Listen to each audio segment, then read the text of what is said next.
chorus is, we're all beads on one string, every man, every woman, boy and girl. Beads on one string, we're one world. And we'll start it out a cappella. We'll do, let's see how we can do with the clapping on.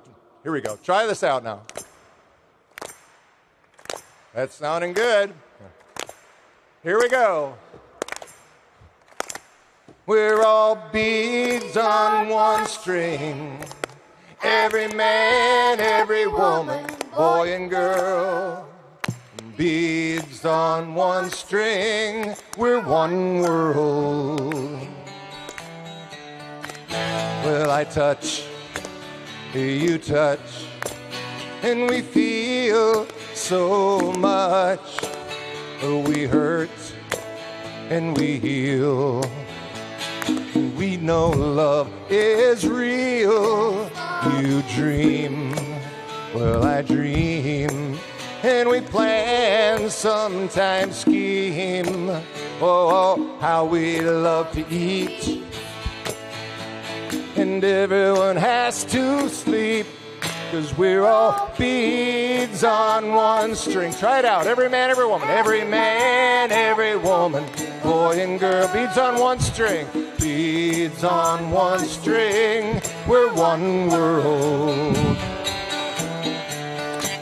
Will you laugh? Will you cry? Guess what? So do I. And we cough, yeah, and we sneeze into the same air we all breathe. And we trust, we give, and we die after we've lived. We win, sometimes we're gonna lose. We're wearing the same shoes. Oh, we're all beads on one string. Every man, every woman, boy and girl. Beads on one string. We're one world.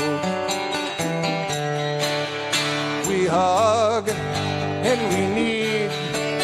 We cut and we bleed.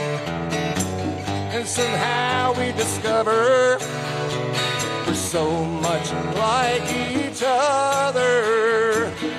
Oh, I say yes we are, yes we are. We're all beads on one string. Every man, every woman, boy and girl, all we're beads on one string. We're one world. We're all beads on one string. Every man, every woman, boy and girl. Beads on one string, we're one world. And we're all beads on one string. Every man, every woman, boy and girl. Beads on one string, we're one world. One more time. Oh, we're all beads on one string. Every man, every woman, boy and girl. Beads on one string, we're one world. Oh, we're all beads on one string, we're one world. One world, oh yes we are. Woo! Yeah. Woo!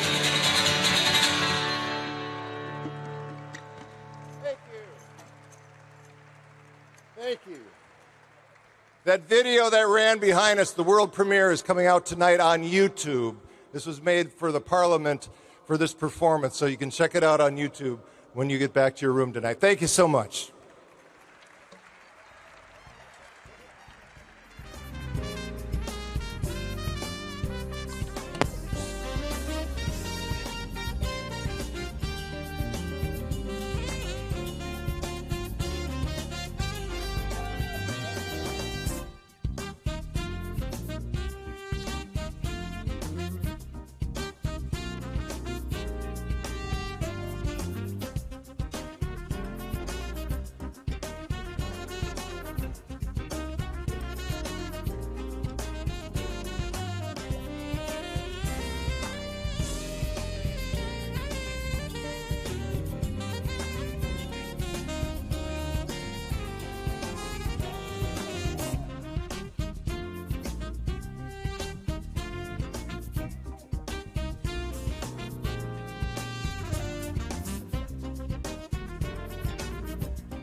Please welcome vocal performer Tina Sukinporia.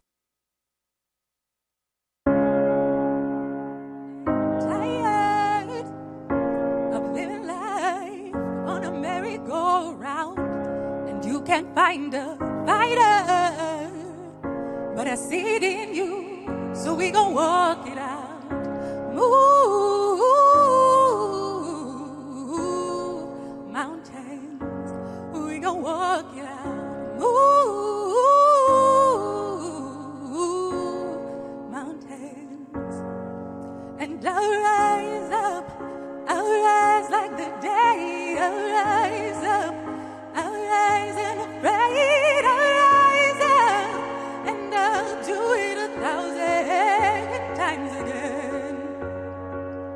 I'll rise up, high like the waves, I'll rise up, in spite of the ache, I'll rise up, and I'll do it 1,000 times again.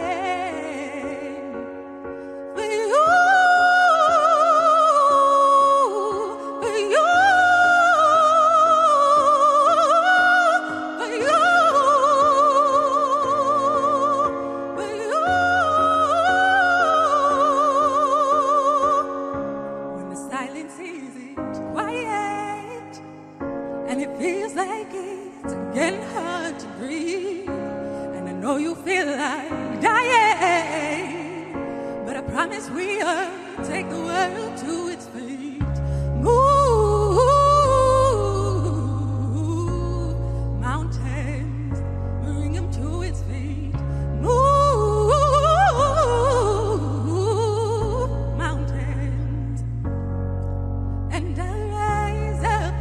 I'll rise like the day, I'll rise up, I'll rise unafraid, I'll rise up, and I'll do it 1,000 times again. For you, for you, for you, for you.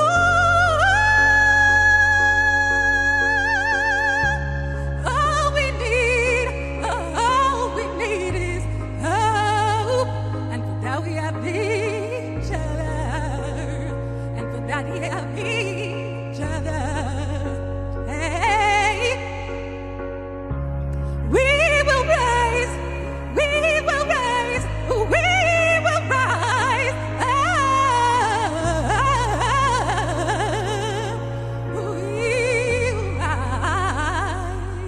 And I'll rise up, rise like the day, I'll rise up, in spite of the ache, I'll rise 1,000 times again. We'll rise up, high like the waves, we'll rise up, we'll rise unafraid, we'll rise up, and we'll do it 1,000 times again. For you, for you, for you, for you.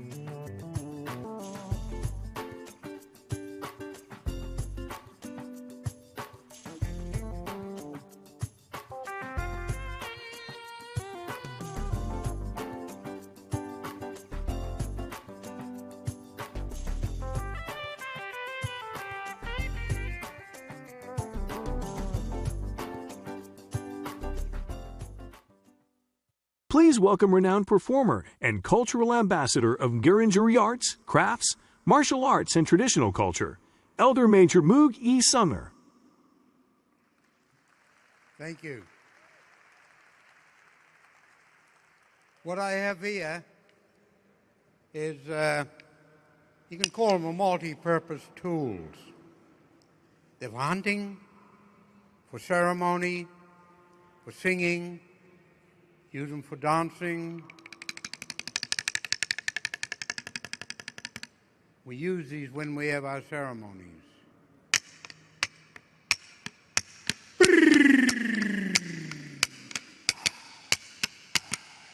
Ngayring only andu, ngayring andu, ngayring only andu, ngayring only.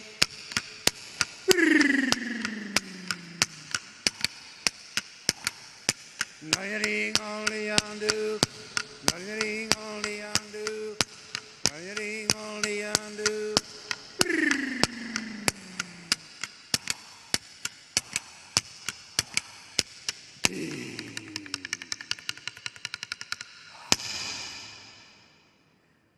Wang-a-ming, ricklin, ricklin, ricklin, wang-a-ming, ricklin, ricklin. Wang-a-ming, ricklin, ricklin, ricklin, wang-a-ming, ricklin, ricklin. Wang-a-ming, ricklin, ricklin, ricklin, wang-a-ming, ricklin, ricklin.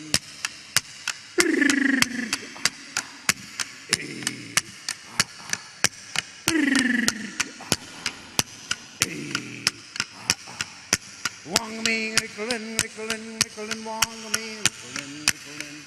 Wang-a-ming, ricklin, ricklin, ricklin, wang-a-ming, ricklin, ricklin.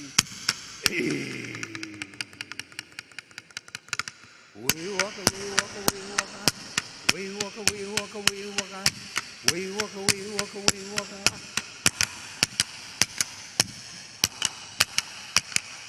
We walk, we walk, we walk, we walk, we walk, we walk, we walk, we walk, we walk.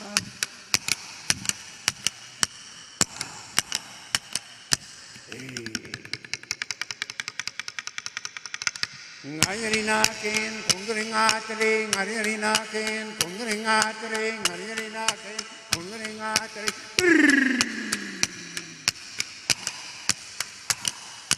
Ngayarinakin, kungringatri, ngayarinakin, kungringatri, ngayarinakin, kungringatri, ngayarinakin, kungringatri.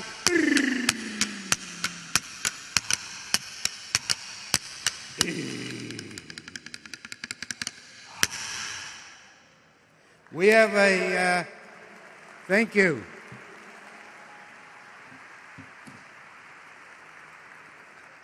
We have another smaller things we use.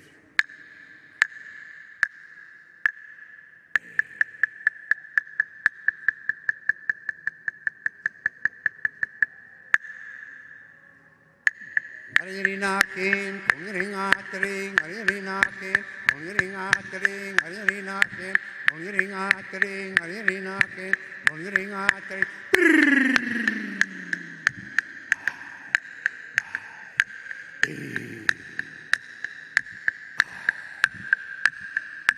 Condolid, rukin, rukin, rukin, condolid, rukin, rukin. Condolid, rukin, rukin, rukin, condolid, rukin, rukin. Condolid, rukin, rukin, rukin, condolid, rukin, rukin.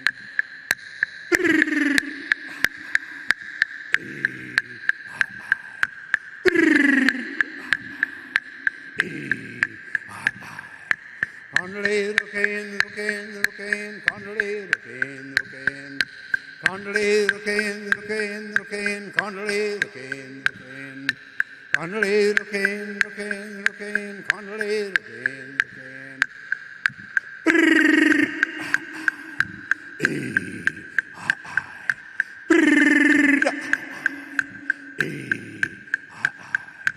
Condolid, Riculin.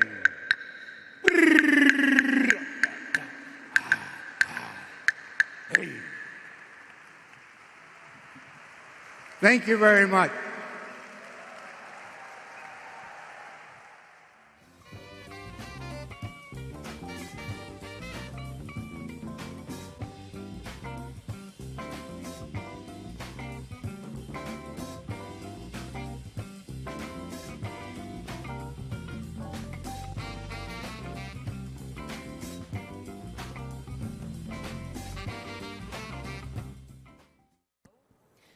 Please welcome Jain dancer Gaurav Ajmera.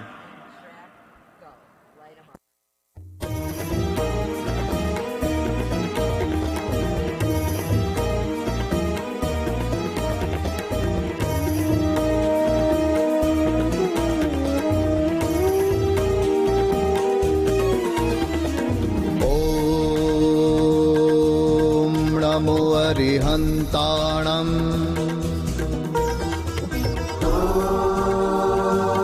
Om Namo Arihantanam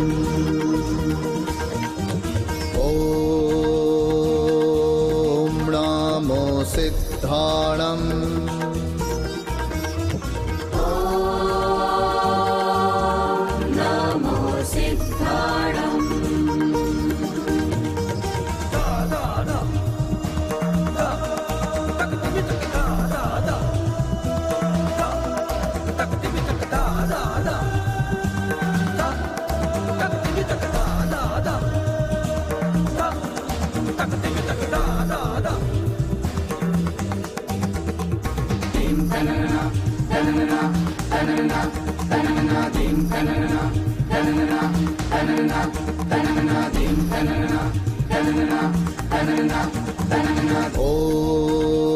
Om Namo Ayariyanam Om Namo Ayariyanam Om Namo Vachayanam Om Namo Vachayanam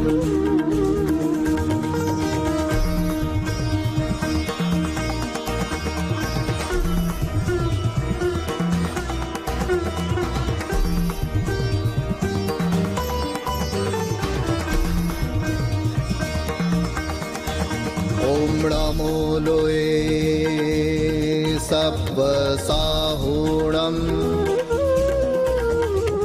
Namo Loe Sabba Sahunam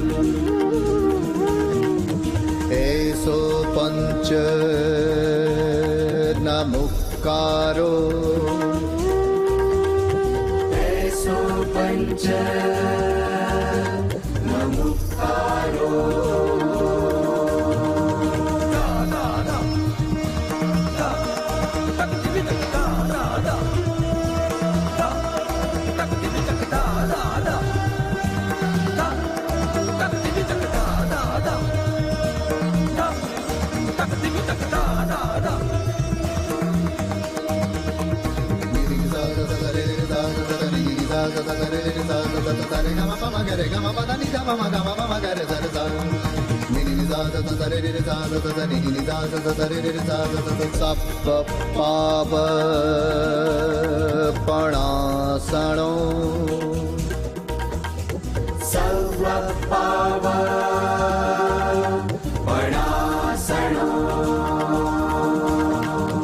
Mangalanam cha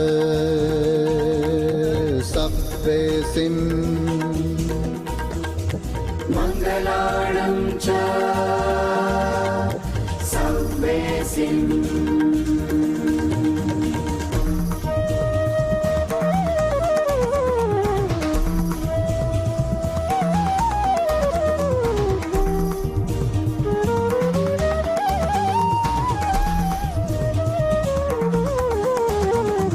Padhamam Havai Mangalam Padhamam Havai Mangalam Padhamam Havai Mangalam Padhamam Havai Mangalam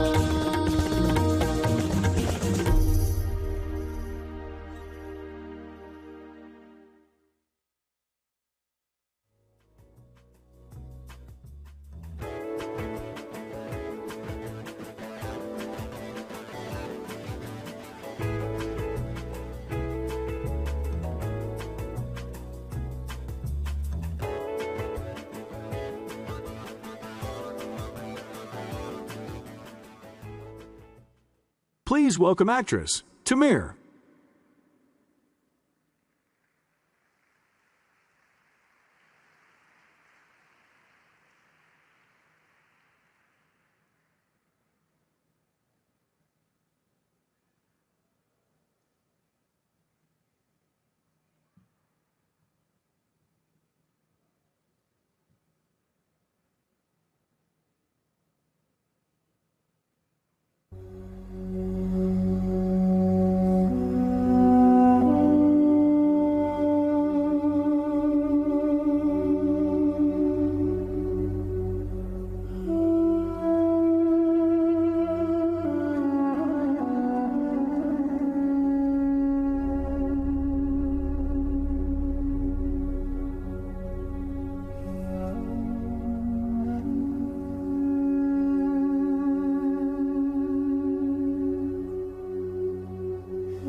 Want a heart torn by separation, that I may unfold to such a one the pain of love.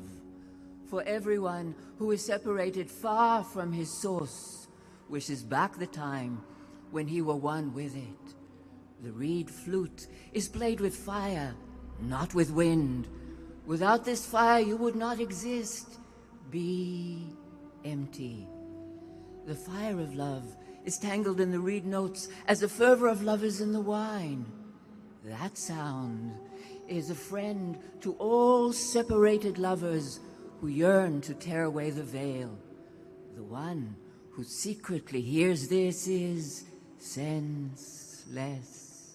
All day and night, music, such a pure, hollow sound, a quiet, bright reed song.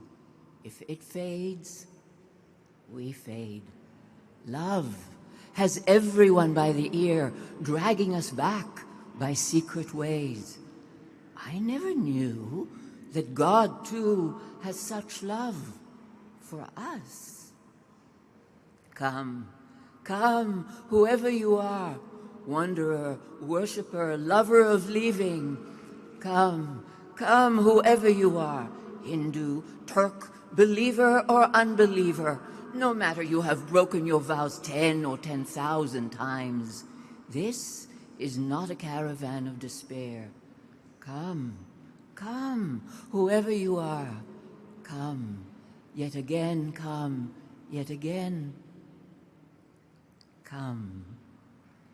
I am not Christian, Jew, pagan, Muslim. I am not of east or west, land or sea. I am not of nature nor of spirit. I am not of earth, of water, of air, of fire. I am not of India, of China, of Bulgaria. I am not of Iraq, nor of Khorasan. My place is the placeless. My trace is the traceless. I am without body and soul, for he is one, only, beloved, first and last, outer and inner. All day I think about it, then at night I say it. Where did I come from, and what am I supposed to be doing?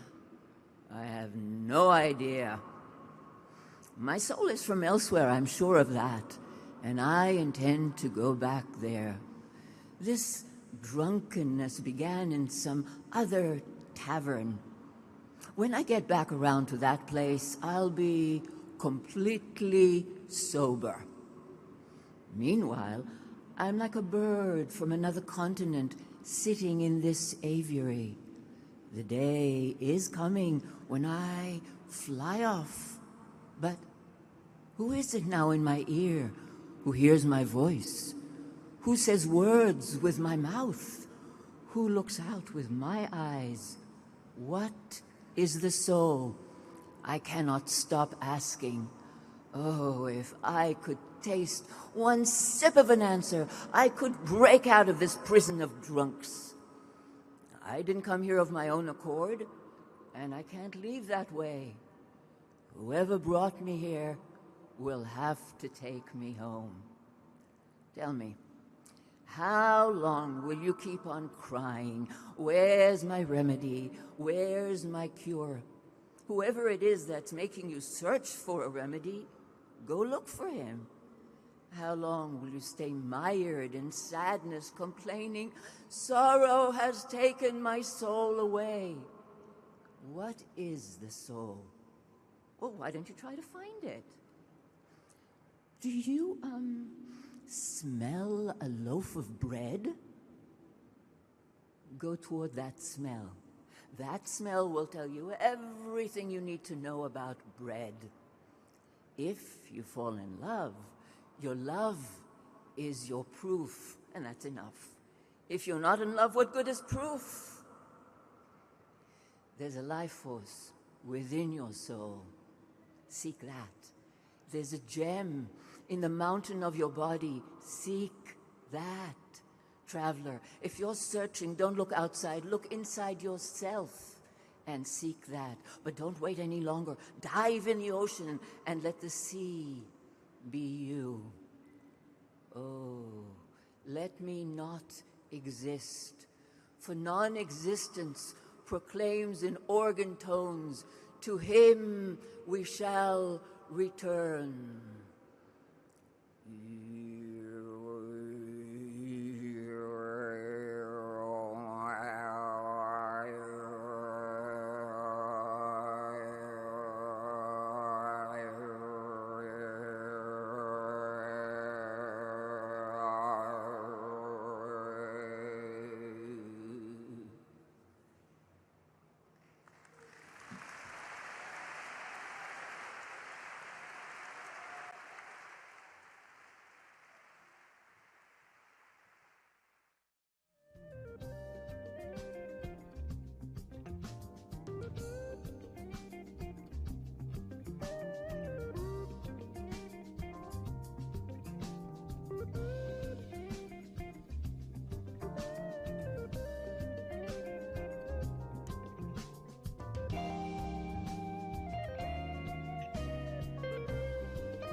Please welcome vocal performer, Ardavan Teraporwala.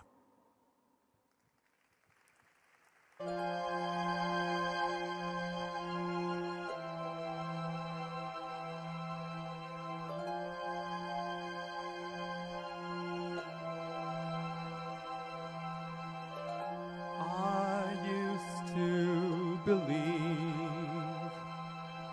in the days I was naive, that I would live to see a day of justice dawn. And though I will die long before that morning comes, I'll die while believing still it will come when I am gone.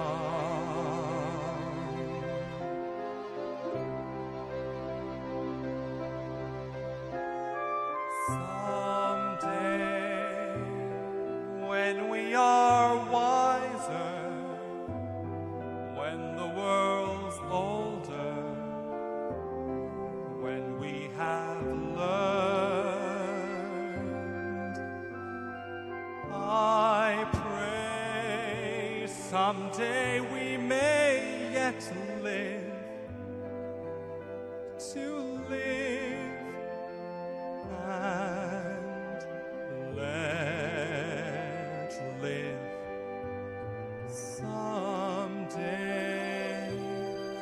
life will be fairer, need will be rarer, greed will not pay. Godspeed that bright millennium, let it come someday soon.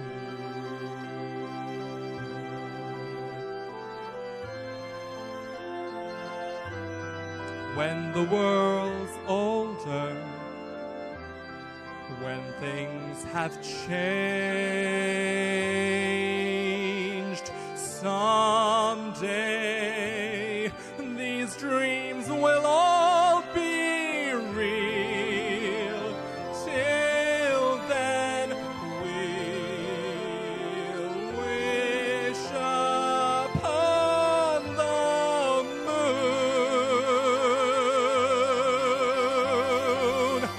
Change will come one day, someday,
Please welcome Congressman Bobby Rush.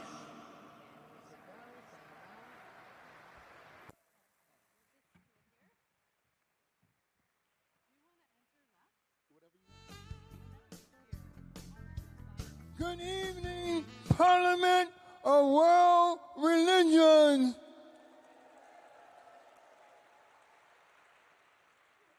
That didn't sound too enthusiastic. Good evening, Parliament of World Religions. Now. All right. It is my great honor,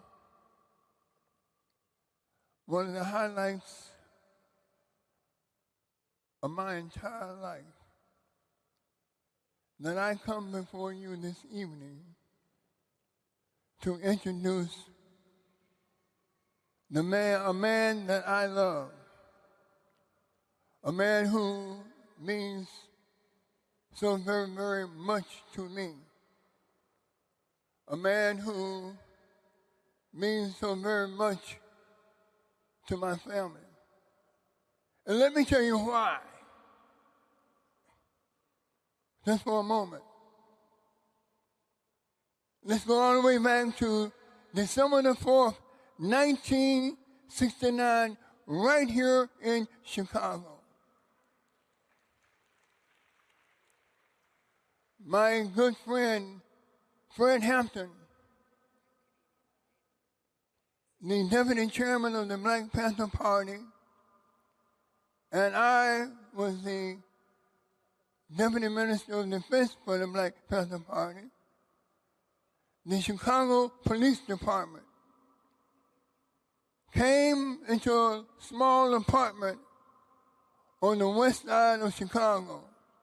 At 4 a.m. in the morning, policemen at the front door of the apartment and at the rear,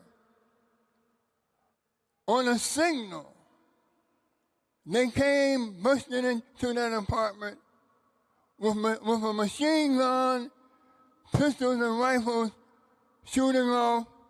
they killed Fred, assassinated Fred Hampton, Mark Clark. They wounded 7 other members of the Panther Party.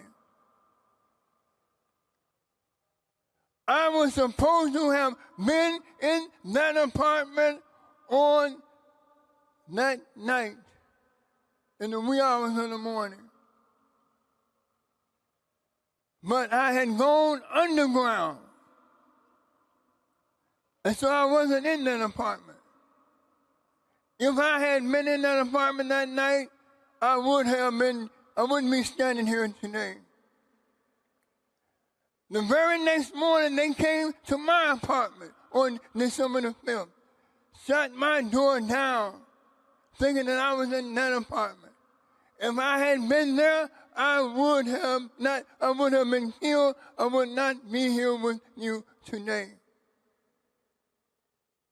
I was underground. And on that Saturday morning of the same week, I went to then Operation Bread Basket, headed by Reverend Jackson. I had made arrangements because they had a warrant out for my arrest here in Chicago. I had made arrangements to turn myself in front of a crowd at Operation Bread Basket. And I turned myself into Reverend Jackson. Literally, he saved my life. Because if they had seen me on the street and executed that warrant, then they would have killed me also. So you can see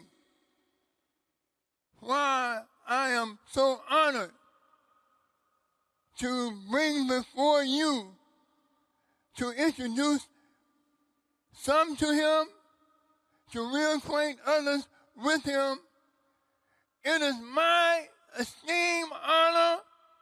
I am humbled by it.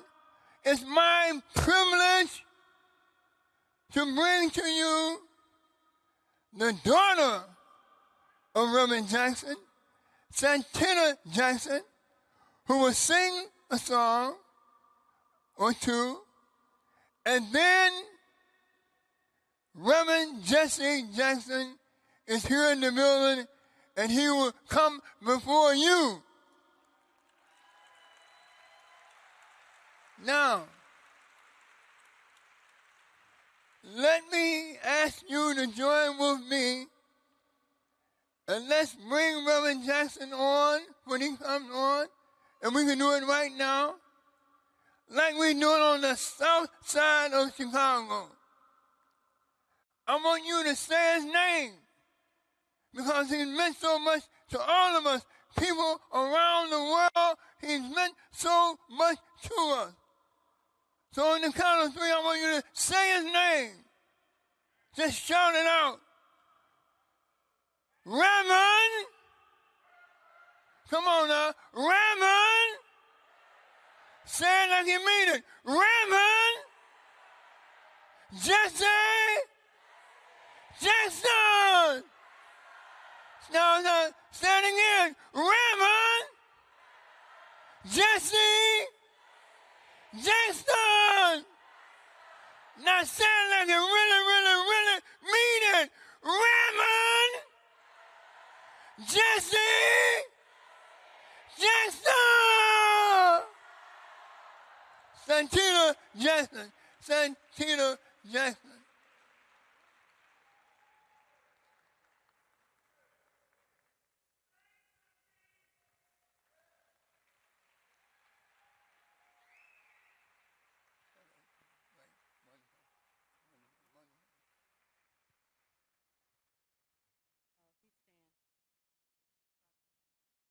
God bless you, everybody. God bless you, everybody. Amen.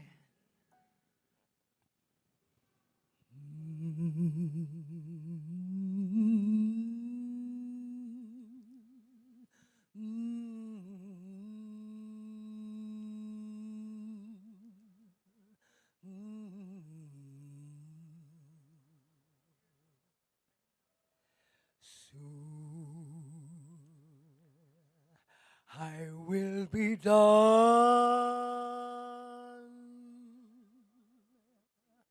with the troubles of the world,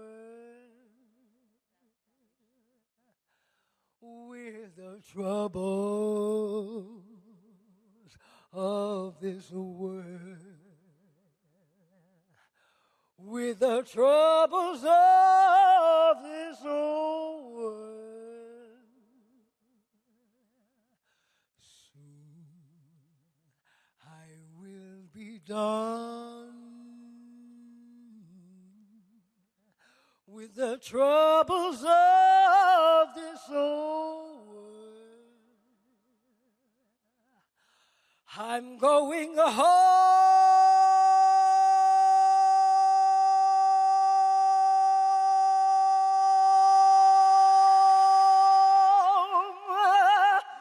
To live with God no more, no more weeping and wailing, no more, no more weeping and wailing, no more, no more weeping and wailing. I'm going home.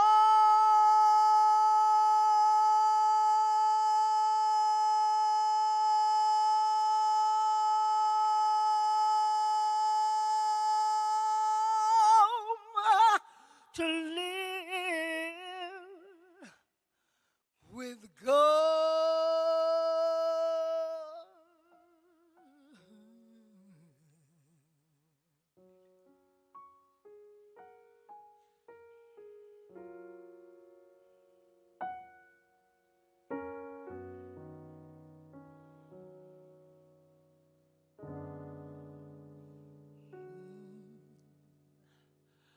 How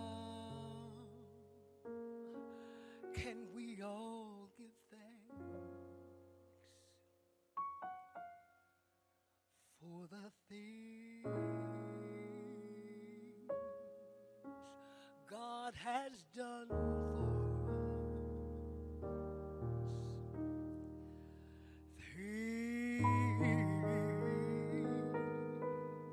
Things so undeserved,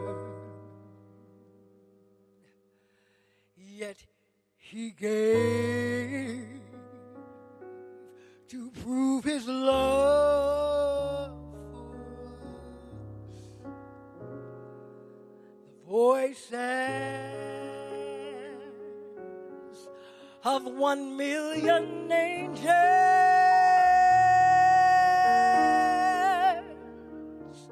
cannot express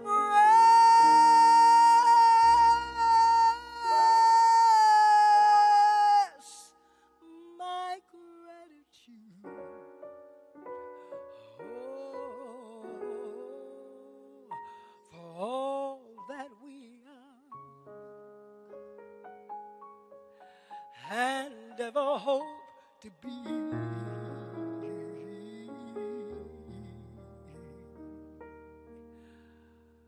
We give it all.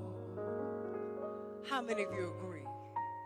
We give it all to Thee.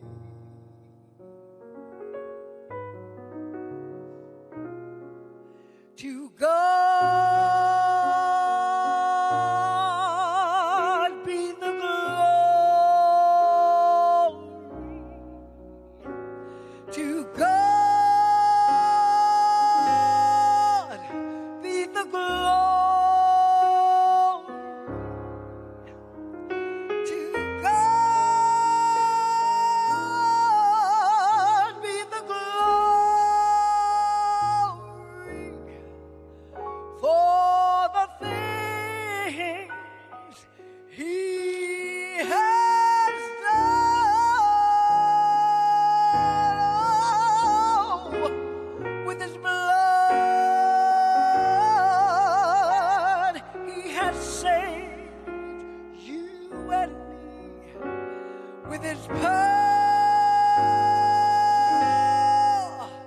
He has raised you and me to go.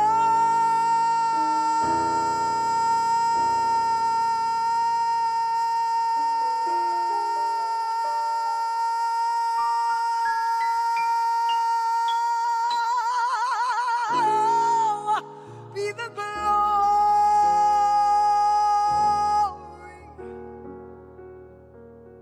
Oh, the things,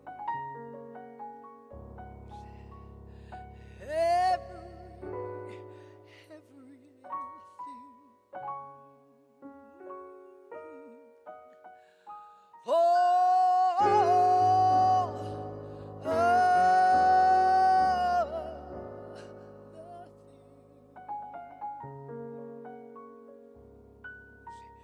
He has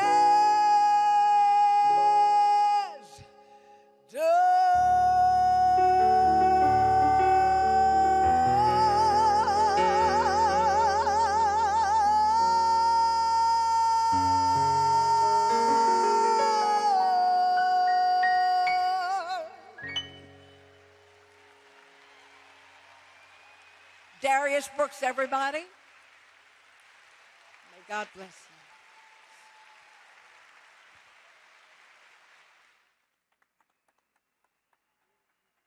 I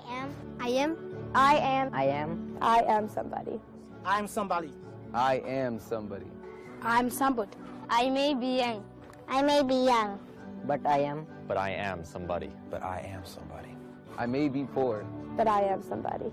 I may be small. Be small. But I am somebody. Somebody. I may make a mistake. But I am somebody.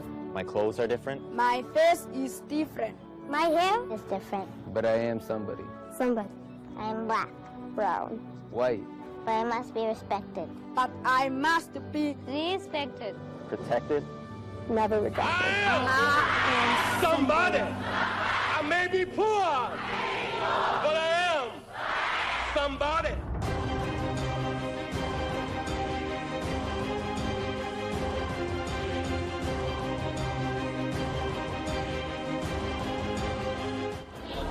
No, sir, you cannot be admitted. Why? I am not going to serve you. Because of my race? I'm not going to serve you.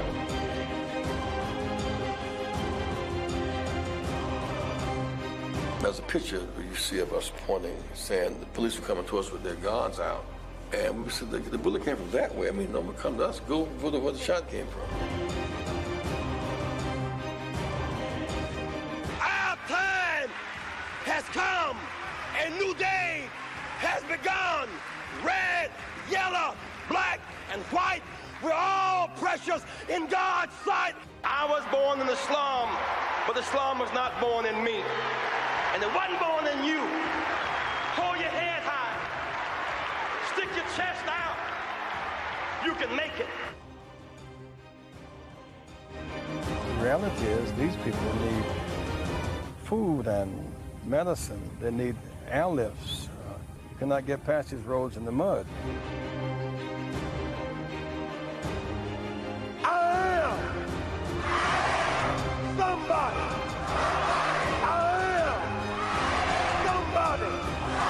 I may be poor, but I am somebody.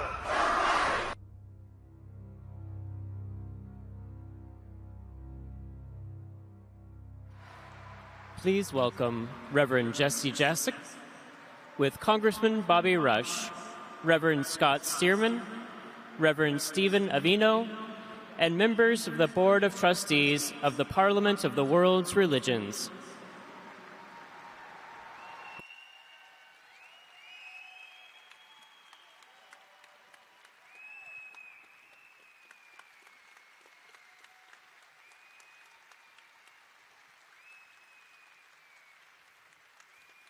Ladies and gentlemen, remain standing.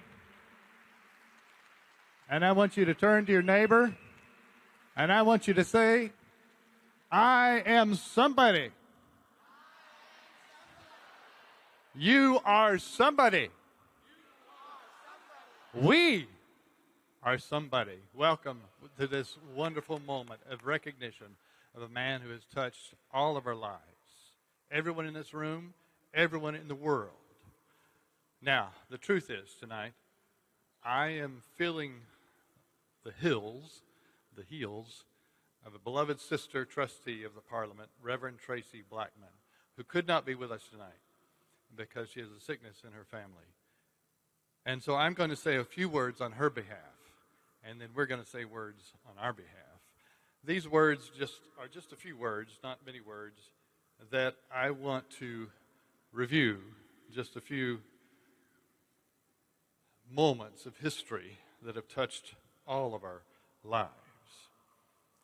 So last month, Reverend Jesse Jackson, on July 21st, retired from his position as president and CEO of the Rainbow Push Coalition, an organization he founded 52 years ago. In many ways, his decision marks the end of an era. Born in Greenville, South Carolina, Reverend Jackson became a civil rights activist, as a college student, participating in those sit-ins we saw in the video in Greensboro while attending North Carolina, AT&T. He would go on to become a protege of Reverend Martin Luther King Jr., marching with him in Selma before joining the staff of the Southern Christian Leadership Conference, SCLC. Reverend Jackson would soon become a member of Dr. King's inner circle, leading Operation Breadbasket for the movement, accompanying him during marches and protests, even as far as Memphis on the day he was killed. We've seen the iconic photos of Reverend Jackson on the balcony on that very dark day. Those days were scary, but Reverend Jackson stayed the course with the SCLC until he later went on to form Operation Push, People United to Serve Humanity. In 1971, it later became Rainbow Push Coalition. Its goal to this day to the holy work of agitating for a greater share of political and economic power for African Americans and for the poor. And from this movement emerged this personal mantra, I am somebody, a poem written by the Reverend William Holmes Borders. So these words of our dear sister Tracy Blackman, I am somebody, became the war cry of an increasingly divested community and disadvantaged educational system and desperate health comes. It became this I am somebody, became an invitation to lift your head, to straighten your back, and to know that who we are, that we know ourselves to be, is who we are, and not what other people say we are. It is a driver of our destiny. I am somebody is a reminder that we are all more than what the sum total of our parts and more than the balance in our bank accounts. We are more than the zip code of our homes, and we are more than what the news reports say about us. Amen? So, you are somebody, I am somebody, we are somebody, but tonight we recognize this somebody in this space as the man who has touched America and the world with this fundamental recognition that every human being has dignity and worth because of who they are, a child of God. God bless you. We're honored to welcome, to award you this moment of recognition of all you've done for us on the behalf of the Parliament of the World's Religions. Nitin.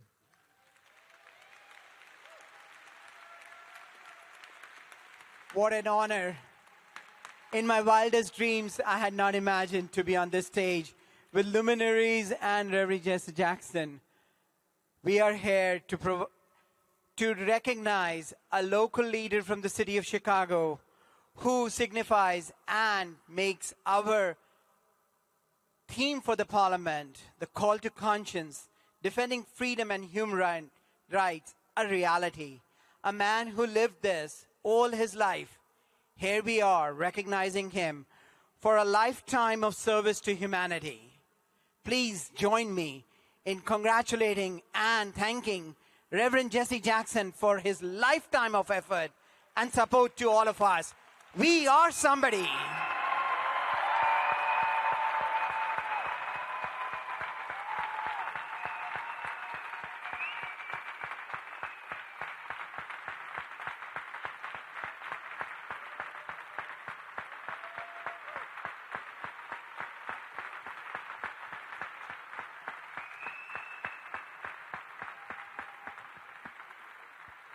Express my thanks to you tonight, this World Parliament of Religions. I admire you so much. I want to be a part of you. It's my organization to join you tonight, and then it was down through the years. The daughter Santita was saying, give Sandy a hand, please.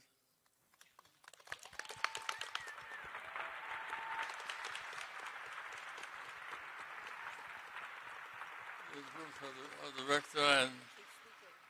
director and her musician. There's Bruce, Reverend. There's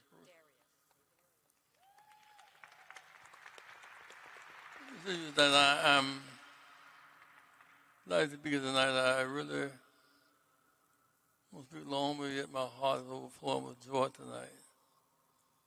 We think of the fire in Hawaii. 1,000 people have been displaced or burned alive. Here we sit in relative comfort tonight. We've been blessed beyond measure. We give God for all of his benefits. What do we give him? For all of his benefits. We can't give him a car, a ring of diamonds, stuff. We have to give him faithfulness. So tonight we choose to be faithful unto death and then beyond. For there's beyond death in this proposition that we serve tonight. Also, that it's critical to me for us to understand the world religions, call it Elohim or Yahweh, whatever you want to call him, God is God. He's a healer, a reconciler, he's hope. Joy in the midst of despair. He's our Father, he's our leader. We learn through him the ground is no place for a champion. We fall down, we get up again and again. Because the ground is no place for champions. Just like I close on this note, there's a scripture that I can't turn loose. Later, Brother Bobby.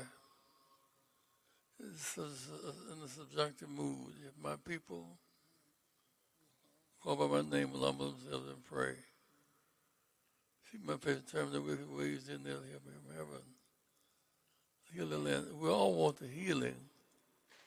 But there's a system here. There's a theological treatment here. If my people, if you're God's people and you behave a certain way about the healing, my people, you're jealous God, so you must call him the God that he is.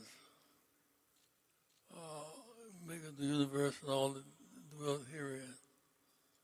So now, you can't be arrogant. Don't just because you look down at anybody, you're going to pick them up. So you can't be arrogant. I'm on and pray. Pray all by yourself. Talk to God by yourself sometime. Not just begging, but thanking him for what he's already done for you. Not just begging him for what you want. So much thank God for we woke up today. I see years to hear.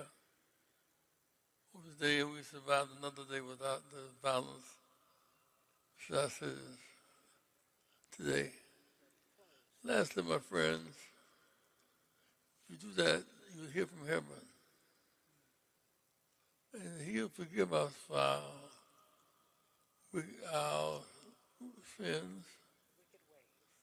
But it's not enough to be wicked ways, because he'll how can I put this, friends? He really, for our weakness, he'll make us strong. He'll embrace our wickedness. Our wicked ways creates difficult for all of us. There's something wicked happening in America tonight. The former president is in a situation hurting all of us. We can't feel good about the outcome of it. Some people are just innocent acceptance, a mess. But through it all, we seek healing. I want you tonight who are in Chicago, meet every Saturday morning at 5th and Jackson Boulevard.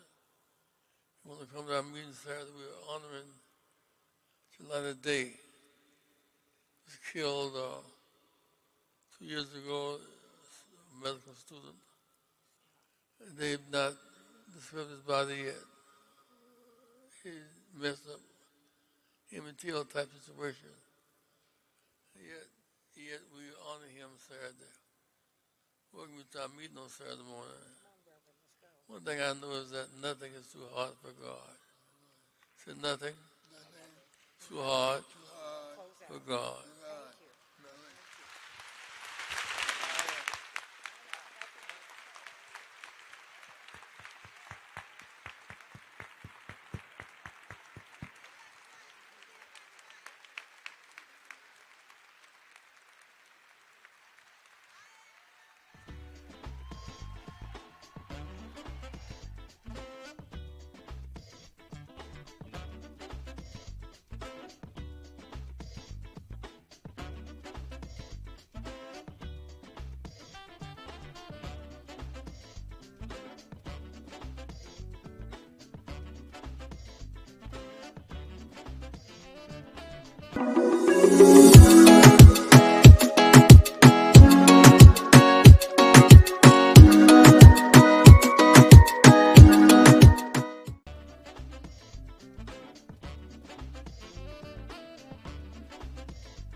Please welcome Sikh religious musicians, Radis from the Sikh Religious Society of Palatine, Illinois, India, and the United Kingdom.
मानस की जात सब एक है पहचान हो मानस की जात सब एक है पहचान हो मानस की जात सब एक है पहचान हो मानस की जात सब एक है पहचान हो मानस की जात सब एक मानस की जात सब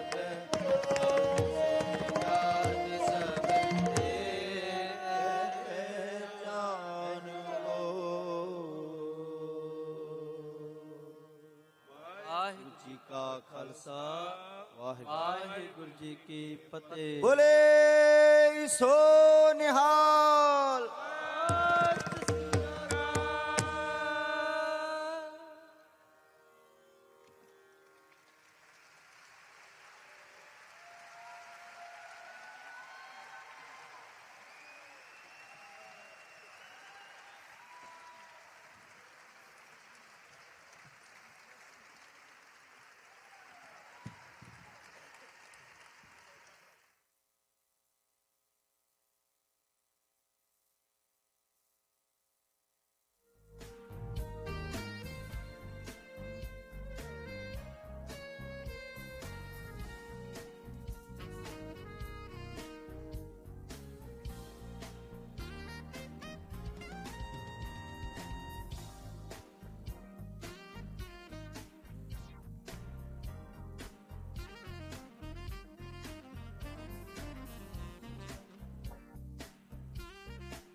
Please welcome songwriter and lyricist Ruth Boyd Sharon, along with performers of her musical, Meet Me There, the Interfaith Musical.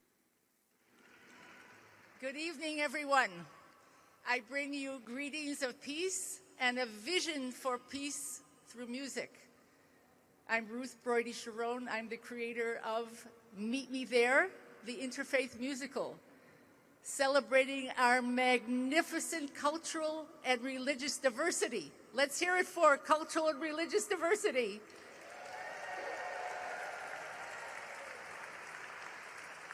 I began this project about 8 years ago, and one of the first songs I was inspired to write came from a poem by the poet of love himself, Jalaluddin Rumi. Many of you know the words to this poem because we use it frequently in the interfaith community. It goes to the core of what we are trying to teach everybody in the world of how to live together in peaceful coexistence. And so if you know the words, say them with me. Out beyond all ideas of right doing and wrongdoing, there is a field. I'll meet you there.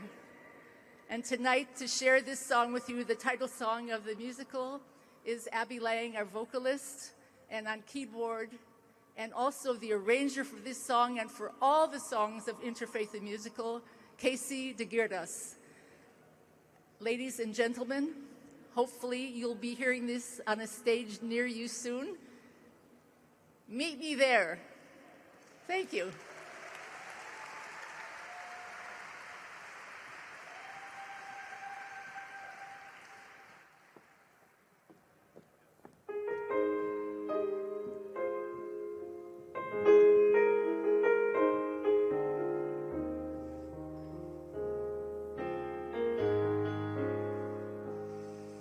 There's a field out there beyond all right and wrong. There's a field out there of peace peace for which we long. There's a field out there where you and I belong. Come, oh come, meet me there. There's a field out there beyond our history. There's a field out there beyond our memory. There's a field out there till now we couldn't see. Come, oh come, meet me there. Come, come, don't delay. This is the promise of a new day. Come right this way. The promise of a brand new day. There's a field out there where beliefs do not divide. There's a field out there where we can view all sides. There's a field out there where love's our only guide.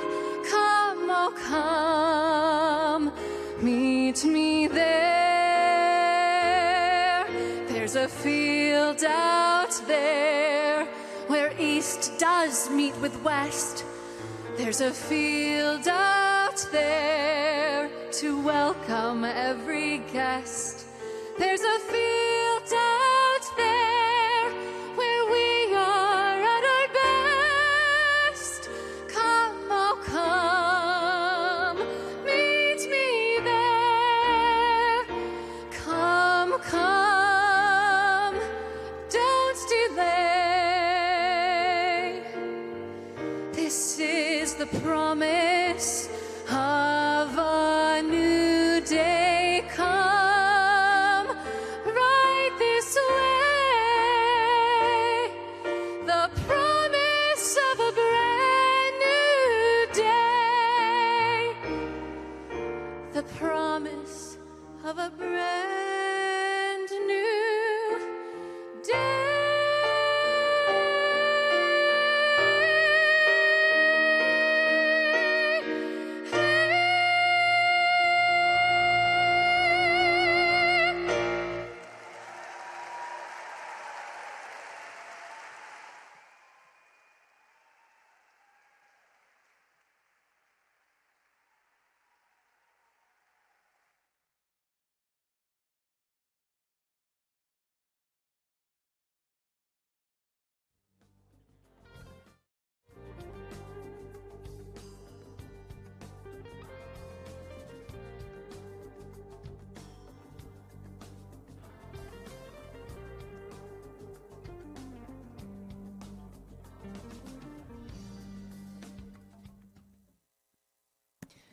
Please welcome from A&A Ballet, Shania Cook.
Please welcome gospel singer Marielle Epps.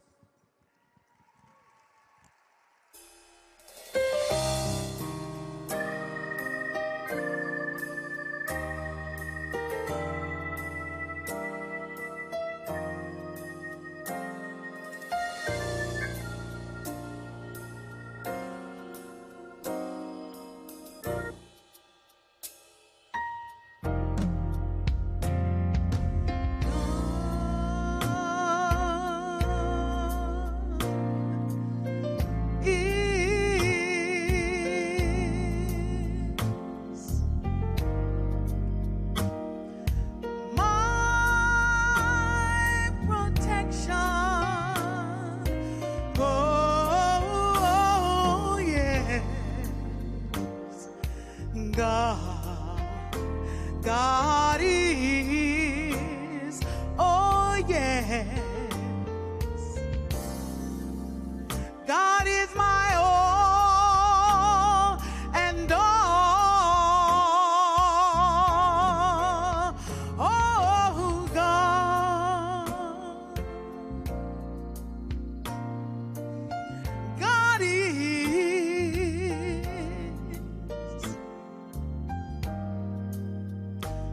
my light in the times of darkness.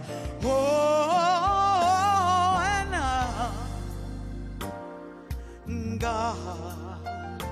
God is, oh yes,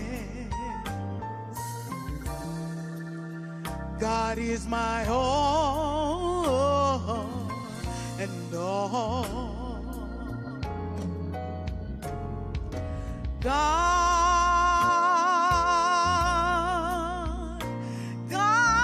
is, yes,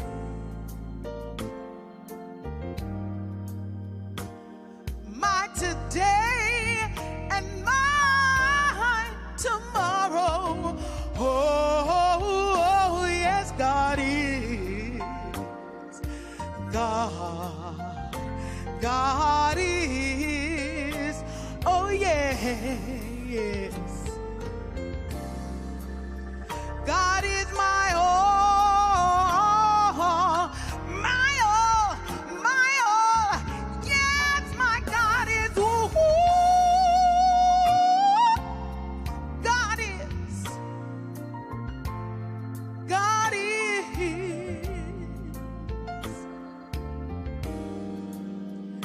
My joy in the times of sorrow. Oh, and God is.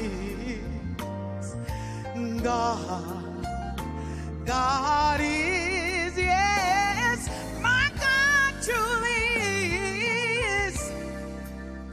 God is my all and all.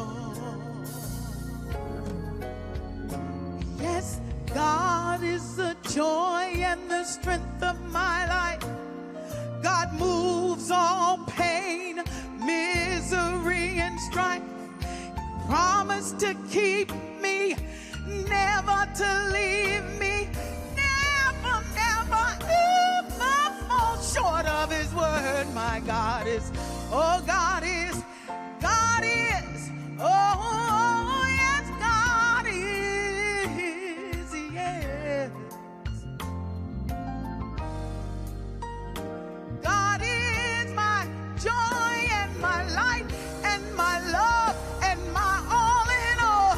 Oh, God is the joy and the strength of my life. God moves all pain, misery, and strife.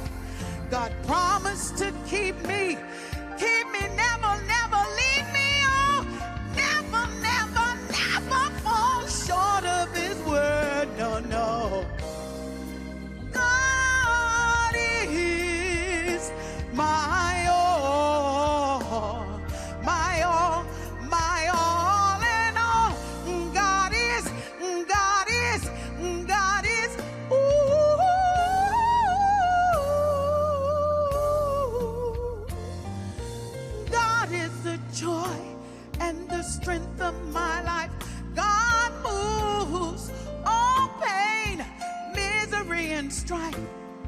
God promised to keep me, never to leave me, no, never, never, ever to fall short of his word. I choose to fast and pray, walk in a righteous way, oh, to keep my mind clear every day. I choose to be with God where there's no lack. I've come too far and I'll never turn back. God is, yes, God truly is. Let me hear you say God is. Yes, God is.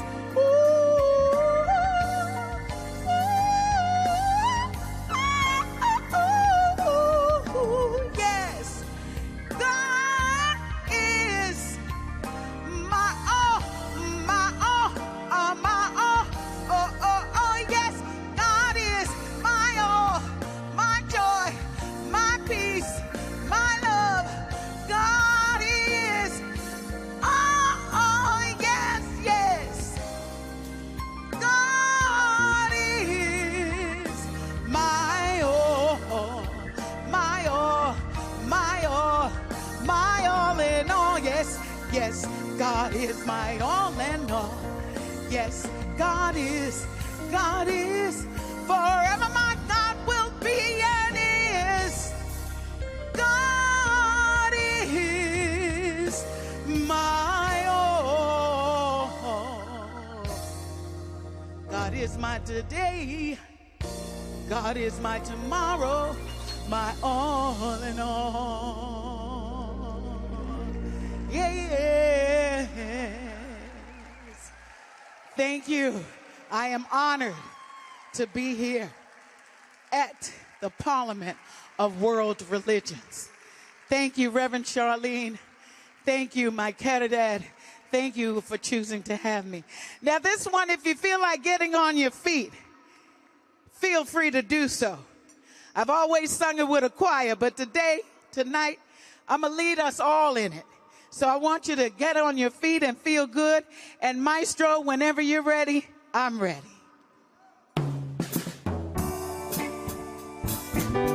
All right, come on, y'all. Put a little love in your heart.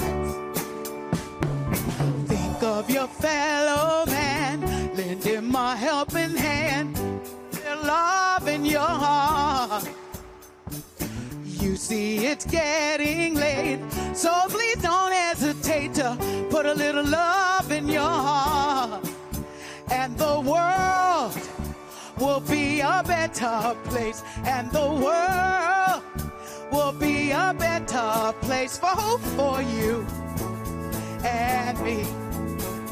You just wait and see. Another day goes by and still the children cry. Put a little love in your heart.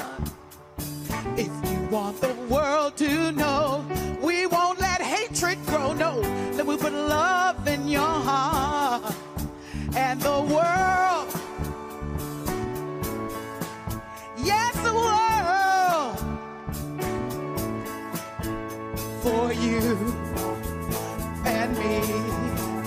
You just wait and see, wait and see. Oh, and if you take a look around, and if you're looking down, put a little love in your heart. I hope that you'll decide, let love be your guide. Put a little love in your heart, and the world will be a better place, and the world will be a better place for you and me.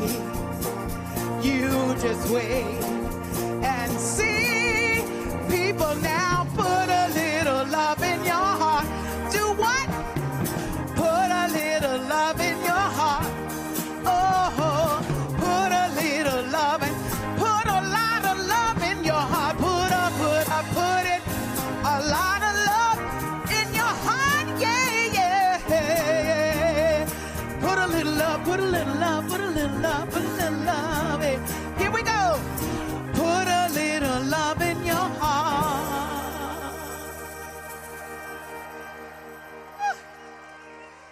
God bless us all. We are one.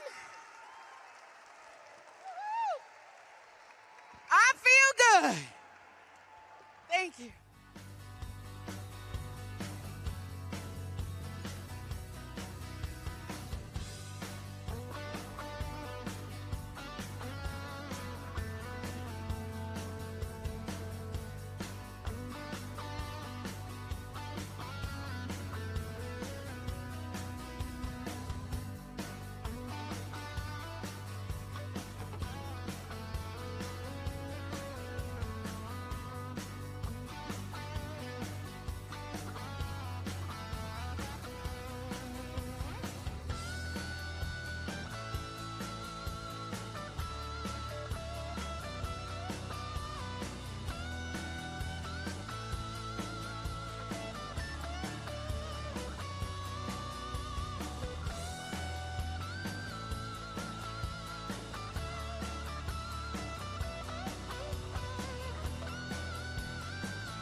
Please welcome musicians and vocalists Sri Kumar Chatterjee and Sri Ashish Mehta.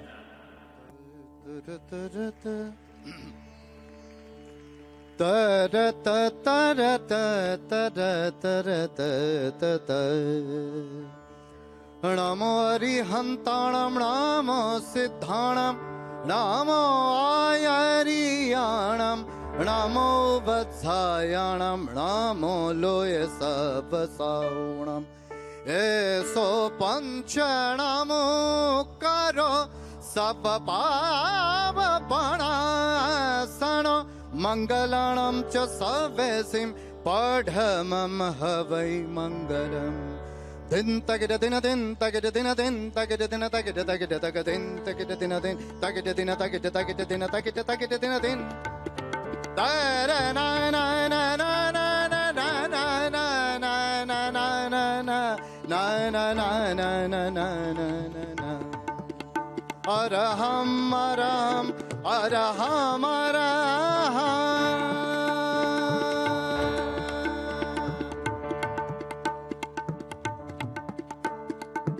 Tananadim tanana tananadim tanana tananadim tanana tananadim tanana tananadim tanana tananadim tanana tananadim tananadim tananadim tananadim dim tananadim Naganda devanda namaskritaya devadi shabdakshaya karakaya karmashtabidhansana tatparaya tasmai nakaraya namo jinaya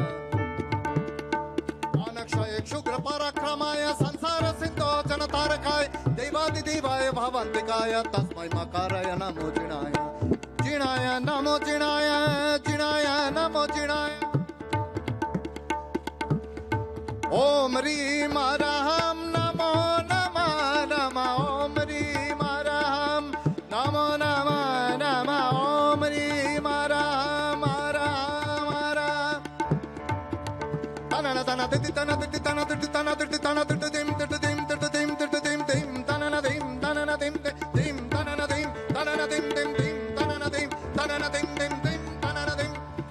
Shri Parshapatuvanitam Jinah Varam Sankaranatavaram Shakti Shasharanarashakavada Sarvanna Anachakalankita Shyam Prabhudhata Padmavata Depya Dharadipati Patniya Devi Padmavati Sada विदत फणावति कमठे धर्मेन्द्रो च शोचितं कर्म कुर्वति प्रवस्तुल्य मनपूर्ति पार्श्वनाथाय श्रियस्तु तनन तनन तनन तनन तनन तनन दिन तनन दिन दिन तनन दिन दिन तनन तकिट तकिट दिन दिन तकिट दिन दिन तकिट दिन तकिट तकिट तकिट तकिट तकिट तकिट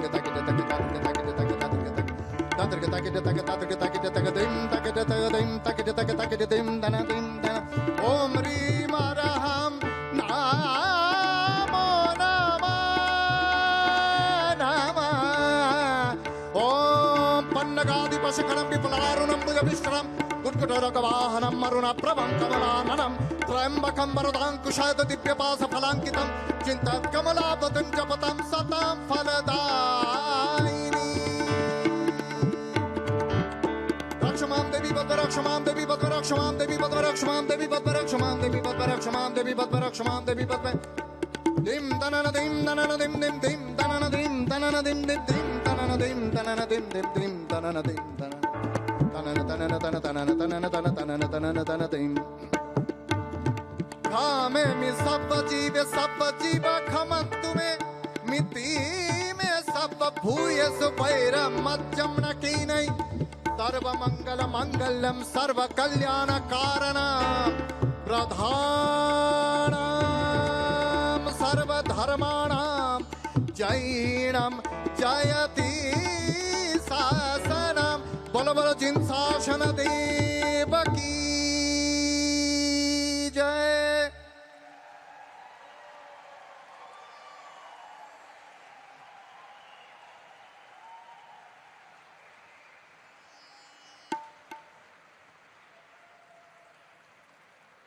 Thank you.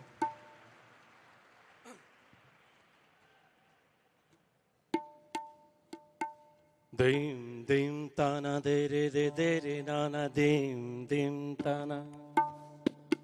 Dim dim tana de re nana dim dim tana. Oh.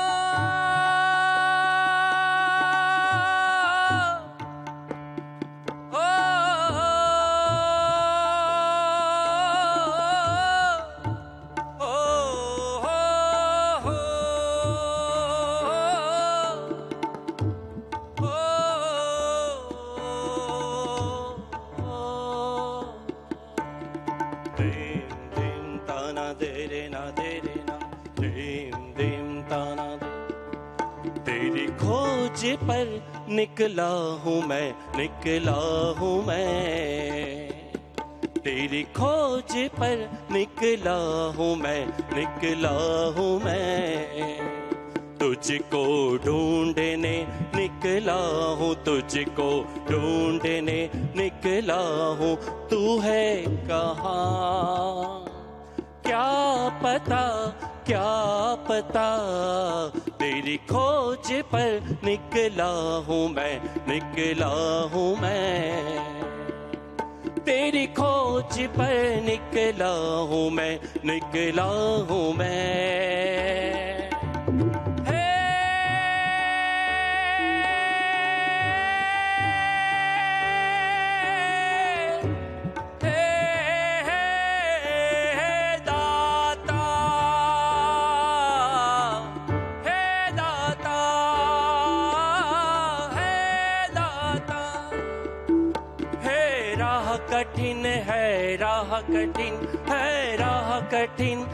राह कठिन तुम्हें ढूंढना है जटिल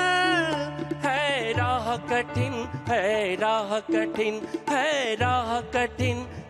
राह कठिन तुम्हें ढूंढना है जटिल पर तुझको पाके रहूंगा मैं ब्रह्मांड के सच को पाऊंगा मैं तेरी खोज पर निकला हूँ मैं तेरी खोज पर निकला हूँ मैं हे दाता everyone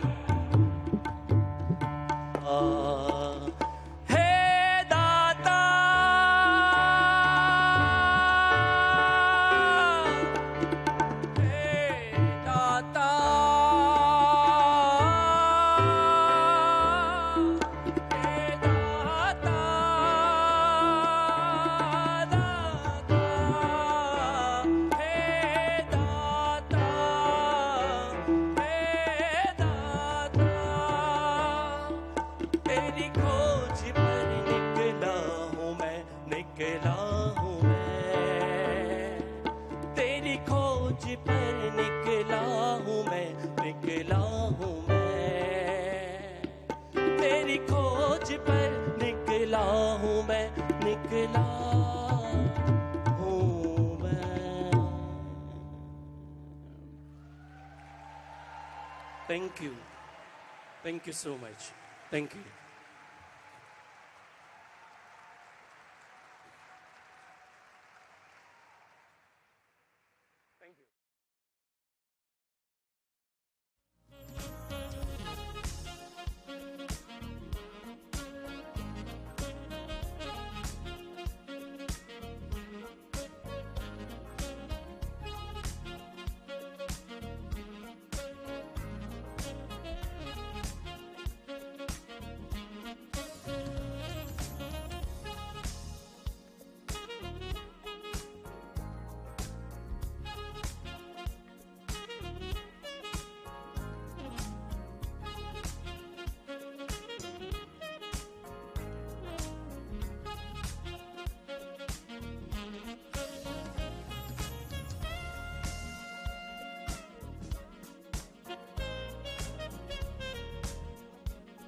Please welcome the vocal trio of Tara Jamshidian, Tina Siganporia, and Ardavan Toraporawala.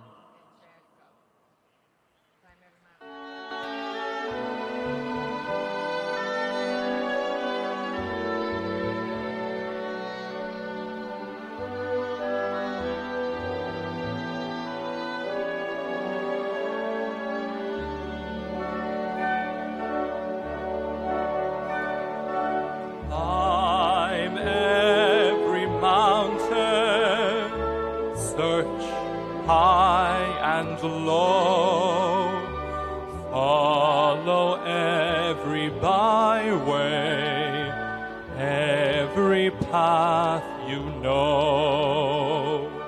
Climb every mountain, ford every stream, follow every rainbow till you find your dream. A dream that will need all the love you can give every day of your life for as long as you live. Climb every mountain, ford every stream,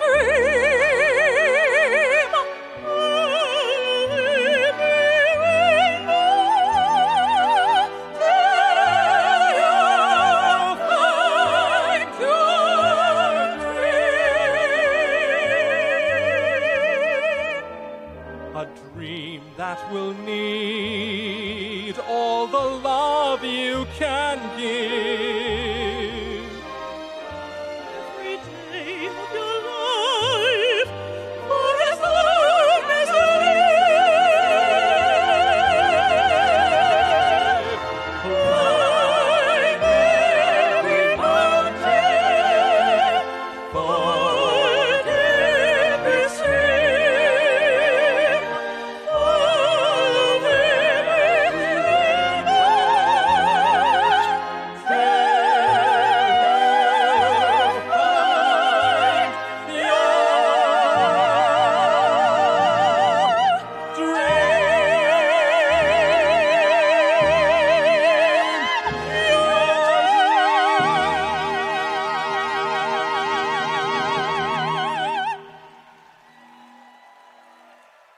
Thank you, Parliament.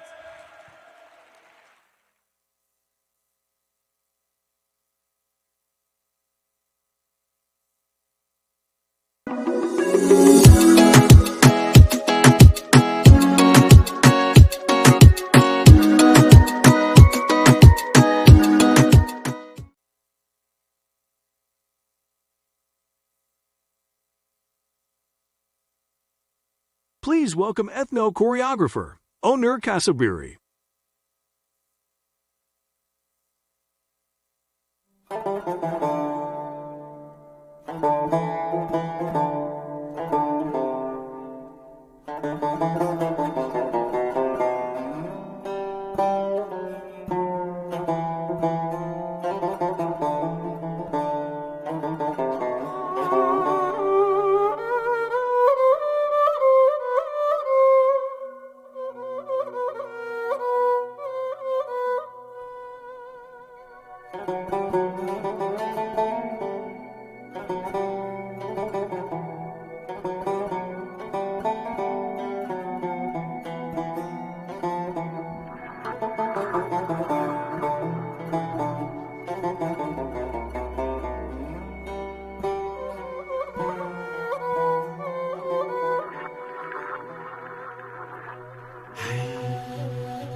Please welcome vocalist Robbie Romero.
Touch me with your power.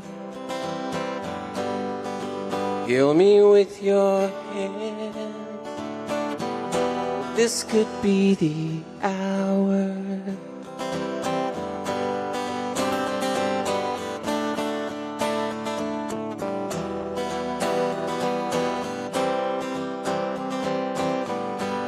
Wrap your light around me like a ring around the moon.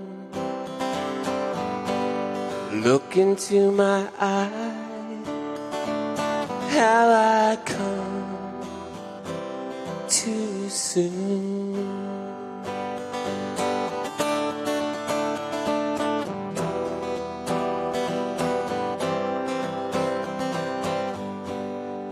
Keep me closer if I should drift too far from the center of where you are.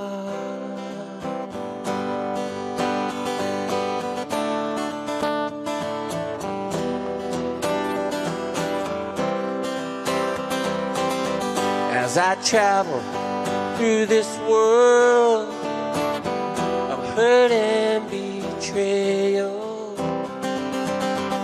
if I should stumble, you should fall, we shall not fail. Yeah, yeah, I need someone to love me. I need you tonight.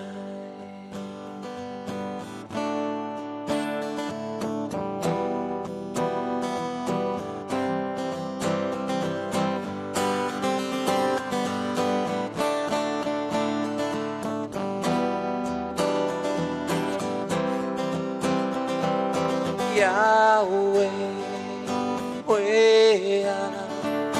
Yahweh, way out. Hey, oh. Yahweh, Yahweh, way out. Yahweh, way out. Hey, oh. Yahweh,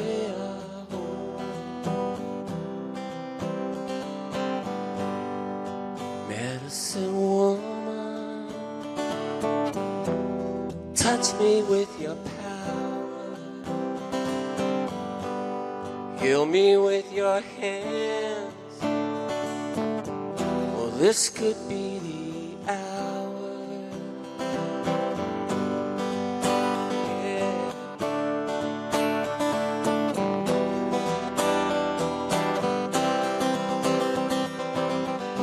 Wrap your light around me like a ring around the moon.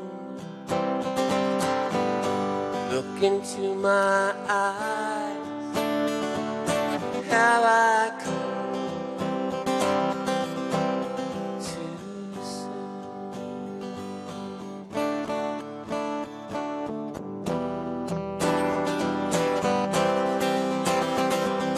Yahweh, Yahweh,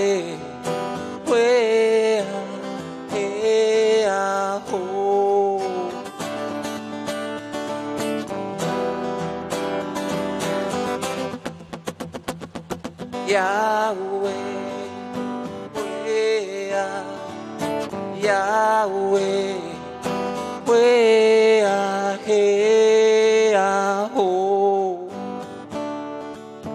Yahweh,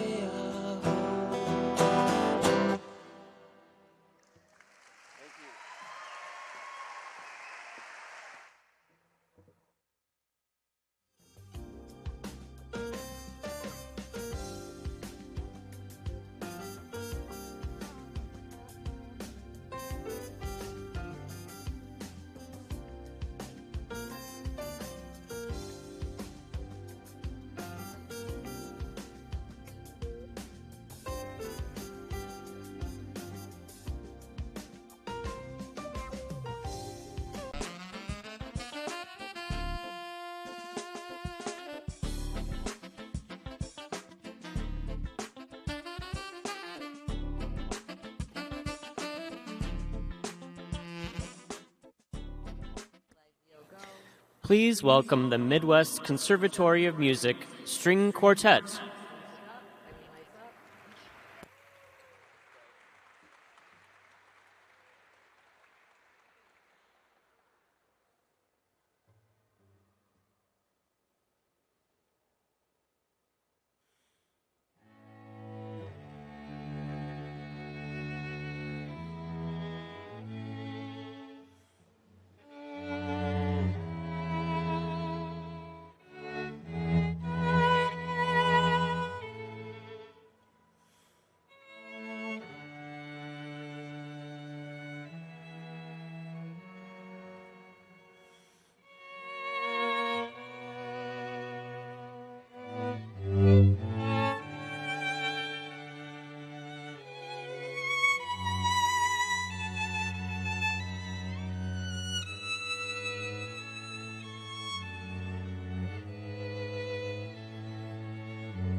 Hello, Please welcome vocalist Morley Shanti Kaman.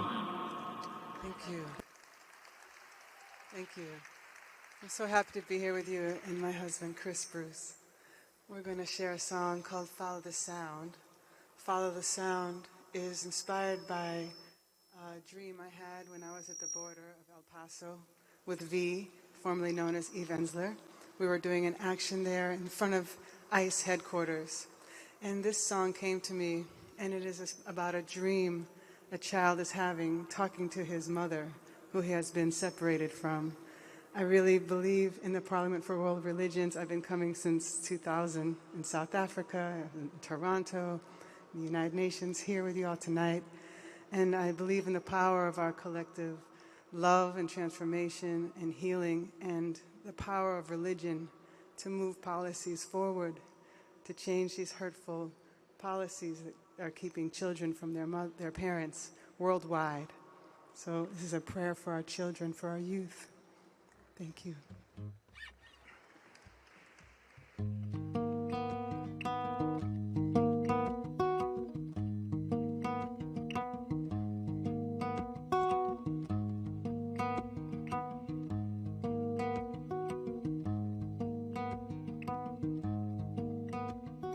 Mama, you said if I ever got lost in a crowd,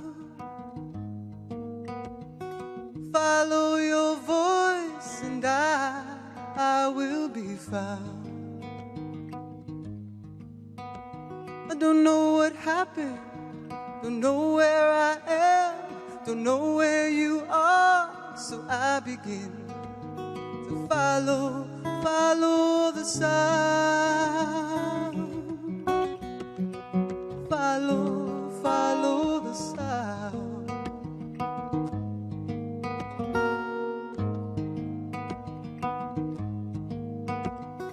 Closing my eyes, now I can fly high above mountains into the sky to follow the sound. Follow the sound.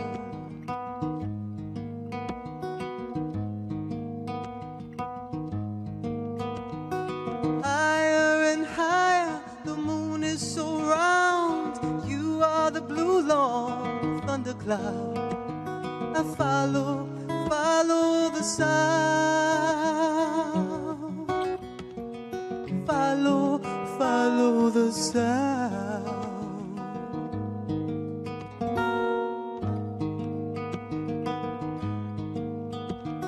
Bright yellow bird opens her wings. I hear your voice, it's your song she sings. So I follow the sound. Follow the sound.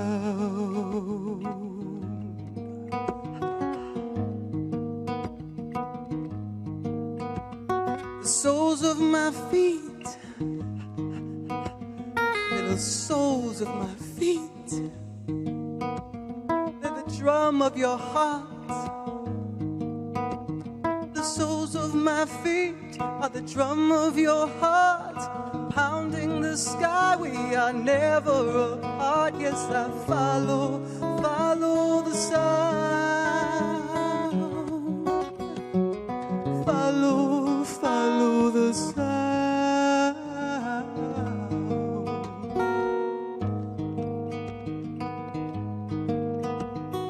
Great web of hearts, do you know my name?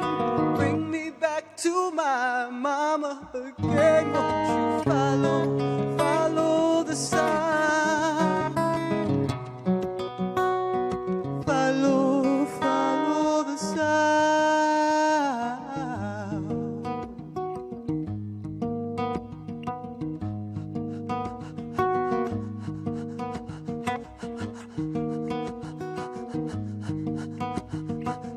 Every breath, every breath, every breath, every breath. You are the blessed one. You are the blessed one. You are the blessed one. You are the Blessed One. Every breath, every breath, every breath, I can hear the north wind cry now. I can hear the north wind cry out. Oh, that's all right, sisters and brothers, with your war on the poor and women. Oh, that's all right, my sisters and brothers, with our wars and religions. But the ice is melting down.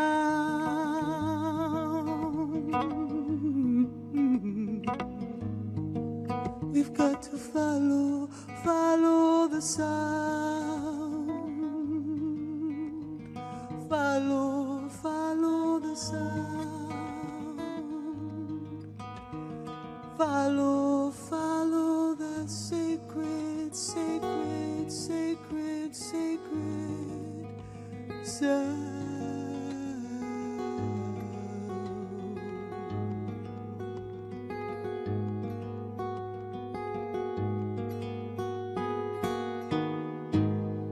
Peace.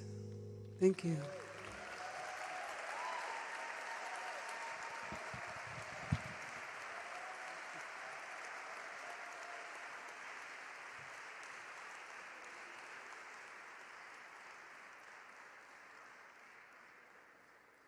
Please welcome vocalist Tara Jamshidian.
Please welcome back from A&A Ballet, Shania Cook.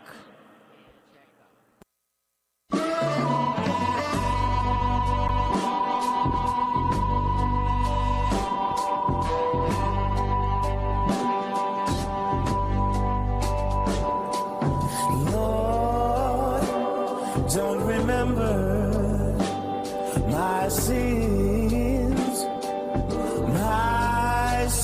from my youth. Don't remember my sins. And Father, please remove my transgressions. Let them blow in the wind like sand. 'Cause all of my deeds, you know them. Use me as your vessel. I want to shine like the candle. Shine like the burning candle in the room.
While setting for our next act, from members of ISKCON Mandir Chicago, our following act will be another performance by A&A Ballet, Tatiana Chen, followed by our closing performance from the Chicago Mass Choir.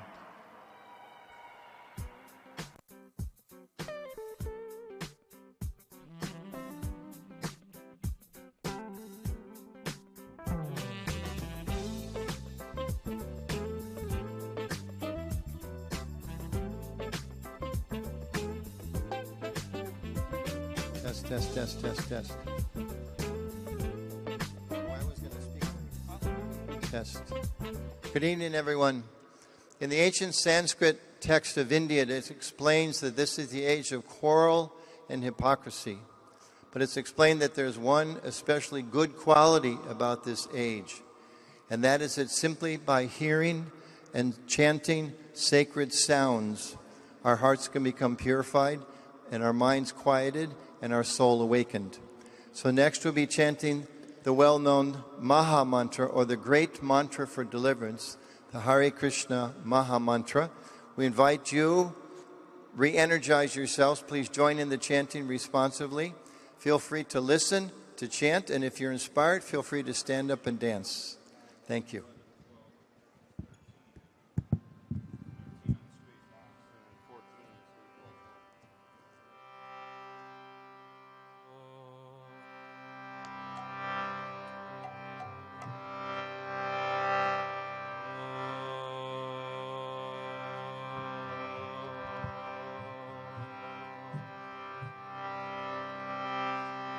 Jnanam Mirandhasya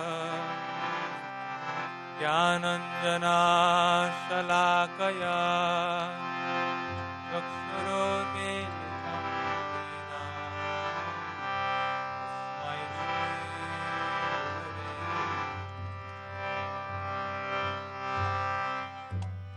He Krishna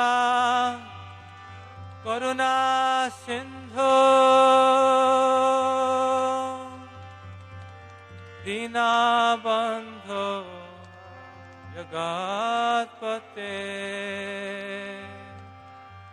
Gopesha Gopika Kandha Radha Kandha Namo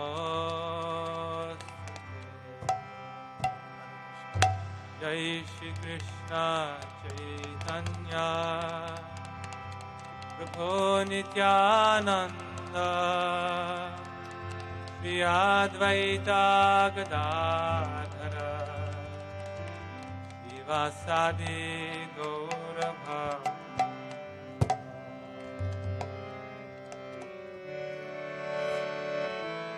Hare Krishna Hare Krishna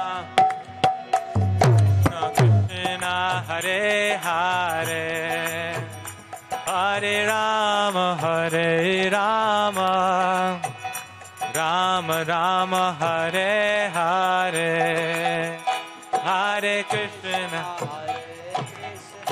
Krishna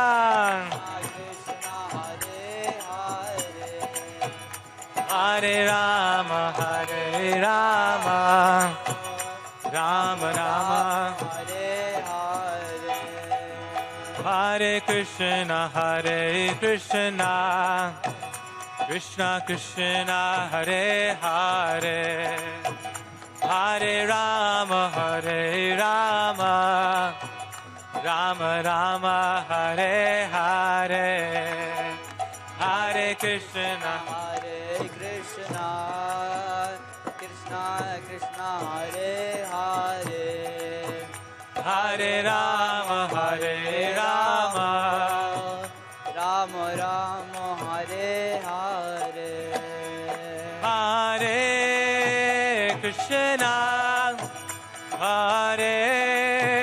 Krishna Krishna Krishna Hare Hare Hare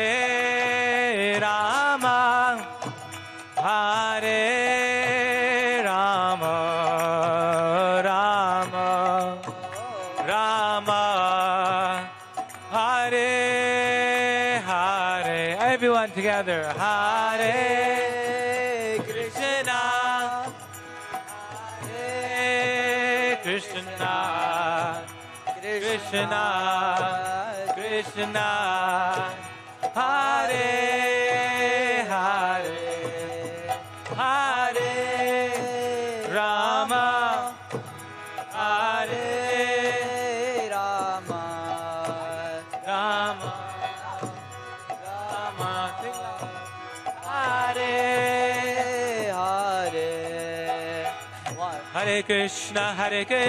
Krishna Krishna Hare Hare Hare Rama Hare Rama Rama Rama Hare Hare Hare Krishna Krishna Krishna Hare Hare Ram Ram Hare Hare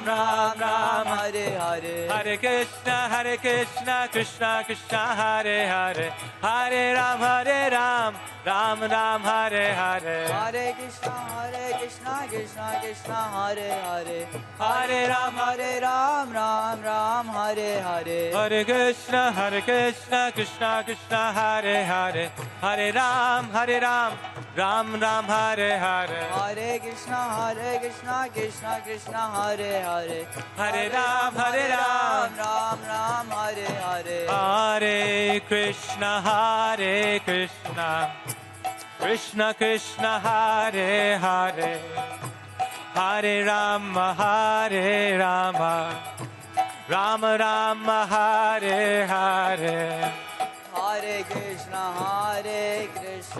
Everyone Krishna Hare Hare Hare Rama, Rama Rama, Hare Hare. Hare Krishna, Krishna Krishna, Hare Hare. Hare Rama, Rama Rama, Hare Hare. Hare Krishna, Krishna Krishna, Hare Hare. Hare Rama, Rama Rama, Hare Hare. Krishna, Hare Krishna, Krishna Krishna, Hare Hare. Hare Rama, Rama Rama, Hare Hare. Hare Krishna, Krishna Krishna, Hare Hare. Hare Rama, Rama Rama, Hare Hare. Krishna, Krishna Krishna, Hare Hare. Hare Rama, Rama Rama, Hare Hare. Hare Krishna, Krishna Krishna, Hare Hare. Hare Rama, Rama Rama, Hare Hare. Nitai Gaura Haribal, Haribal, Gaura Haribal, Nitai Gaura Haribol, Nitai Gaura Haribol. Good Manande. Hari Bol.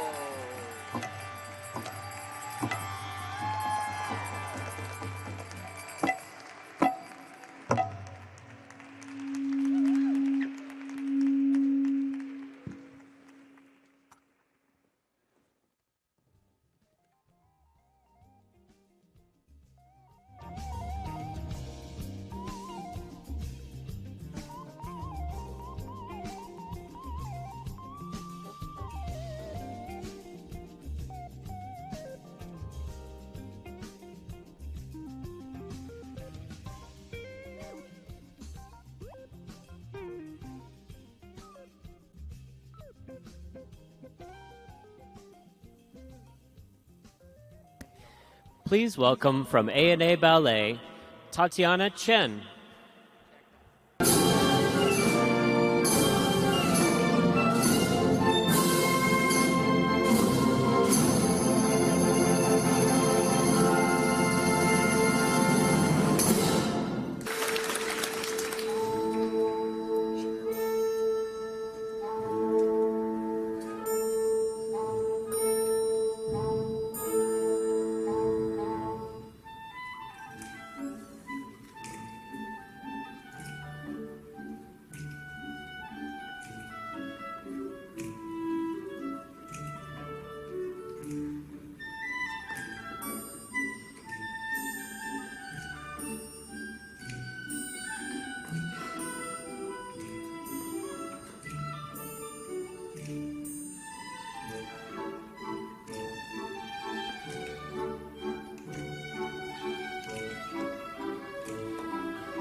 two-time Grammy and Dove Award nominee and 2017 Stellar Award winner, Chicago Mass Choir is an international ambassador for gospel music, touring throughout the United States for over 30 years, as well as Eastern and Western Europe for the past 15 years.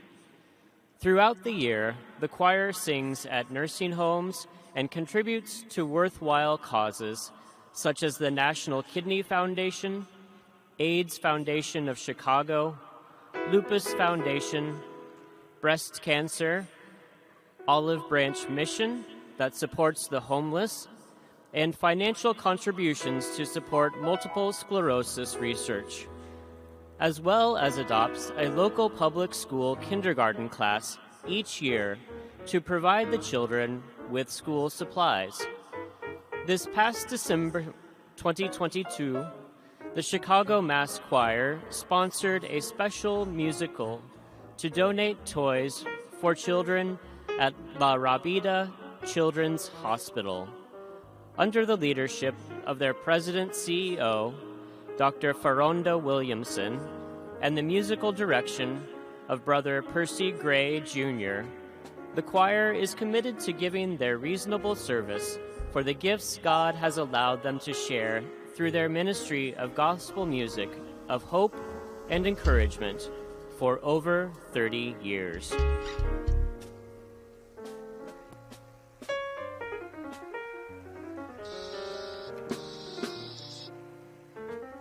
Good evening, everyone. I'm Dr. Faronda Williamson. I'm the President and CEO of Chicago Mass Choir. God bless you. I just want to thank each and every one of you for staying so late to praise God with us. To God be the glory.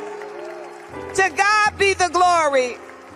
You know, the thing that's so amazing about the Lord is that He's the same in India. He's the same in Africa. He's the same in Indonesia. He's the same in the United States. And He's all of our Father. To God be the glory. To God be the glory. So I know it's late, but we just came to give God praise and glory for all the things that He has done for us. Does anybody love the Lord? Does anybody love the Lord? Does anybody love the Lord? Well, stand on your feet so we can give God some praise. If you're able to, please stand on your feet as we give God praise with the Chicago Mass Choir.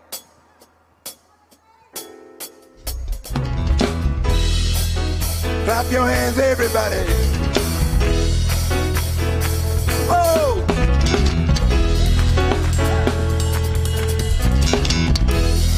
Oh, Lord our God.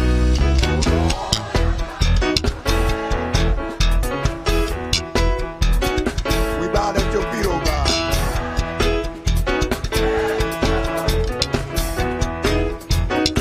Angels bow before you. Heaven and earth adore you. Oh, Lord our God.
sick room. My everything, my everything, my everything, my everything. He's Jehovah Jireh, my provider, my everything, my everything. Can I get one witness that know the Lord is your everything, my everything, my everything, my everything, my everything, my everything. He's a rock in a weary land. He's a shelter in a time of storm. He's my provider, my everything, my everything. I said, can I get a witness? Can I get a witness? Can I get a witness? My God is my everything, my everything, my everything. Woo!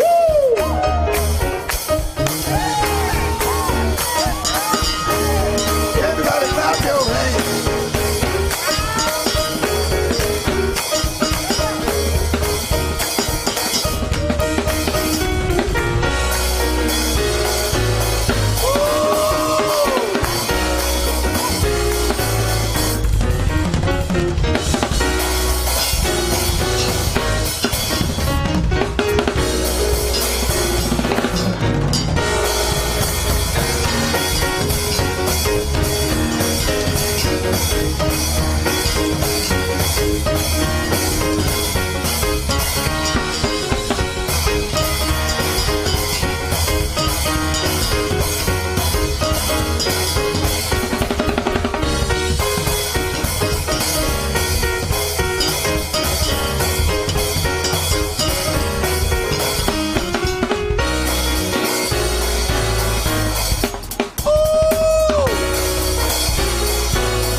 A membership for the Parliament of the World's Religions is a perfect way to stay engaged and involved before, during, and after Parliament convenings.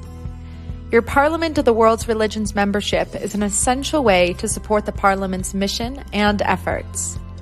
Your membership supports the Parliament's efforts in a variety of ways by helping fund causes like religious and economic justice, climate action and commitments, women's dignity, fostering a global ethic, among many others. Your Parliament of the World's Religions membership also comes with many exclusive benefits. We created the member program in 2018 as a way to keep members engaged after the Parliament convenings. With exclusive virtual events, digital content, and social forums, your membership is designed to continue your interfaith-based learning while keeping you connected to fellow Parliament of the World's Religions members.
Welcome to the closing plenary session of the Parliament of the World's Religions. We will begin shortly. We're just giving the chance to close the air wall, and as soon as the room is ready, we will begin.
Please take your seats. Our program is about to begin.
Please welcome the chair of the Board of Trustees for the Parliament of the World's Religions, Nitin Ajmera.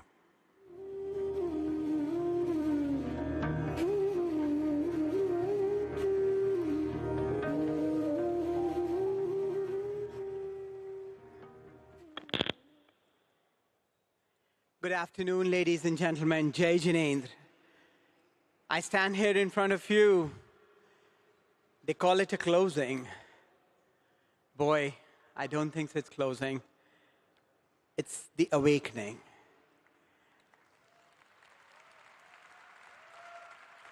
In the last 5 days, we've all come together, celebrating humanity, celebrating each other, trying to understand the perspectives, the positions, the viewpoints.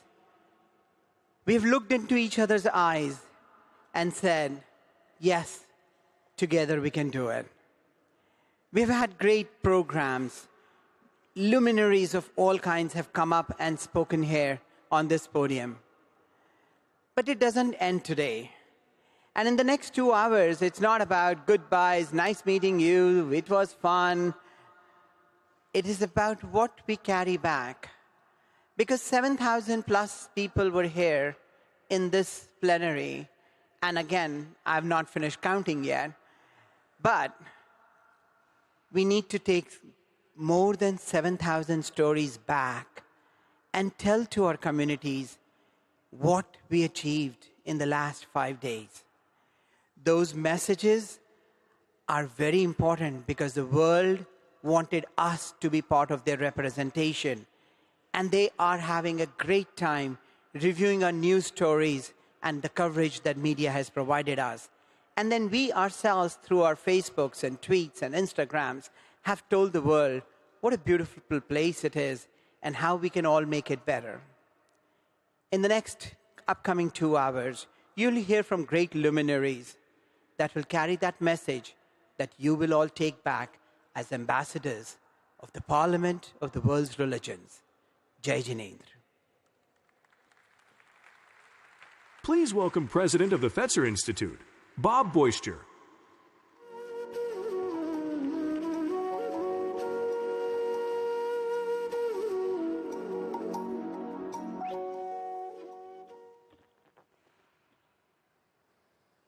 O Lord, may the words of my mouth and the meditations of our hearts be acceptable in thy sight. What a joyful honor it is to be here in this glorious culmination of this amazing Parliament. It's an honor to be able to share some thoughts with you. But before I do, I just, on behalf of all of us, want to express a huge word of gratitude to all of the people who have made this happen. What an amazing labor of love, and what a huge gift to us and to the world.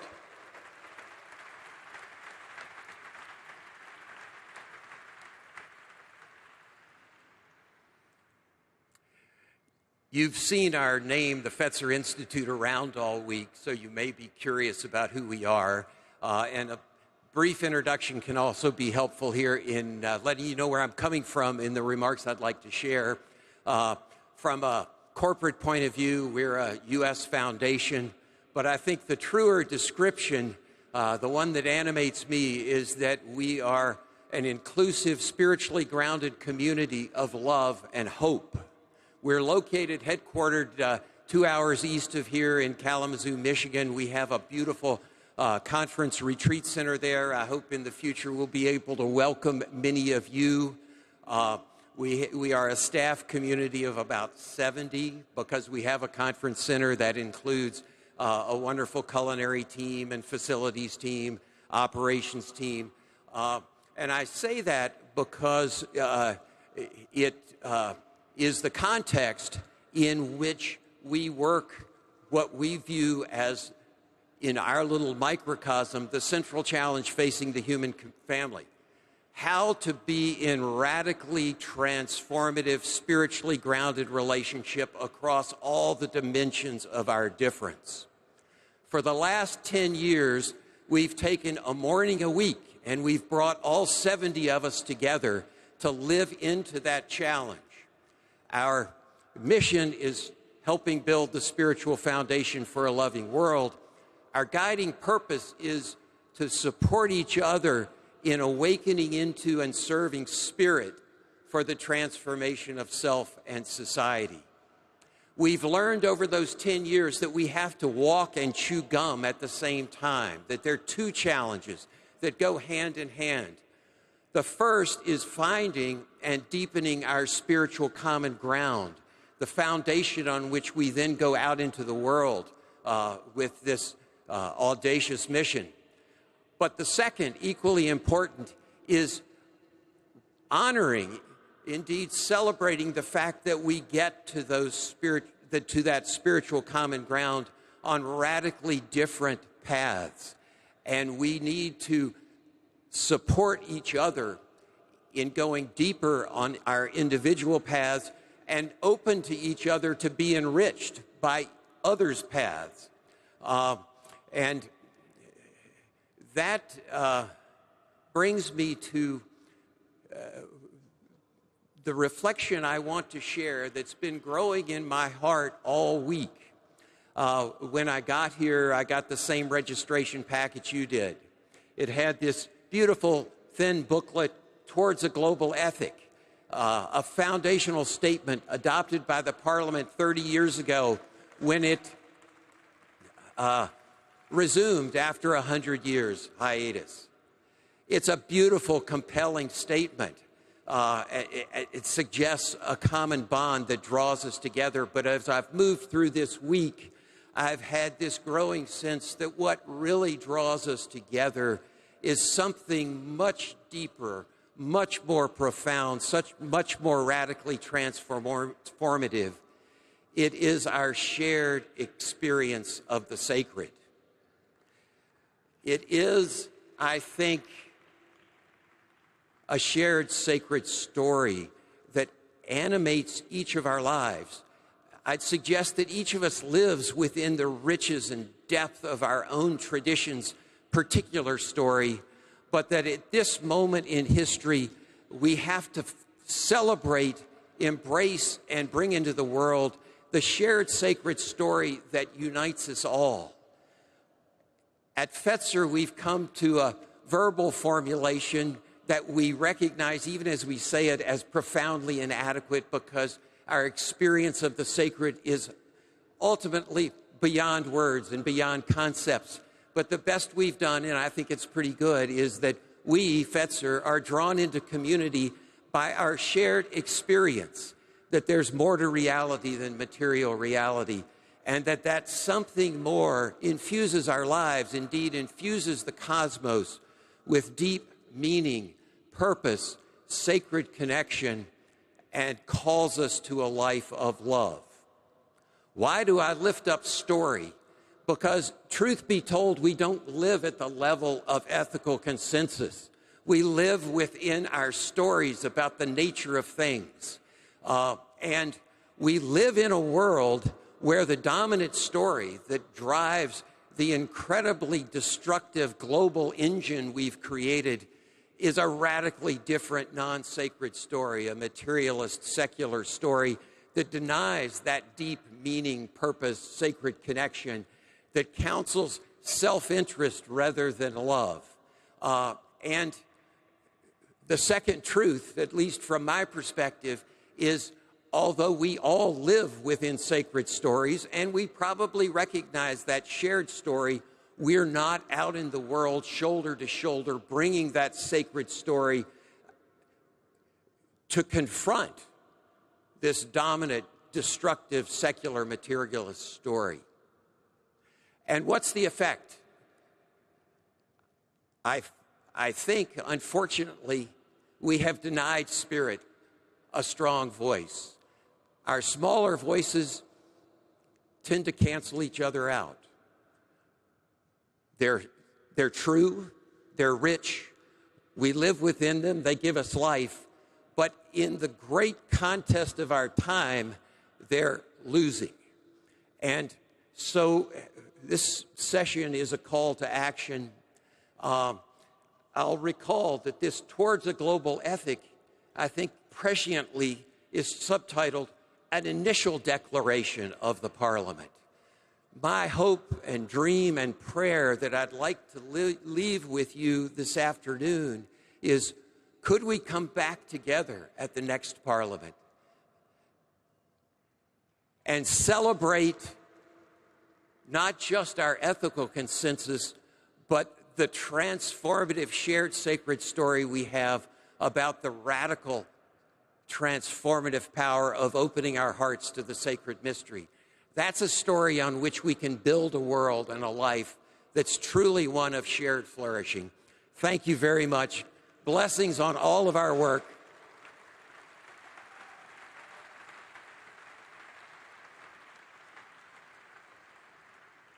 Please welcome back the Executive Director of the Parliament of the World's Religions, Reverend Stephen Avino.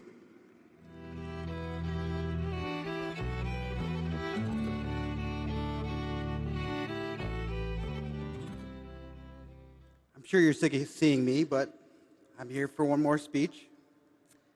Way back before the pandemic even began, in that prehistoric, seemingly prehistoric era, I was reading John Henry Barrow's book on the 1893 Parliament, and I thought to myself, the 130th anniversary is coming up. So I reached out to Reverend Vance Henry in the city of Chicago. I spoke with the different faith communities. I talked to our board, and it became clear that everyone was hungry for the Parliament to come back to Chicago. And I stand here today overjoyed and happy to have been with you guys for the last 5 days.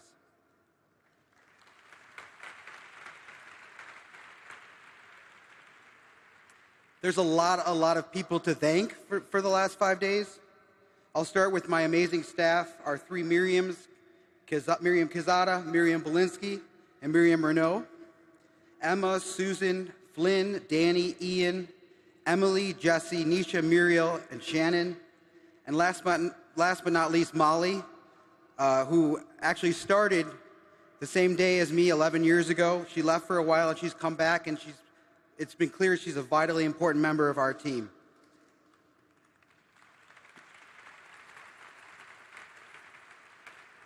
They've worked so hard for hours and hours for almost a year and a half on this event, and had to deal with the unfortunate software issues we had on Monday.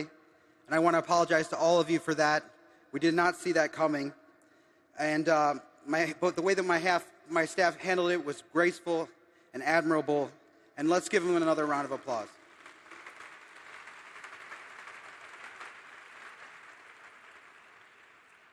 Like I said, there are so many people to thank. I could stand here for hours and hours. I'm not going to do that, I promise. But I want to thank my partners in crime in this, Nitin Ajmera and Phyllis Kurat, and the incredibly supportive board of trustees that I have, our circle of patrons, our speakers, our presenters, our sponsors and donors, all of you in the audience today, and the amazing folks at Seraphim, the work of our vendors, Congressman Rush and our host committee members, Mary Nelson for hiring me back in the day, our volunteers, and my loving, supportive family who are here today, who instilled me with a work ethic to get this done.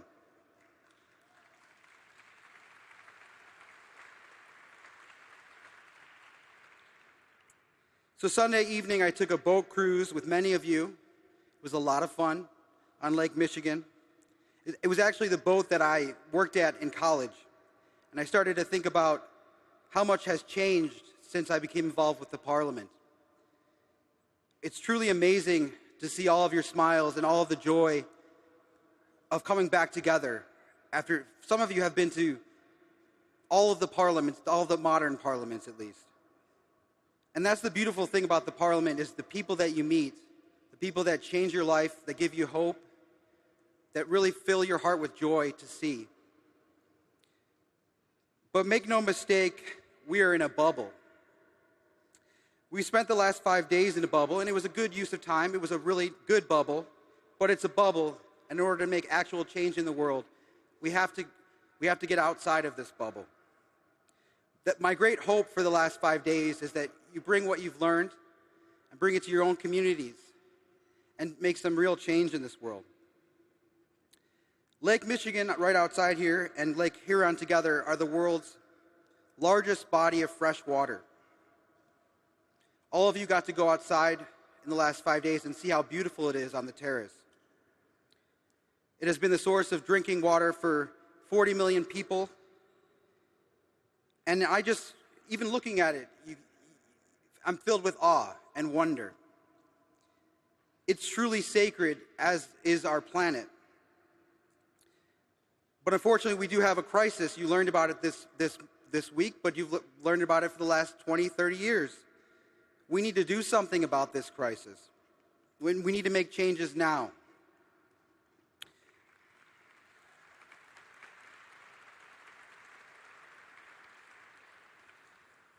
My niece is in the audience, and I don't want to give her, actually my niece is, I don't want to give them the responsibility to clean up our mess. We cannot wait any longer.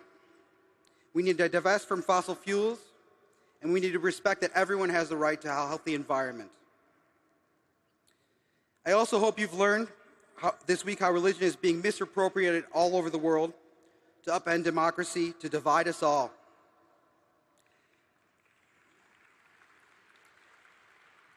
In 1893, Chicago was a boom town, and people were saying things like, this is the end of an era, that the world will be peaceful now. Let us not be so naive. Let's not walk away thinking things like that. Like I said, we are in a bubble. Within 20 years after the 1893 Parliament, World War I would break out. Don't let evil take over this world again. Don't let evil convince you that communities of color, the LGBT community, immigrants, are the problem. Fascists are here to divide us and conquer us, and we as people of faith have to stand up and say, no, we will not accept that.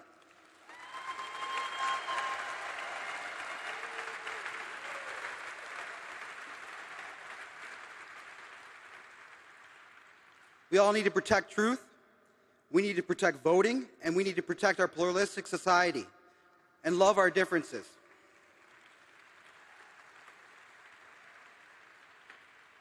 The kingdom of God or goddess is within you. We all learned from Jesse Jackson last night, we are somebody. We can make a difference. We can go out there, we can create, we can change the world, and it's time. In fact, we have an opportunity right after this Parliament to do so, to make some difference. And I'd like to bring up Reverend Alvin Bibbs to talk to you a little bit about that today. Thank you and have a safe trip home.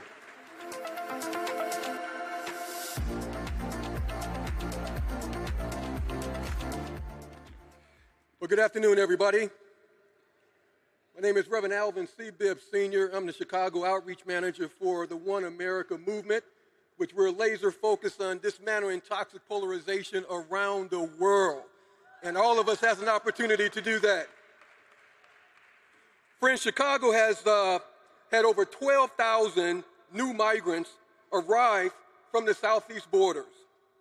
We have been walking and loving upon them as a welcoming city and are helping to provide food, shelter, community, housing, and major resources.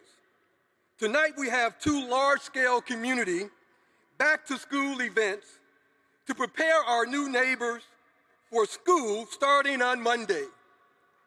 Yes, you can clap on that. So friends, we would like to have you join us this evening as we provide an opportunity to bless over 400 of these new migrants at 2 different locations here in the southwest side of Chicago. We're going to have Disney characters. We're going to have ponies. We're going to have petting zoos. We're going to have reptiles and games and food and free backpacks along the way. And friends, the bottom line is that we're going to love up on our new neighbors tonight like never before in the city of Chicago, and we need your hands. We need your help. We're going to have buses, yes. We're going to have buses that's going to be leaving the McCormick Place at 5:15 this evening at gate 31. Don't just meet me there, friends. I want you to beat me there. See you later tonight. God bless you.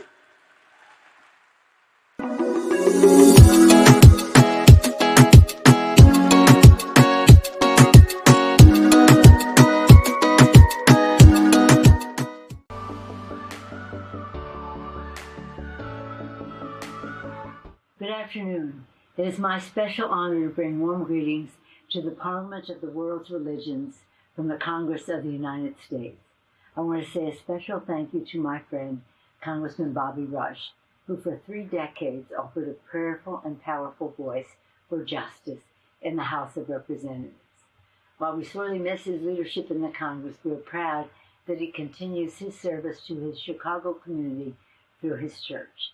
And allow me to commend you, all of the devoted faith leaders gathered for this meeting, to reaffirm your commitment to democracy, freedom, and human rights around the world. We gather a pivotal moment in world history as a battle wages between the forces of freedom and fascism, between liberty and tyranny. The fight for freedom in the world is the fight of our time.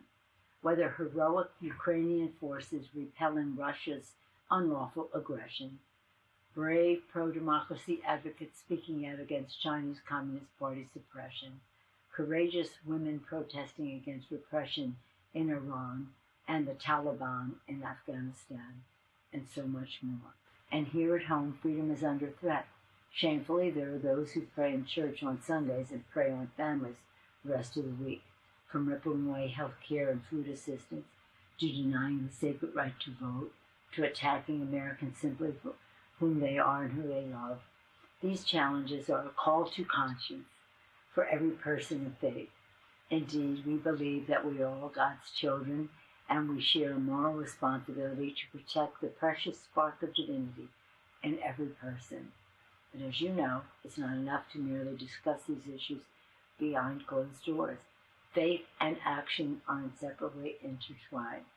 With democratic institutions and human rights under siege, we must all remain committed to using our voices and our votes to be the change we seek.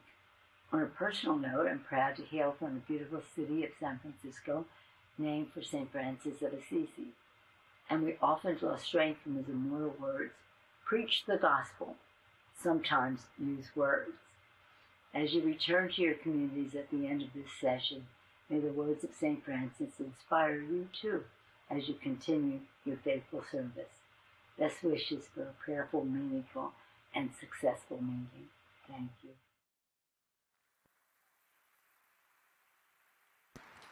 Please welcome former Chief Rabbi of Ireland, currently serving as Special Advisor to the Abrahamic Family House in Abu Dhabi, Rabbi David Rosen.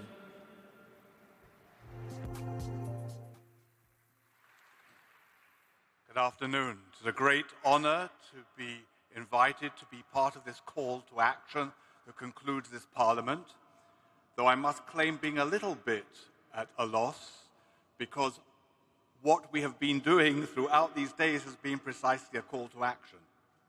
So perhaps I could just offer a takeaway from the source that so many of us here share, from the Hebrew Bible, from Psalm 34. Who is the one? Come, my children, listen to me. I will teach you the reverence of the Lord. Who is the person who seeks life, who celebrates life, loving days to do good? Turn from evil and do good, seek peace and pursue it. The ancient Jewish sages 2,000 years ago noted that seek peace and pursue it is a very unusual language. Nowhere do we find any instruction to both seek and pursue anything other than peace. They say seek it in one place and pursue it in another. And we might translate that to mean that peace is more a verb than a noun. It is something of constant pursuit, and that one can never rest on one's laurels. We might note, as many of you know, that the word shalom, peace, comes from the root meaning whole. Whole within ourselves, whole in our relationships with others, whole in our relationship with the divine. This psalm, however, is telling us a great deal more. Let me pick up from the inspiring words of Mr. Boyster. The theme of this Parliament, to defend freedom and human rights, is not something that is unique to the Parliament of the World Religions. There are many bodies that seek to advance those ideals. I would even suggest that that's not the reason the defense of freedom and human rights, as important and as sacred as they are, that's not the reason why we are all here. I would even suggest it's not the reason or the original motive of why the Parliament itself was founded. The motive behind us being here, I believe, for the vast majority of us, if not all of us, whether we are religiously affiliated or not affiliated, or even if we're rebelling against an institutional religion, we are here because we recognize that there is more to our existence than purely the material. There's more to our world than purely the physical dimension. There is a spiritual dimension that we seek, that we wish to cherish, that we wish to nurture. And this psalm is telling us that if that search for spiritual meaning is really authentic, then it must lead to concrete action. That spirituality is lacking authenticity if it does not lead us in an ethical direction.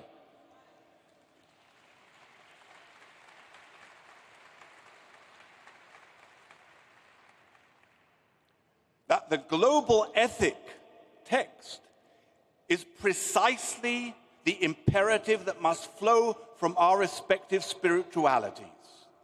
That if we really cherish that ultimate reality that the text refers to, if we really cherish that divine presence, then we must turn from evil and do good, seek peace and pursue it. And above all, that means affirming the dignity of each and every human person, regardless of race, color, creed, or orientation.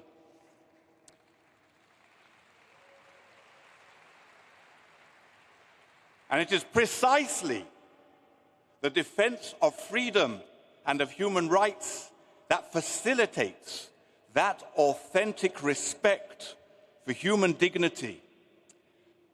An ancient sage of the Talmudic period, Rabbi Tanhuma, said, any act of disrespect to another human being is an act of disrespect to God. And thus, ipso facto, when we truly defend the dignity of other, we are in fact defending the dignity of the divine. And this is the charge that we must go away with to teach our communities, to educate our respective traditions, that if they are authentic to their spiritual aspiration, they must pursue the ethical imperative. And the psalm finally tells us one more thing, one last thing. Yes, the defense of freedom and human rights is something above all for governments and for policymakers, and we must do our best to influence them in that direction. But it is not just for governments and policymakers. As indeed Stephen has just reminded us, each and every one of us can contribute to that transformation. Because turning away from evil and doing good is something that each of us can do. The pursuit of goodness for each of us, no matter how small a drop it may be, will contribute to a rivulet, to a stream, to a river, to a sea of the knowledge of the divine that can transform our world. This is our charge. This is our heritage. This is our responsibility. May we be worthy of it. Thank you.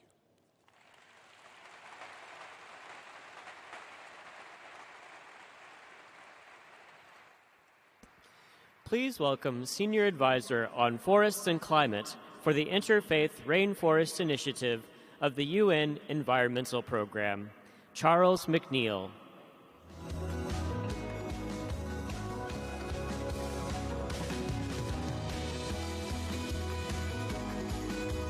Good afternoon. In the plenary event this week entitled An Urgent Call to Protect the Amazon, we learned that conserving tropical forests is essential to protect our climate and nature.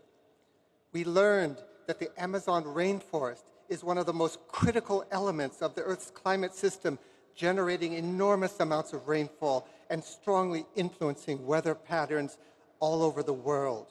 We learned that it plays a critical role in fighting climate change by holding billions of tons of carbon, which would otherwise be released into the atmosphere with deadly consequences.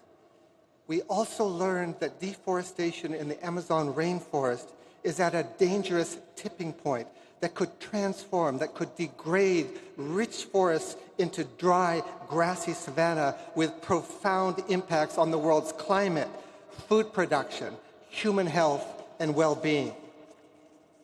In short, we learned that protecting the Amazon is everyone's business, perhaps most importantly, those of us here today, faith communities.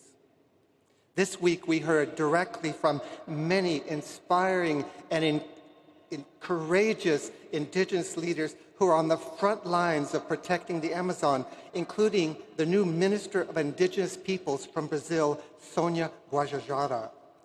We were reminded that to sustain the Amazon, we must recognize the rights of the Indigenous peoples who have been responsibly stewarding these forests for centuries. And they face serious threats and attacks today for defending the Amazon from predatory and destructive interests. And we heard how central, in fact inseparable, Indigenous peoples' cultures, traditional knowledge, and spiritualities are to the protection of forests.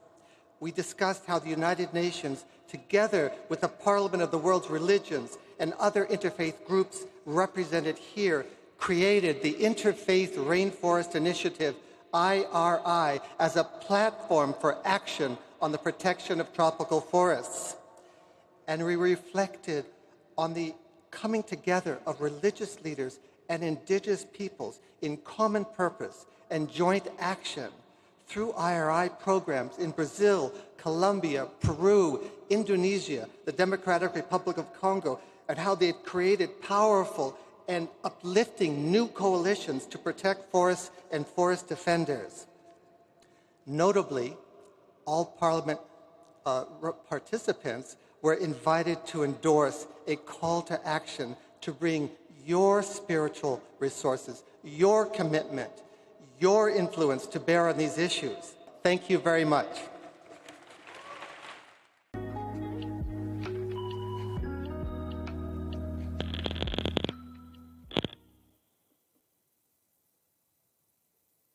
Dear respected guests from the Parliament of World Religions, good afternoon to all of you.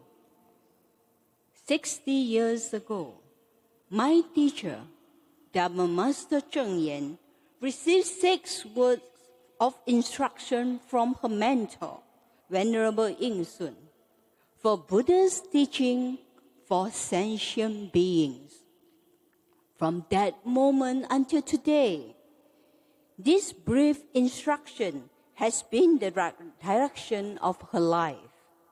In May of 1966, she established the Buddhist Compassion Relief Merit Associations, today known as Buddhist Tzu Chi Foundation. The organization started with 30 housewives who each save 50 cents a day from their grocery money to help the poor, plus income from Master Cheng Yen and her monastic disciples making baby shoes. From these humble beginnings, the mission of Tzu Chi grew from charity to medicine, education, humanistic culture, disaster relief, and environmental protection. And its footprint has now reached 128 countries around the world. Master Cheng Yen often tells us that caring for the world requires the joint efforts of many people. when everyone can come together to give a little, whether effort or funds, we can gradually bring purity to people's hearts and peace to society, and the world can become safe and free from disaster. Let us now sincerely listen to Dharma Master Zheng Yan teachings.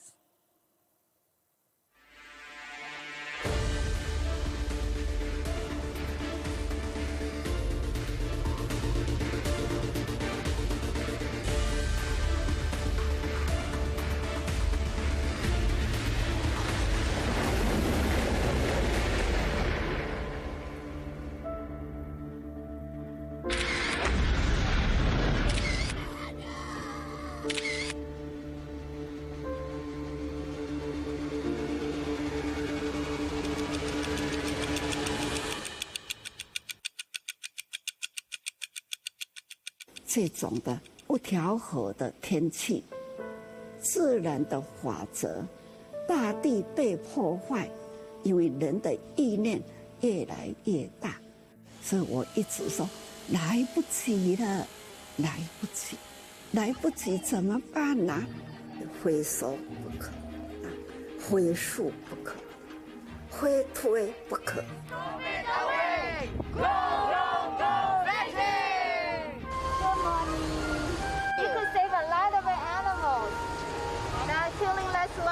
老板，你愿不愿意就明天啊，早餐也好吃素。想要讲啥？这个地球哦，已经在快烧了。感恩你一起如素护地球，感恩。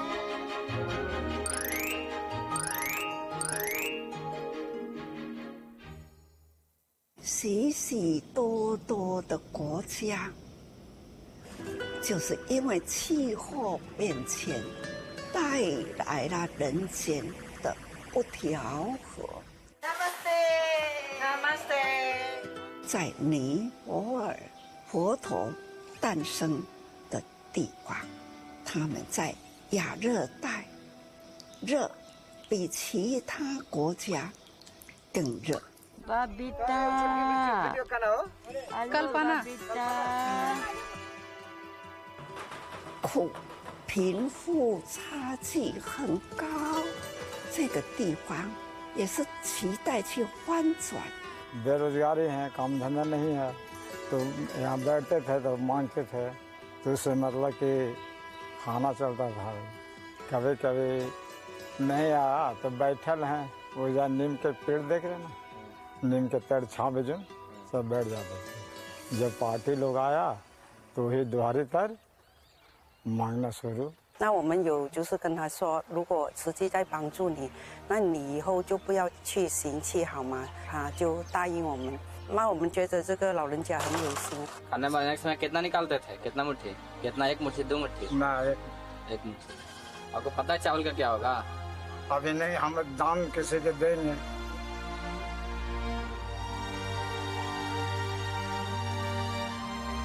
过去呢，手心向上。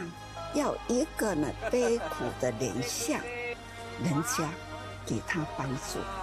现在呢，站起来，双手向下，脸已经呢是笑了啦，而且呢，把这样的心转过来，双手这样的莲花啦，这无染。美的莲花盛开了啦，所以展开了笑容。同样一个短短的时间翻转过来。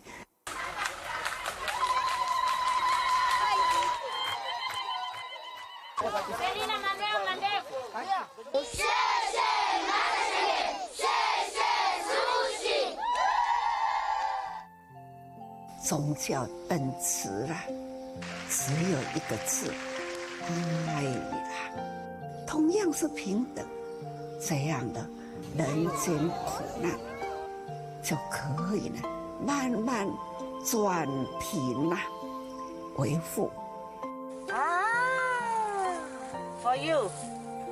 所以啊，不管哪一个宗教，一个目的就是净化人心，祥和人间，这就是人间净土。那这么大的愿力啊，出自于一念心，你的心，他的心，我的心，共同呢是一个方向的一念心，这都是呢我们心灵的方向。所以我们要把握这一生，我们共同为人间来净化人心，这就是大道。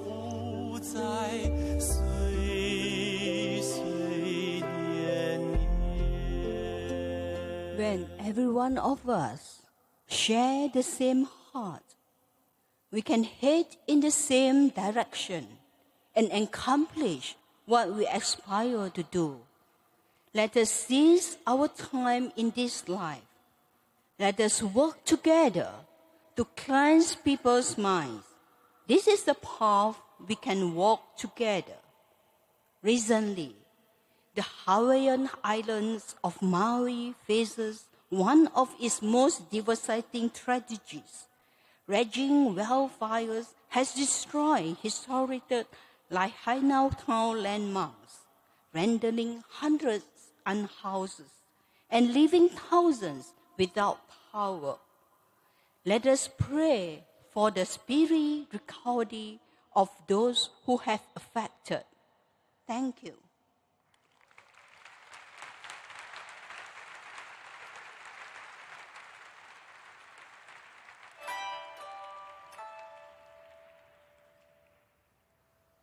Please welcome the Executive Director of the Parliament of the World's Religions, Reverend Stephen Avino.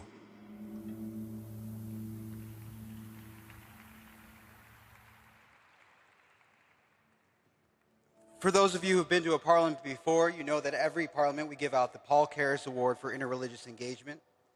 This award is given out to those who practice outstanding interreligious engagement and is named after our scholar and visionary Paul Karras, who was instrumental in the 1893 Parliament. Today I'm blessed to have on stage with me Mr. Blau Karras, grandson of Paul Karras. Blau, would you like to say a few words?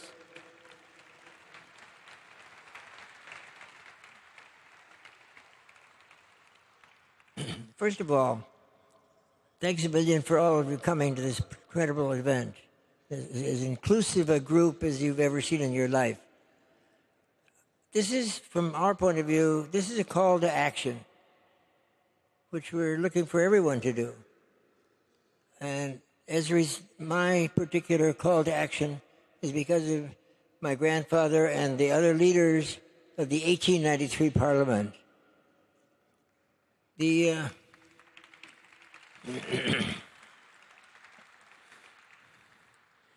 1893 was an incredible event.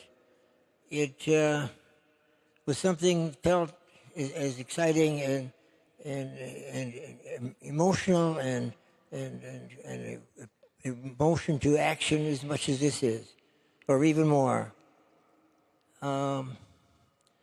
They were felt so strongly about it they didn't want to stop meeting. And the leaders of the parliament, representing many, over half of the participants, wanted to meet again. So Bani, Charles Bani, and John Barrows, and my grandfather, Paul Karras, did everything they could in the next 20 years to reconvene the parliament. But the powers that be would not allow it. In London, Paris, wherever there was an international meeting, they tried, and that was one of the great frustrations of my grandfather. So fortunately, the Vedanta religious leaders read about this, heard about it, and recognized its value and continuing value, and they called everybody they could get their fingers around it, their hands around it, and communicate with, to start meeting again in 1993. So thanks to the Vedanta religious leaders. And with that, With that, we think this is a very exciting event, and we really thank the Parliament and the Parliament's committee to select the routes for our Paul Karras Award. Thank you.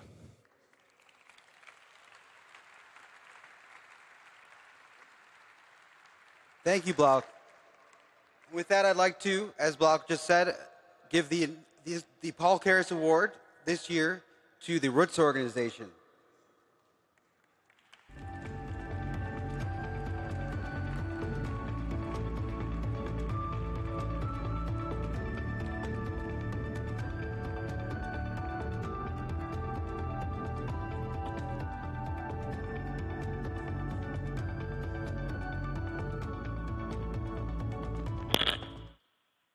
We are extremely, extremely grateful for this award, the Paul Karras Award.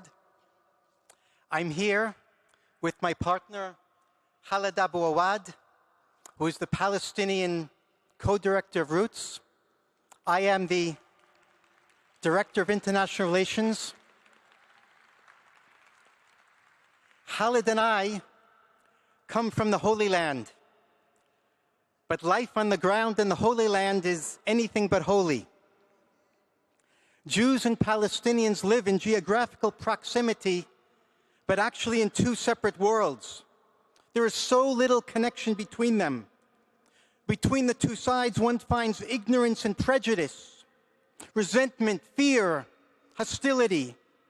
And further, Jews, my people, have all the power, and Palestinians suffer from deep institutional neglect and discrimination. People are dying almost every day because of these conditions. For 33 years, I had lived in the Holy Land but had never had a real conversation with a Palestinian. For all these years, the Palestinians for me were like the gray, drab scenery that passes in the background of the movie, my Jewish movie, but they're not part of the plot. They were transparent, or I was blind. I lived as if my story, my Jewish story, was the only story in the land. There was no other story, no other people. Today, I hope that I know better. After 9.5 years of deep and difficult, painful and productive, challenging and cathartic interactions with my Palestinian neighbors and partners, I know that there are two peoples in the land, two stories in the land, and to live your life as if there's only one story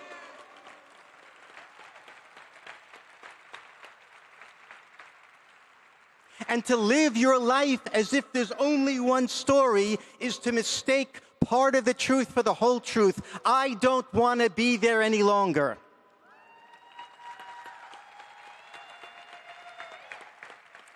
About 9.5 years ago, Khaled, myself, and others founded Roots, the Israeli-Palestinian grassroots initiative for understanding nonviolence and transformation. Roots created something almost unheard of, a joint Israeli-Palestinian community center where local people from the two sides come together almost every single day for social activities, educational activities, and religious activities. It spans the gamut of interfaith dialogue, religious celebrations, photography workshops, trauma workshop, learning the other's language, culture, religion, and politics. And furthermore, we also focus on activism, trying to make Palestinian lives better on the ground, legal issues, freedom of movement, sewage, building rights, and more.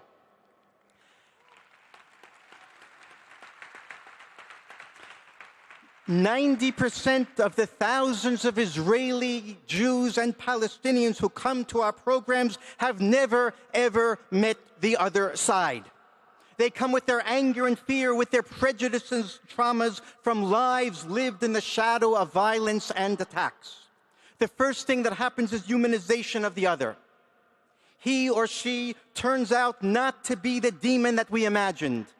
We discover a human being on the other side. We're surprised that they're human just like us, and often we are embarrassed that we're surprised, but we're still surprised. Humanization is difficult, At the beginning, cognitive dissonance is created and then unsettling empathy. The process begins almost immediately at the first meeting, continues, but it takes a while to sink in. But that's not the end of it. There's a second level, which is the recognition of the national identity of the other side. Israeli Jews and Palestinians, by and large, construct their identities upon the erasure, the nullification of the other side's identity. Both sides think they can tell the other side who they are. Israeli Jews say there's no such thing as Palestinian. Never was a Palestinian state. They're just Arabs, so let them go back to Saudi Arabia where they came from. And the Palestinians say the Quran greatly respects Judaism, but it's a religion, it's a faith, it's not a people. You don't need land, so go back to Eastern Europe where you came from. But after you listen to the other side, tell the stories about who they are for weeks and for months, you begin to realize that you know nothing about who they are. You have to listen, and it's so hard to listen. You have to listen and let them tell you who they are, and then they may listen when you tell who you are. The Jewish, Israeli, Palestinian participants in Roots have learned that there's such a thing as the Palestinian people, that there's such a thing as the land of Palestine, and the Palestinians belong to Palestine. And the Palestinian participants in Roots have learned that there's such a thing as the Jewish people, and there's such a thing as the land of Israel, and the Jewish people belong to the land of Israel. And here now is the most excruciatingly difficult, the most gut-wrenching, the most ostensibly traitorous thing. The borders of the historical land of Israel and the borders of historical Palestine are the exact same borders. Both peoples, I say both peoples, belong to the same piece of land.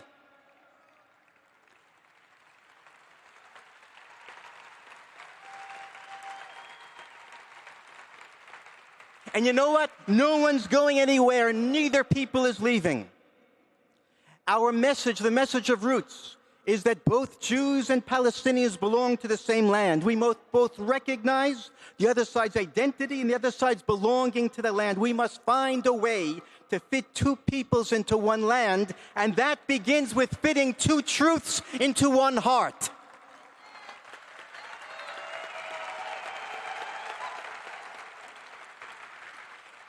According to our understanding, the political conflict between the Jewish Israelis and the Palestinians is at its core a conflict over identity.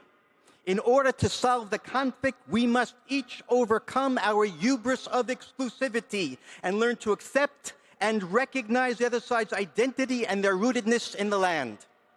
Through our grassroots, people-to-people peace building, Roots is preparing the human hearts for a future political settlement founded on equality, freedom, human rights, dignity, and security for both peoples in that little sliver of land that we both call home. Thank you. Thank you very, very much.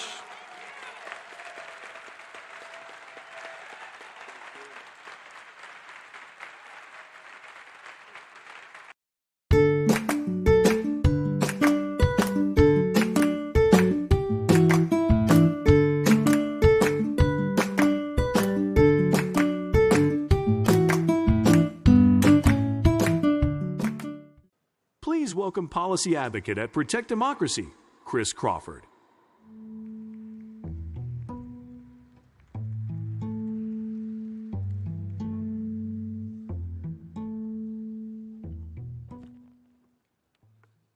We do not all start from the same place, but we're standing together now, and we have to stay together and march forward together.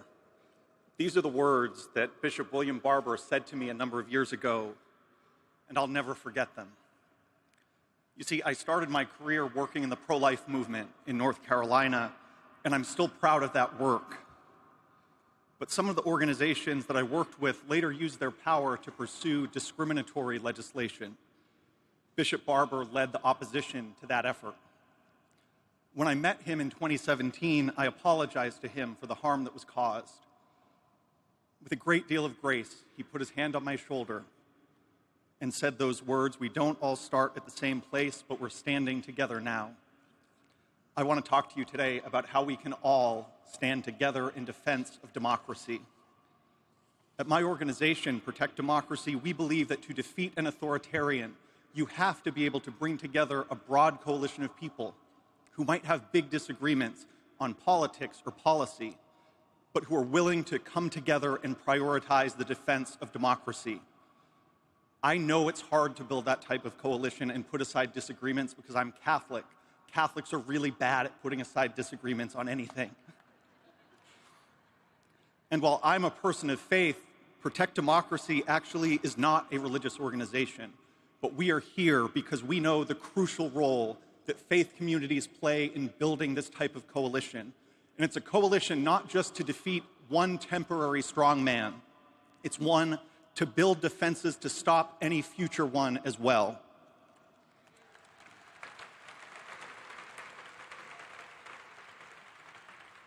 My organization was founded in response to an immediate crisis, but we came to realize that preserving democracy is not a one-year or a three-year project.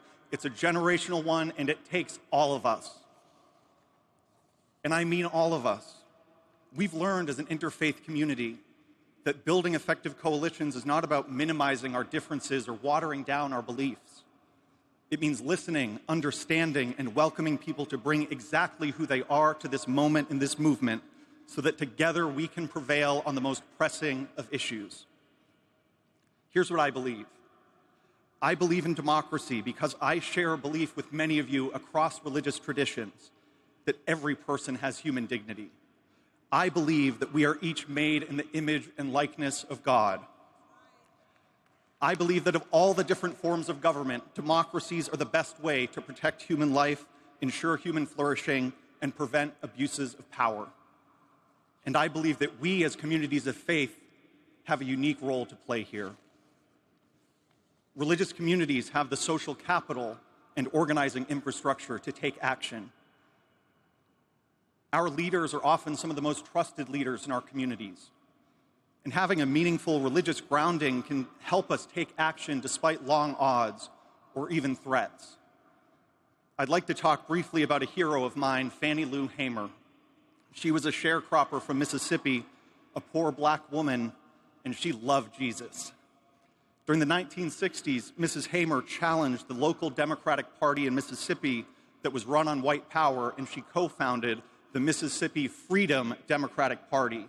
She challenged Jim Crow voting laws.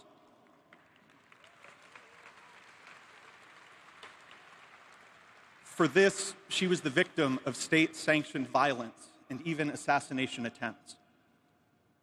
Mrs. Hamer's testimony at the 1964 Democratic National Convention was so moving that President Lyndon Johnson held an impromptu press conference at the White House to try to take the cameras off of her. That move backfired. Mrs. Hamer was not going to be stopped, and a year later, that same president signed the Voting Rights Act into law.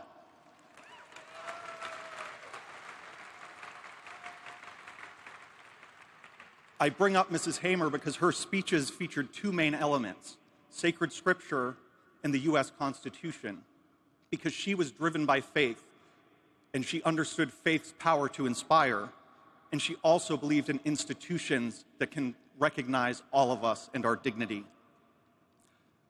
There have been entire books written about faith-based efforts to resist authoritarianism, but what I invite us to take back home with us is this: the next chapter is being written right now, and it's being written by us.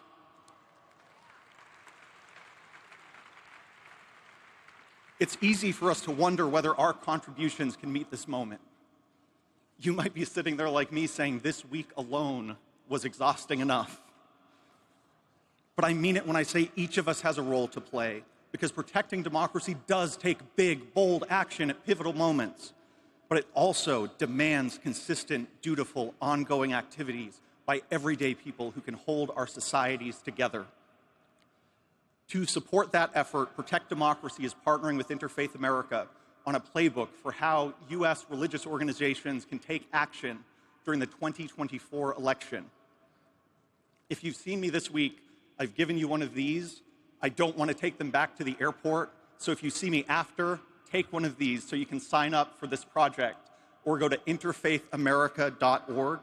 That is interfaithamerica.org. I'd like to close where I began, with my conversation with Bishop Barber. There are still many big issues on which he and I might disagree. I've been to enough events this week that I know there are many ways that many of us continue to disagree. In democracies, we can have those disagreements. We can fight for what we believe in and operate within a system to compete for the hearts and minds of our fellow citizens. If we lose that ability, we lose everything. Every freedom that we enjoy, including our religious freedom, rests on a foundation of free and fair elections and the peaceful transfer of power. Our ability to advocate for issues we care about rests on the existence of pluralism and democracy. Even our ability to practice our faith without coercion or punishment is a fundamental freedom protected by democratic values and the rule of law. We cannot take that for granted. No matter where we started, no matter how far apart we seem sometimes, we must find a way to come together. We must find a way to march forward together. It's been a blessing to be with you this week. Thank you.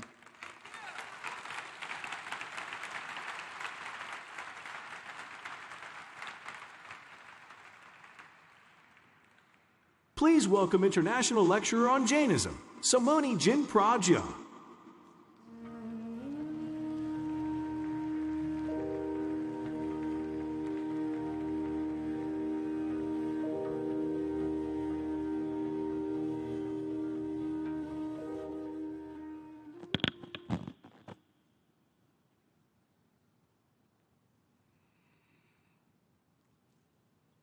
वीतरा को प्रणाम, आराध्य को प्रणाम. Respected all the religious leaders, brothers and sisters, whole earth is one, whole sky is one, all humans are one. Same blood, same flesh. Lord Mahavira said, Eka manus sajai. So we walk together, we think together, we sit together, and we live together, we help together, each other. So we are praying Jain prayer. Namo Arhantanam. Namo Siddhanam.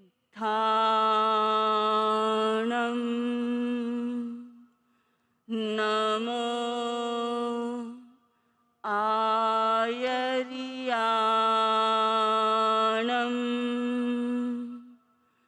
Namo Uvajjayanam.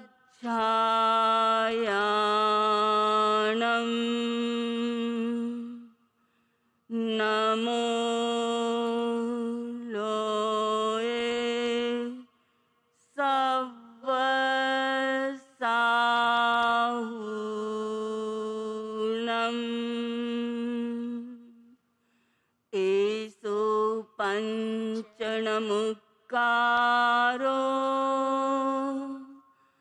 Savvapavanasano Mangalanam cha Savvesim Padhamam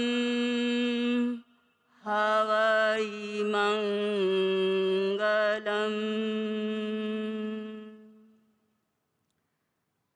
I bow to the enlightened one.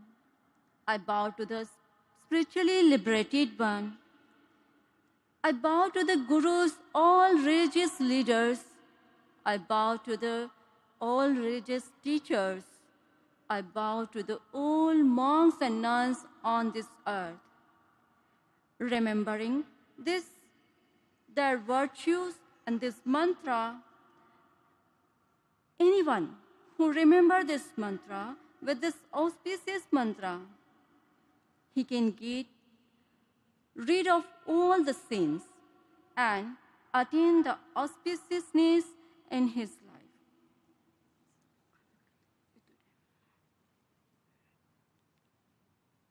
Kamemi savvajive sabbe jiva kamantu me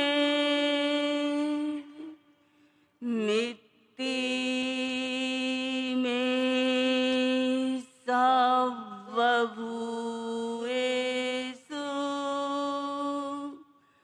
veram majjanakenai.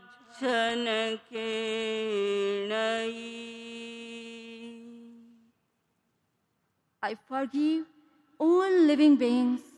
May all souls and living beings forgive me. I am friends with all beings, living beings, have no enmity towards any souls. All living beings, forgive me, forgive me. Om Arham.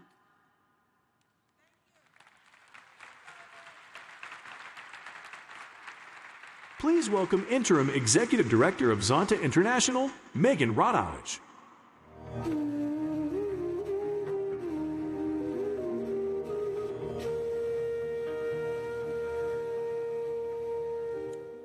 Good afternoon.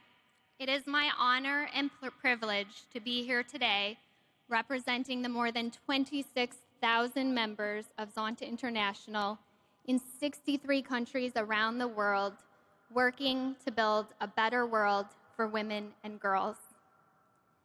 As I have met and talked to many of you here this week, some of you have asked why Zonta International, not a faith-based organization, would be here at the Parliament of World Religions. The truth is, I think this week has shown that we all have far more in common than we do differences.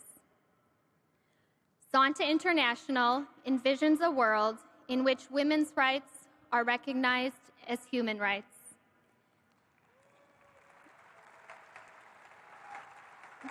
And every woman is able to achieve her full potential. In such a world, women have access to all resources and are represented in decision-making positions on an equal basis with men.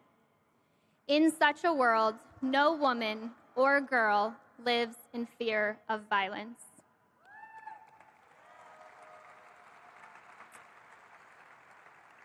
That is a vision I think we can all support.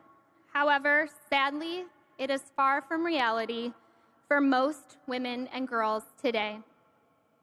Instead, we see new challenges to realizing our vision for gender equity and have witnessed the rollback of women's rights in many countries around the world. Despite these challenges, the Zonta International community remains committed to that vision. One of the key ways we are working to raise awareness of and take action to end violence against women and girls specifically is through our Zonta Says No to Violence Against Women campaign. The campaign was launched in 2012. At the time, Zonta International was working on several projects focused on ending violence against women in Africa, Asia, Central America, and Oceania, in partnership with UN Women and the UN Trust Fund to End Violence Against Women. Simultaneously, many of our clubs were working on gender-based violence issues locally. But we wanted to find a way to unite our members around the world to use their voices in support of a common goal. The answer was Zonta Says No to Violence Against Women. In the 12 years since the campaign started, it has grown every year. It is raising awareness of the global epidemic of women's rights violations, uniting Zonta clubs worldwide in conducting impactful advocacy actions to fight violence against women and gender inequality, influencing the making and implementation of laws, and changing gender-based attitudes and behaviors to end violence against women.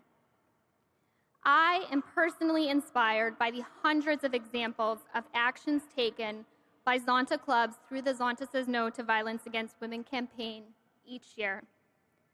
From supporting local women's shelters in Germany, to training frontline workers to provide gender-responsive services in the Philippines, working to end child marriage right here in the United States, and lighting up communities across the world in orange to bring much-needed attention to the epidemic of gender-based violence globally, the Zonta Says No campaign is about awareness and action. The power and beauty of this campaign is it is global, but it takes place in hundreds of communities in 63 countries. It brings together tens of thousands of individuals around the world to take action to end violence against women and girls based on local context and community needs. We are now gearing up for the 2023 16 Days of Activism, beginning on the 25th of November. And we welcome all of you who share our vision for a world where no woman or girl lives in fear of violence to join us in our efforts. Visit zontasaysno.com and find a Zonta community near you to use your voice to end violence against women and girls during the 16 days and beyond.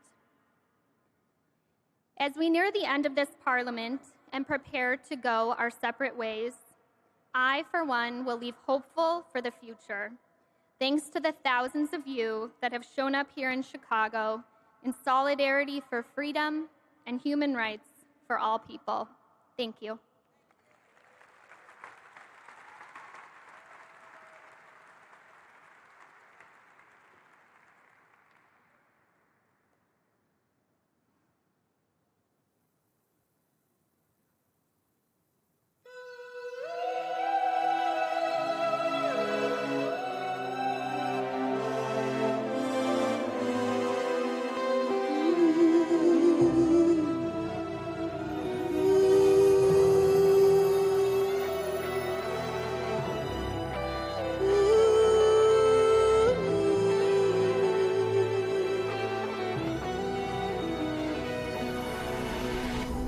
Marched in the streets for centuries,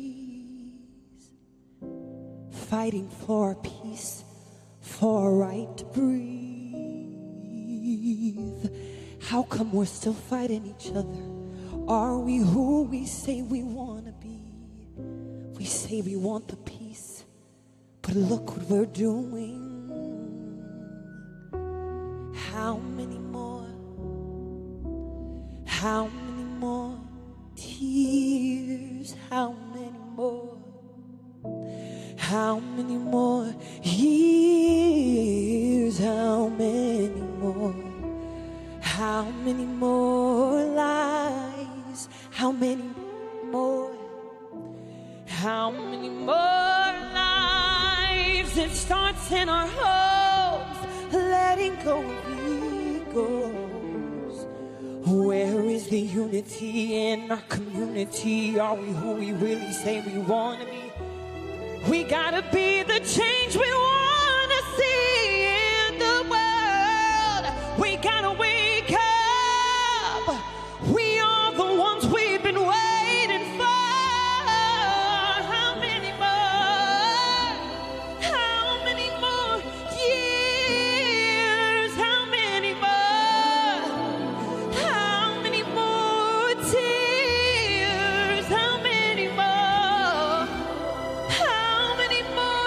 Lies.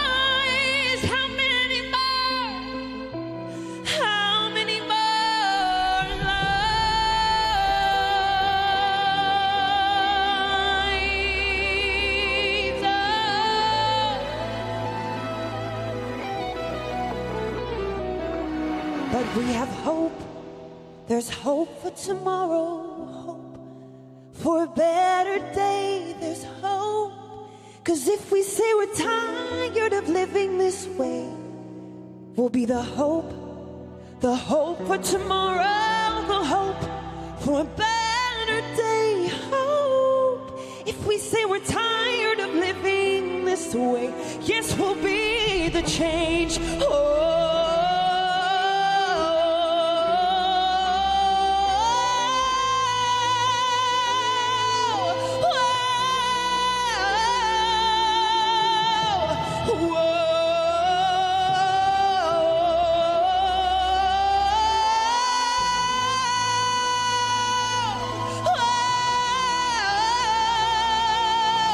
God, I know you're listening.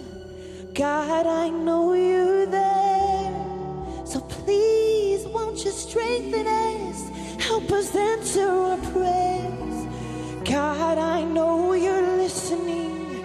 God, I know you're there. So please, oh please, won't you strengthen us? Help us answer our prayers.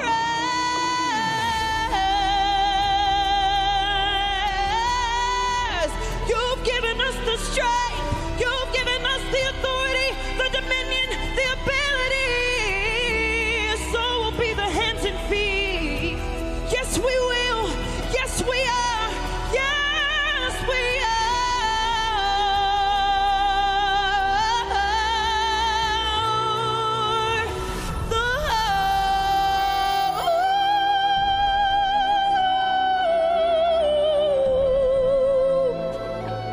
Yes, we are.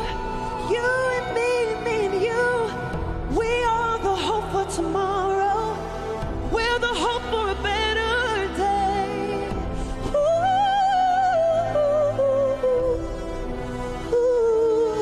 We are the hope for tomorrow. Hope for a better day. Hope. 'Cause if we say we're tired of living this way, we'll be the hope for tomorrow, hope for a better day, hope. If we say we're tired of living this way, we'll be the change. Oh yes, we will. We'll be you and me and you. We are the answer. We'll make the world a better day and be the change. Thank you. Look at someone and tell them, point to them and tell them, you are the answer. Point to yourself and say, I am the answer. We are the answer. Peace and gratitude. Let's move forward. Thank you.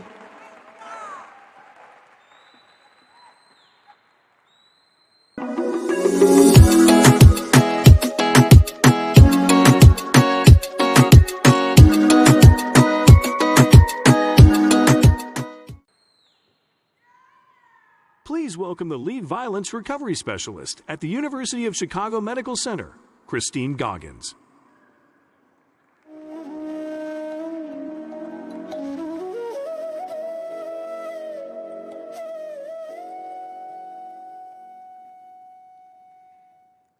To the distinguished guests of the Parliament of the World's Religion, to my fellow Chicagoans, and to this nation, I am honored to share space with you all today. I address you equally in gratitude and grief. 16 years ago, I lost my best friend, Blair Delane Holt, to gun violence. 16 years ago, I devoted my life to anti-gun violence advocacy. 16 years ago, I began to deeply question, how do I use my voice and my influence for justice and peace? I urge each of you to take the same just stand. We as a nation have to prioritize humanity. We have to interrogate the falsehoods and misconceptions about personal safety that promotes gun violence as the preferred method of conflict resolution. Gun violence, thank you. Gun violence is a public health crisis that needs the utmost attention. Violence has plagued this country since its founding. It's always been the American way. Gun violence is now the leading cause of death for all children and the leading cause of suicidal deaths for Black children. This is unacceptable. Our children do not deserve this. We do not deserve this. This is not a you problem. This is not a they problem. No one is immune to gun violence. This is an American problem. Every human life is precious. The blood being spilled in our streets is liquid gold. We have lost our way and devalue human life so greatly. In May of 2018, my passion for advocacy and my career aligned when I joined the Violence Recovery Program at University of Chicago Medicine. The Violence Recovery Program is a hospital-based intervention program that supports victims and their families impacted by violent injury. We engage patients during admission and post-discharge to promote comprehensive recovery and reduce re-injury risk. We do this by providing trauma-informed care in the crisis intervention space when the patient arrives to the hospital from the scene where they were injured. We address safety concerns, provide medical updates, or death notifications to the patient's next of kin. We work with our internal teams and community partners to provide case management to the patients and link them to resources they will need to make a comprehensive recovery. The hospital-based intervention model is still in its infancy, but research shows that this model is effective for helping patients in the golden hour or in the immediacy after injury where someone is likely to make change. We have to continue to do more research about the beliefs around gun violence and gun culture. We have to look at the effects of injury and interventions over time to really understand. We have to implement evidence-based practices and practice-based evidences. Most importantly, we have to uplift the voices of the survivors and those at highest risk of injury. They have the answers.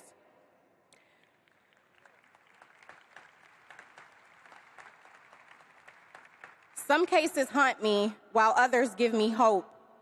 Every day that I've sat in the family consultation room to give a medical update or a death notification, it takes me back to the day Blair passed away, when I was sitting in Christ's hospital room, waiting room, hoping and praying that he will pull through. I've since supported hundreds of patients and their loved ones through the worst moments of their lives. Hope and justice have transformed me as much as I have over the 16 years that I've been in this fight. I do not have all the answers. In fact, I probably have more questions than anything. My heart breaks because this fight is so complex. We have such a long way to go to identify all the solutions.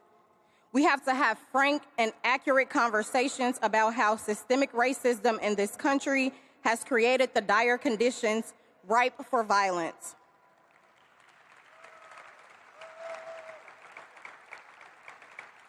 Chicago is a city long plagued by racial violence and segregation, which are both still alive and well in policy and practice.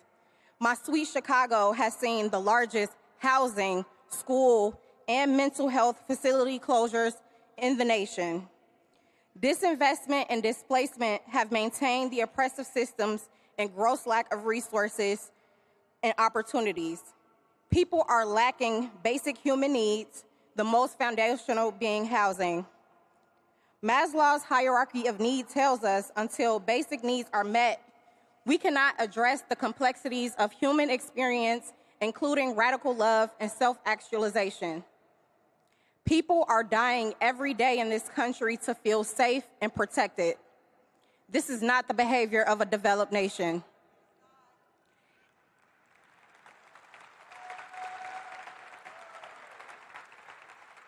In the 50s and 60s, motor vehicle crashes were the leading cause of deaths for Americans.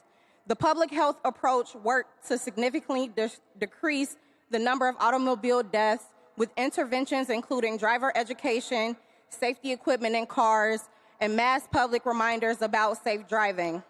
This approach works, and it can help decrease gun violence. We have to take the blame away from the individual and address the context. all of the factors, the system as a whole that leads to violence. We are in a state of emergency, but I believe that peace is possible. It may not happen in my lifetime, but I know that the work that I am doing will contribute to the cause. I'll leave you all with a call to action to figure out how you can be a part of the solution. Create brave spaces where you discuss power and privilege and the harm it causes and the healing that it could create. Educate yourselves on your beliefs and the beliefs that are different from yours regarding guns and gun violence. Urge your public officials and lawmakers to enact common sense gun legislation.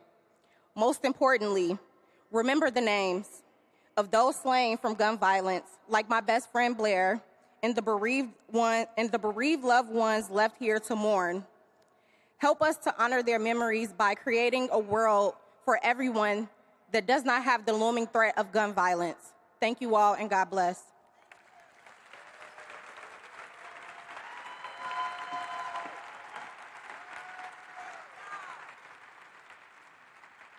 Please welcome author, activist, and co-founder of Red Letter Christians, Raw Tools, and The Simple Way, Shane Claiborne.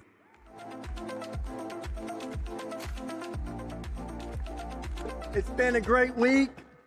I have the privilege of working with a movement called Red Letter Christians, and we get our name from the Bibles that have the words of Jesus highlighted in red. We like to say we're trying to live as if Jesus meant the stuff he said. Gandhi was asked about Christianity, and Mahatma Gandhi said, "I love Jesus. I just wish the Christians acted more like him."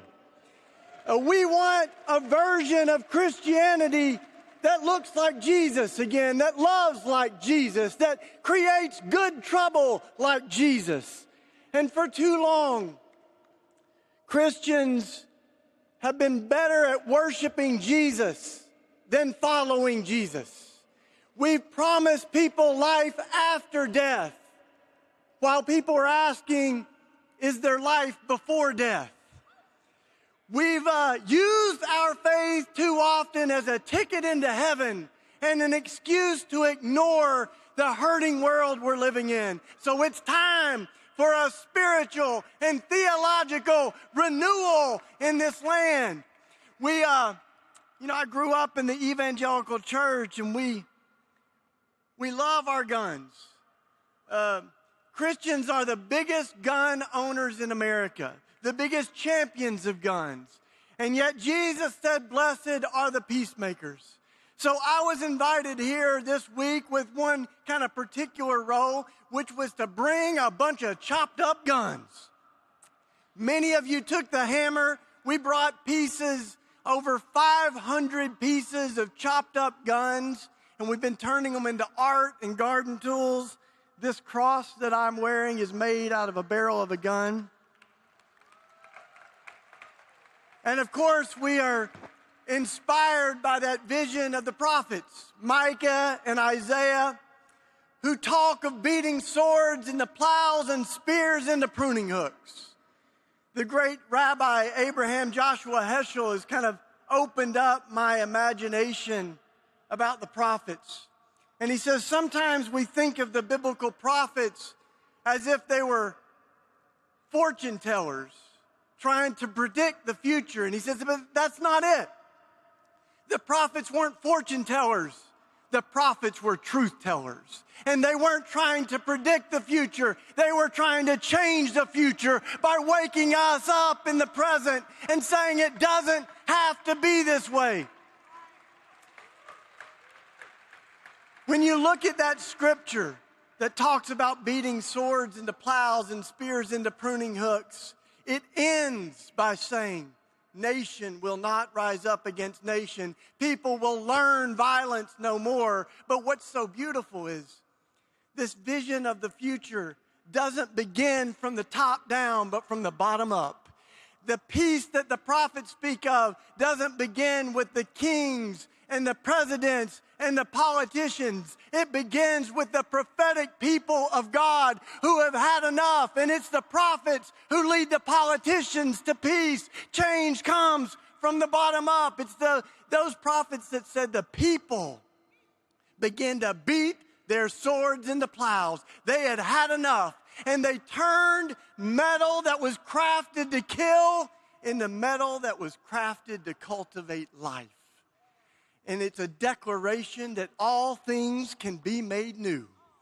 This shovel that I have, many of you, hundreds of you have touched this shovel this week, and it's made out of a gun. I tell my evangelical friends, this is what a gun looks like when it gets born again. And what we've been saying this week is that metal can get born again, and so can people. Someone who is killed is more than the worst thing that they've ever done, and God can transform all things and make all things new. So we're dedicating this plow that many of you have touched to the Parliament, and we're declaring that we are a part of a movement that is about the transformation of the world. All of our religions have been distorted and perverted and manipulated to justify hatred and violence, to camouflage hatred. As one of my mentors said, all you have to do is twist the cross and you get a swastika. And we've seen that done over and over. But we're here today, as Martin Luther King said 50 years ago, he said, these are extreme times that we're living in. And the question isn't whether or not we will be extremists, but what kind of extremists will we be? Will we be extremists for hatred or extremists for love? And the world has seen enough religious extremists for hatred. And I think the world is longing to see people of faith who are extremists for love. It's been a gift to be here. Thank you so much.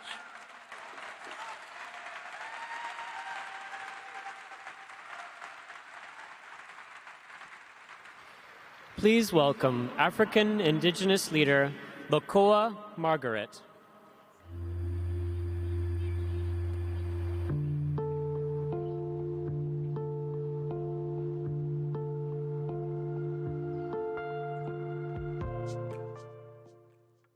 Mata, Mata, translate into greetings, and I bring you peace and good gesture from my people. My name is Lokoa Margaret, as already mentioned. I come from Uganda. I lead the Women's Organization of Indigenous Women, and I'm also currently a member of the expert mechanism on the rights of indigenous peoples. I recognize the leadership of the Parliament of World Religions. I also recognize the distinguished religious persons in your various capacities, indigenous leaders, ladies and gentlemen. I acknowledge the ancestors of this land in which the gathering has been taking place. I am truly humbled to be part of this great gathering, which has brought people of goodwill to come, share, learn inspirational knowledge from one another. And I also thank the previous speakers for the knowledge they have given us, their nourishment, which I know is going to change each one of us as we return back to our journeys. I have been fascinated by the theme of this year because it's a very important aspect of humanity. It gives cognizance to the importance of conscience in human existence. Secondly, it underscores the central role that conscience can play in guaranteeing freedom and protection of human rights. A call to conscience defines freedom and humanity. It's a very powerful appeal. Remembering defending human rights is a shared responsibility that requires collective efforts from individuals, communities, and the governments. It is essential to treat every person with dignity and respect, and to work and protect these fundamental values It encourages people to be aware of and advocate for the rights and freedoms of all, irrespective of their background or identity. Defending freedom and human rights is crucial for creating just and equitable society. These rights are inherent to all individuals, regardless of their race, ethnicity, gender, religion, or any other character. They include the right to life, liberty, security, and pursuit of happiness. Protecting human rights ensures that individuals are treated with dignity and respect, allowing them to express their beliefs and opinions freely without fear or persecution. It also guarantees equal opportunities and access to education, healthcare, and fair legal system. Freedom, on the other hand, is a cornerstone of democracy and personal autonomy. It allows people to make choices over their opinions and participate in decision-making processes that affect their lives. Upholding freedom also fosters creativity, innovation, economic prosperity. As alluded by many, the phrase "a call to conscience" is mostly associated with the landmark speeches of Martin Luther King Jr., which he said have a dream speech where he advocated the need to create a collective consciousness that holds the value of humanity, liberty, and civility. Generally, a call to conscience is the awakening of the inner conscience of mankind to do the right thing in the interest of humanity. It is therefore a reminder of the need for full searching and optimism considering of fairness and justice as the cornerstone of human existence. It emphasizes the personal moral sense of right and wrong, which guides our behavior and actions. A call for conscience emphasizes that as humans, our sense of reasons, decisions, actions, interpersonal connectivity should be guided by the voice of consciousness in our hearts, the wisdom of our faith. Thus, we must listen to our inner hearts, the subconsciousness that speaks the truth in our hearts and that which evaluates our actions and inactions. It's a strong statement urging individuals or societies to stand up and protect these fundamental values. It encourages people to be aware of and advocate for the rights of freedom of all individuals. Such a call emphasizes of upholding human rights principles, promoting equity, non-discrimination, and others. Brothers and sisters, as we embark on our journeys home, let us educate ourselves and others by learning more on human rights issues, historical struggles, and ongoing challenges faced by different communities. Share this knowledge with others to raise awareness and foster empathy. Let's promote inclusivity and diversity, embrace and celebrate diversity, promote towards individuals of different backgrounds. Let us engage in advocacy efforts to push for policy changes that strengthen human rights protection and ensure their enforcement. Let's stand against discrimination. Let us support gender equality. Let us combat human trafficking. Let us promote freedom of speech. Let us encourage peaceful activism. Let us use social media responsibly. In conclusion, brothers and sisters, let's remember the foundation of our society rests upon the principle of freedom and human rights. These values are not just privileges. They are essential elements that define our humanity. As we stand today, defending these ideas becomes not just a duty, but a moral imperative.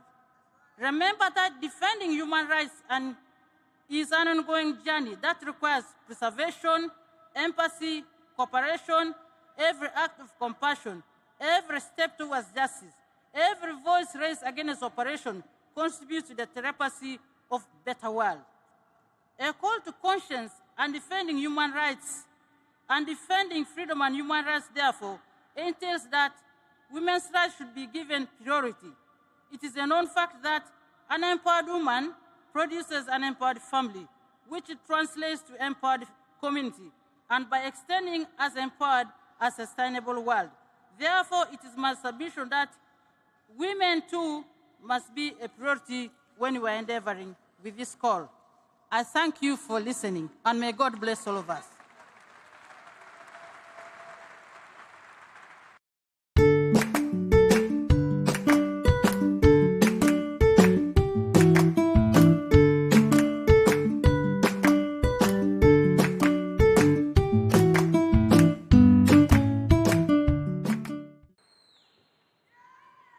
Please welcome the lead violence recovery specialist at the University of Chicago Medical Center, Christine Goggins.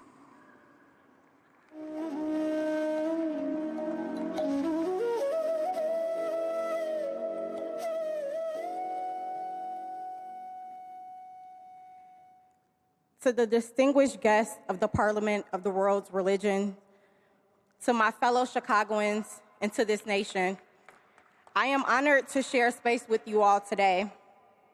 I address you equally in gratitude and grief. 16 years ago, I lost my best friend, Blair Delane Holt, to gun violence. 16 years ago, I devoted my life to anti-gun violence advocacy. 16 years ago, I began to deeply question, how do I use my voice and my influence for justice and peace? I urge each of you to take the same just stand.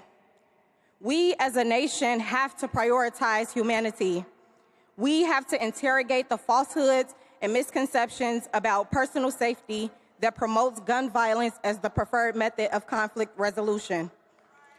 Gun violence, thank you. Gun violence is a public health crisis that needs the utmost attention. Violence has plagued this country since its founding. It's always been the American way.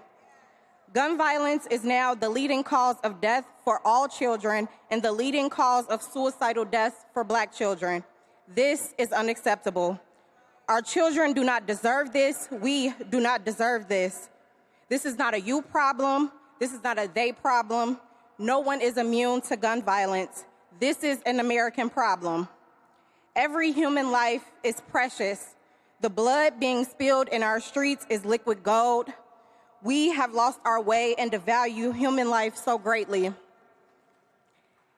In May of 2018, my passion for advocacy and my career aligned when I joined the Violence Recovery Program at University of Chicago Medicine.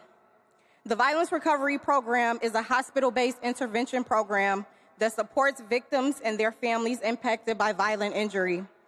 We engage patients during admission and post-discharge to promote comprehensive recovery and reduce re-injury risk. We do this by providing trauma-informed care in the crisis intervention space when the patient arrives to the hospital from the scene where they were injured. We address safety concerns, provide medical updates, or death notifications to the patient's next of kin. We work with our internal teams and community partners to provide case management to the patients and link them to resources they will need to make a comprehensive recovery.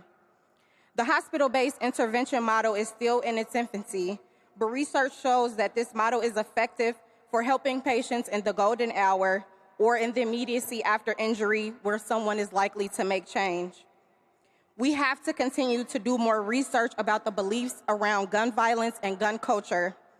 We have to look at the effects of injury and interventions over time to really understand. We have to implement evidence-based practices and practice-based evidences. Most importantly, we have to uplift the voices of the survivors and those at highest risk of injury. They have the answers.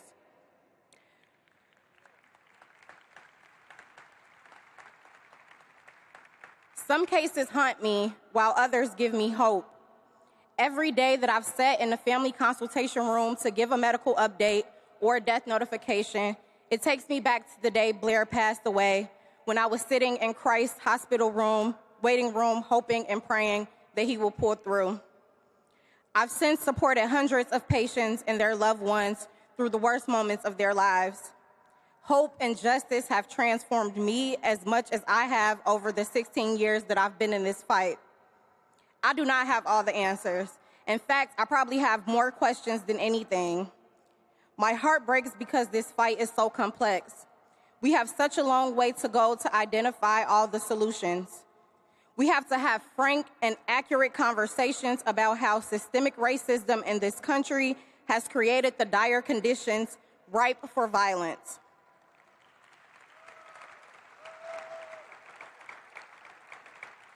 Chicago is a city long plagued by racial violence and segregation, which are both still alive and well in policy and practice.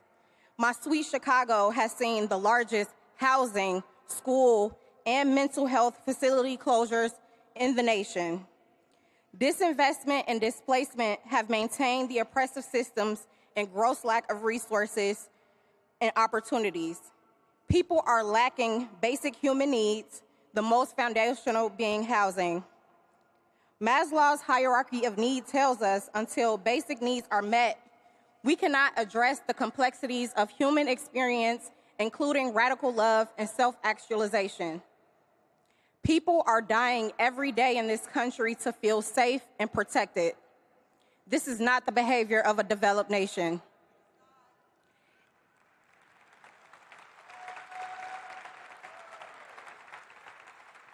In the 50s and 60s, motor vehicle crashes were the leading cause of deaths for Americans.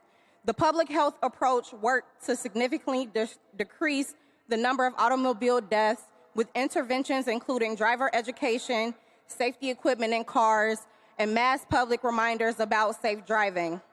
This approach works, and it can help decrease gun violence. We have to take the blame away from the individual and address the context, all of the factors, the system as a whole that leads to violence. We are in a state of emergency, but I believe that peace is possible. It may not happen in my lifetime, but I know that the work that I am doing will contribute to the cause. I'll leave you all with a call to action to figure out how you can be a part of the solution. Create brave spaces where you discuss power and privilege and the harm it causes and the healing that it could create. Educate yourselves on your beliefs and the beliefs that are different from yours regarding guns and gun violence. Urge your public officials and lawmakers to enact common sense gun legislation. Most importantly, remember the names of those slain from gun violence, like my best friend Blair, and the bereaved loved ones left here to mourn. Help us to honor their memories by creating a world for everyone that does not have the looming threat of gun violence. Thank you all, and God bless.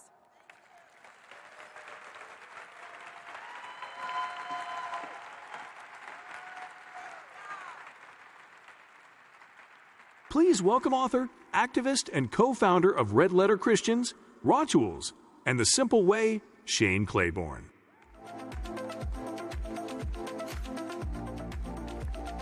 It's been a great week. I have the privilege of working with a movement called Red Letter Christians, and we get our name from the Bibles that have the words of Jesus highlighted in red. We like to say we're trying to live as if Jesus meant the stuff he said. Gandhi was asked about Christianity, and Mahatma Gandhi said, "I love Jesus. I just wish the Christians acted more like him." We want a version of Christianity that looks like Jesus again, that loves like Jesus, that creates good trouble like Jesus. And for too long, Christians have been better at worshiping Jesus than following Jesus. We've promised people life after death, while people are asking, is there life before death? We've used our faith too often as a ticket into heaven and an excuse to ignore the hurting world we're living in. So it's time for a spiritual and theological renewal in this land. I grew up in the evangelical church, and we love our guns. Christians are the biggest gun owners in America, the biggest champions of guns. And yet Jesus said, blessed are the peacemakers.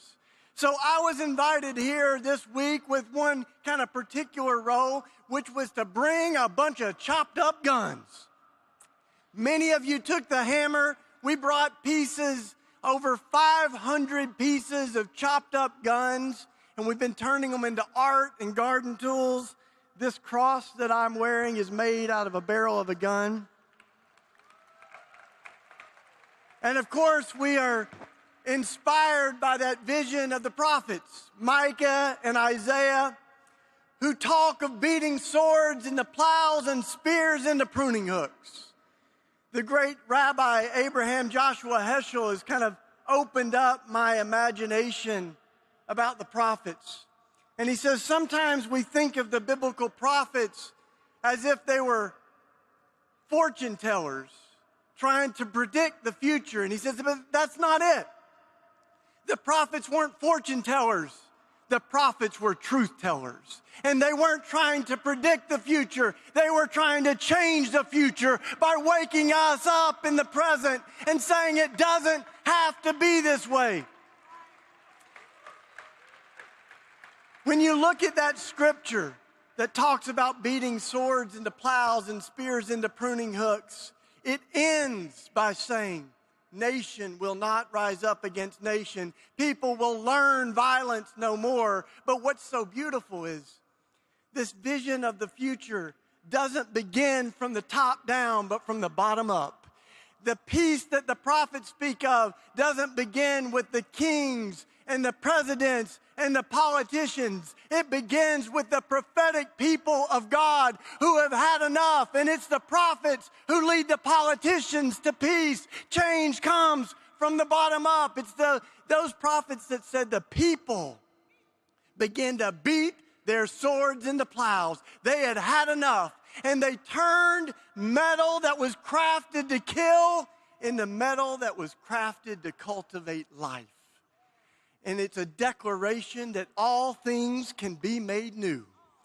This shovel that I have, many of you, hundreds of you have touched this shovel this week, and it's made out of a gun. I tell my evangelical friends, this is what a gun looks like when it gets born again. And what we've been saying this week is that metal can get born again, and so can people. Someone who is killed is more than the worst thing that they've ever done, and God can transform all things and make all things new. So we're dedicating this plow that many of you have touched to the Parliament, and we're declaring that we are a part of a movement that is about the transformation of the world. All of our religions have been distorted and perverted and manipulated to justify hatred and violence, to camouflage hatred. As one of my mentors said, all you have to do is twist the cross and you get a swastika. And we've seen that done over and over. But we're here today, as Martin Luther King said 50 years ago, he said, these are extreme times that we're living in. And the question isn't whether or not we will be extremists, but what kind of extremists will we be? Will we be extremists for hatred or extremists for love? And the world has seen enough religious extremists for hatred. And I think the world is longing to see people of faith who are extremists for love. It's been a gift to be here. Thank you so much.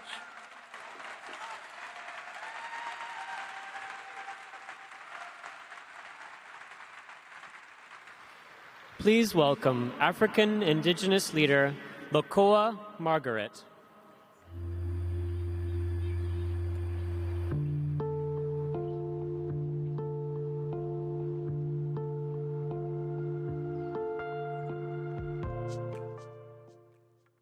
Mata, Mata, translate into greetings, and I bring you peace and good gesture from my people.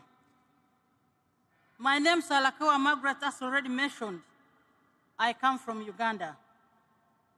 I lead the Women's Organization of Indigenous Women, and I'm also currently a member of the expert mechanism on the rights of indigenous peoples.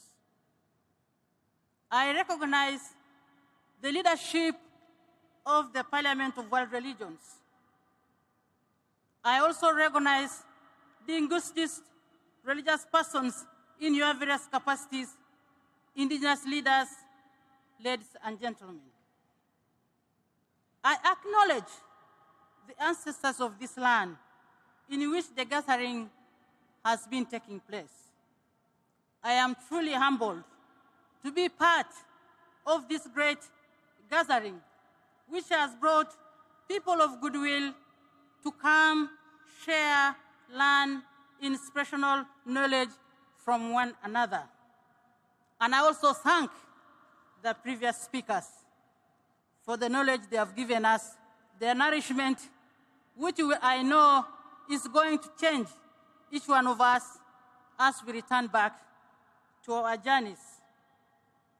I have been fascinated by the theme of this year because it's a very important aspect of humanity. It gives cognizance to the importance of conscience in human existence. Secondly, it underscores the central role that conscience can play in guaranteeing freedom and protection of human rights. A call to conscience defines freedom and humanity. It's a very powerful appeal. Remembering defending human rights is a shared responsibility that requires collective efforts from individuals, communities, and the governments. It is essential to treat every person with dignity and respect, and to work and protect these fundamental values. It encourages people to be aware of and advocate for the rights and freedoms of all, irrespective of their background or identity. Defending freedom and human rights is crucial for creating just and equitable society. These rights are inherent to all individuals, regardless of their race, ethnicity, gender, religion, or any other character. They include the right to life, liberty, security, and pursuit of happiness. Protecting human rights ensures that individuals are treated with dignity and respect, allowing them to express their beliefs and opinions freely without fear or persecution. It also guarantees equal opportunities and access to education, healthcare, and fair legal system. Freedom, on the other hand, is a cornerstone of democracy and personal autonomy. It allows people to make choices over their opinions and participate in decision-making processes that affect their lives. Upholding freedom also fosters creativity, innovation, economic prosperity. As alluded by many, the phrase "a call to conscience" is mostly associated with the landmark speeches of Martin Luther King Jr., which he said have a dream speech where he advocated the need to create a collective consciousness that holds the value of humanity, liberty, and civility. Generally, a call to conscience is the awakening of the inner conscience of mankind to do the right thing in the interest of humanity. It is therefore a reminder of the need for full searching and optimism considering of fairness and justice as the cornerstone of human existence. It emphasizes the personal moral sense of right and wrong, which guides our behavior and actions.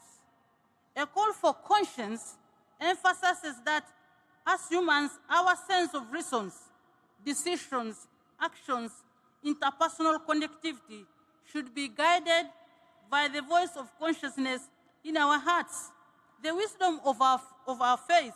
Thus, we must listen to our hearts. The subconsciousness that speaks the truth in our hearts and that which evaluates our actions and inactions. It's a strong statement urging individuals or societies to stand up and protect these fundamental values. It encourages people to be aware of and advocate for the rights of freedom of all individuals. Such a call emphasizes of upholding human rights principles, promoting equity, non-discrimination, and others. Brothers and sisters, as we embark on our journeys home, let us educate ourselves and others by learning more on human rights issues, historical struggles, and ongoing challenges faced by different communities. Share this knowledge with others to raise awareness and foster empathy. Let's promote inclusivity and diversity, embrace and celebrate diversity, promote towards individuals of different backgrounds. Let us engage in advocacy efforts to push for policy changes that strengthen human rights protection and ensure their enforcement. Let's stand against discrimination. Let us support gender equality. Let us combat human trafficking. Let us promote freedom of speech. Let us encourage peaceful activism. Let us use social media responsibly. In conclusion, brothers and sisters, let's remember the foundation of our society rests upon the principle of freedom and human rights. These values are not just privileges. They are essential elements that define our humanity. As we stand today, defending these ideas becomes not just a duty, but a moral imperative. Remember that defending human rights is an ongoing journey that requires preservation, empathy, cooperation, every act of compassion, every step towards justice, every voice raised against oppression contributes to the therapy of a better world. A call to conscience and defending human rights and defending freedom and human rights, therefore, entails that women's rights should be given priority. It is a known fact that an empowered woman produces an empowered family, which translates to empowered community, and by extending as empowered a sustainable world. Therefore, it is my submission that women too must be a priority when we are endeavoring with this call. I thank you for listening, and may God bless all of us.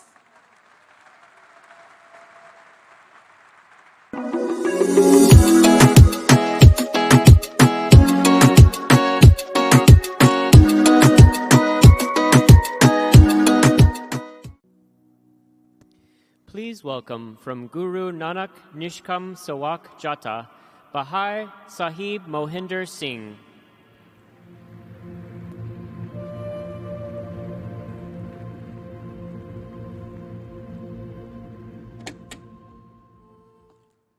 Dear brothers and sisters, accept Sikh greetings. Vaheguru Ji Ka Khalsa, Vaheguru Ji Ki Fateh. This assembly at a time when we are facing some of the most intractable challenges in our human history is phenomenal and timely because of the prevalent challenges. It is against such a backdrop that we have to consider this parliament's theme, Call to Conscience, Defending Freedom and Human Rights. Sikhs have acted upon this in India for centuries. They have glorious track record of it. Our fifth Guru, Guru Arjan Dev Ji, sixth Guru, Guru Hargobind Sahib Ji, ninth Guru, Guru Tegh Bahadur Ji, and 10th Guru, Guru Gobind Singh Ji, and indeed all the Gurus exemplified this in an unparalleled way. Sikhs continue to stand up against injustices for promoting their own and others' dignity and honor. Now, and they will continue to do the same for all time to come. They are their Guru's saint soldiers, Sant Sipahi. They never offend, but defend with all their might, without letting go of mercy and compassion, which is the foundation of any religion. I interpret such a call as a moral and ethical appeal, one that implores us to reflect on our beliefs, values, and religious teachings, to guide our actions, to promote justice, compassion, and forgiveness. Such a call to conscience is more than self-reflection. It is about coming together in solidarity as religious people to use our faith to provide a moral compass to address the most difficult issues of our time. A call to conscience for all of us is to be exalted for embodying the highest ideals of our different faiths, to uplift humanity, promote social justice, and create a more compassionate and inclusive world. Two practical actions that we have fostered at the parliament. One, the serving of langar, in all humility, love, and a spirit of hospitality, which is fundamental to the Sikh ethos. We believe the whole of humanity is one family. Guru Nanak, our first Guru, called it Sacha Sauda, a true divine transaction. It teaches us the essence of nishkam, selfless service, of inclusivity, community bonding, spiritual development, and in a way, addressing of poverty and hunger, which should not exist in the world at all.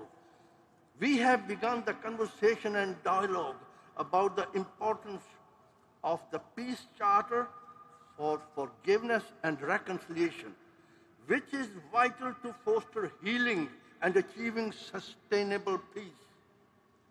I repeat, sustainable peace, especially in societies afflicted with violence. It acknowledges past, present, and future injustices, providing healing for forging a better future. It's about moving beyond conflict to a new paradigm underpinned by noble forgiveness with potential to heal trauma, break cycles of violence, rebuild trust and hope, create social cohesion, provide long-term stability, to provide transitional justice, heal broken families and friendships, together with reconciling divided communities and nations. It is the forgiveness that we feel. It is in the forgiveness that we feel the power of God's love. Allow me to quote a verse from our Sikh scriptures. Kabira, this is attributed to Kabir, a Sufi saint. Kabira, jahan gyan tahan dharma hai, jahan jhoot tahan paap, jahan lobh tahan kal hai, jahan khima tahan aap. Translated, O Kabir, wake up to this deep truth. Where spiritual wisdom flourishes, there is virtuous and responsible living. Where falsehood holds power, there is wrongdoing, sin and spiritual decay. Where there is selfish greed, there is famine, death, and destruction. And where there is forgiveness, there is God Himself. The two profound acts of serving of langar in the marquees and presenting the Peace Charter are our humble efforts towards answering the Parliament's call to conscience. The Peace Charter calls upon all people of faith and none, and those in governments and within the United Nations, to join us in a movement of forgiveness for reconciliation, which is the only way of achieving sustainable peace in the world. Surely, God commands and urges us as His children to seek global peace and prosperity for all, leaving nobody behind. Thank you.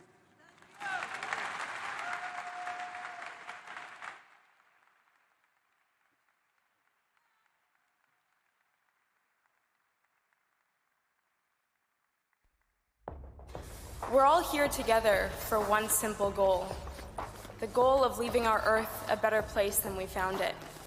We are running out of time to do the right thing.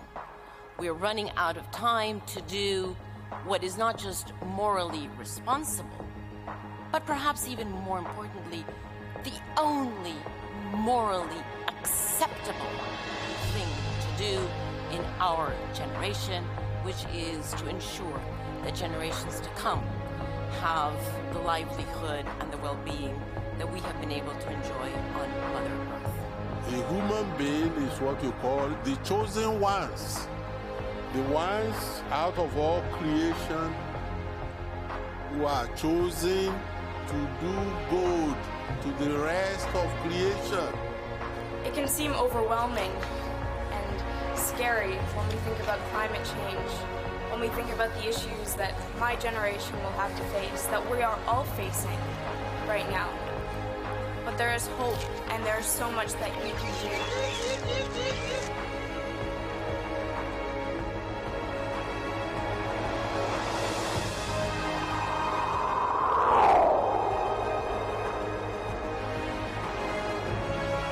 We want to live in harmony with nature. What the world needs is more protection of all natural habitats. Same thing. What we want is more food security, less water insecurity. And what the world needs is this restoration of degraded lands. Same thing. What we want is in those cities that are there, less pollution, cleaner air. And what the world needs is less coal and less fossil fuels. Same thing. What we want is electricity for everyone. 1.3 billion people who still do not have electricity.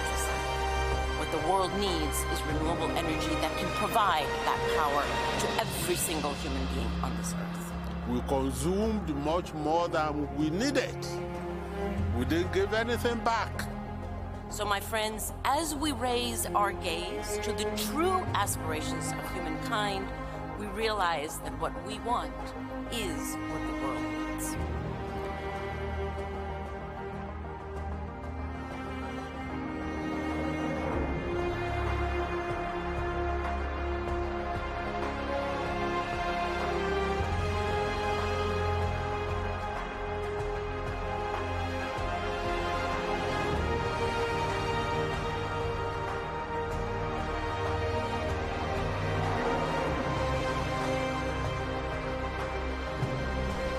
We invite all people, whether religious or not, to do the same.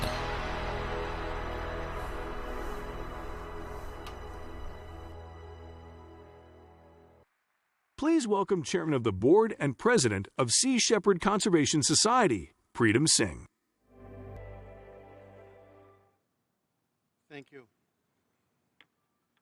Recently, the World Wildlife Fund reported that between 1970 and 2020, there was a 69% decline in wildlife.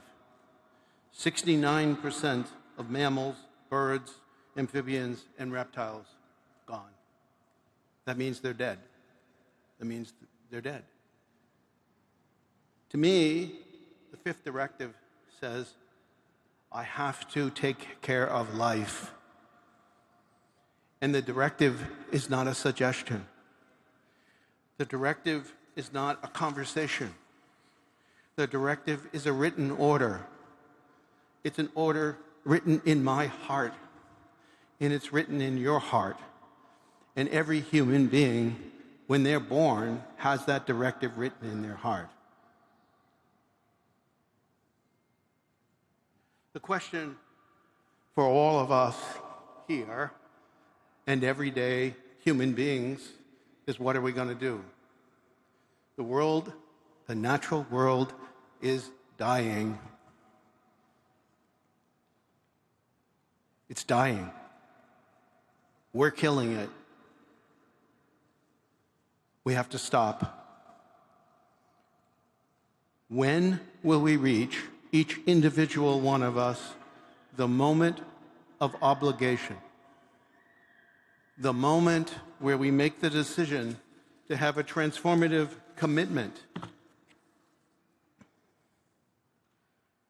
Our motto in Sea Shepherd is conservation in action.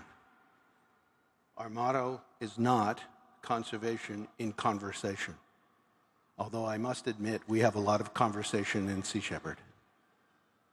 But our goal, our challenge, our oath is to try to do what we can in action. Our organization takes the fifth directive very seriously, and every single one of us tries to act on it every day. Our organization is like an ambulance service, an ER, emergency room, defending marine wildlife. And yes, we have caused as human beings so much destruction, but there is hope, absolutely, positively, if we take action. Let me tell you a story about some actions that's being taken right now. In the upper Gulf of California is a species called the vaquita. The vaquita are the single most endangered marine mammal in the world. And it comes about from one simple reason. Fishermen use nets that ensnare the vaquita and drown them, and they die. And it's also for one simple reason that there's a fish called a totoaba that the fishermen illegally catch and sell to cartels, which are armed with automatic weapons on their boats and are in the Gulf. And every day, people who have written in their heart this directive go out on ships and get between the fishermen and the cartels and, joining with the Mexican Navy, prevent the death and destruction of the vaquita. 3 years ago, the vaquita was predicted to be extinct today. But this year, in a survey, it was found that there had been no decrease in the vaquita in 3 years.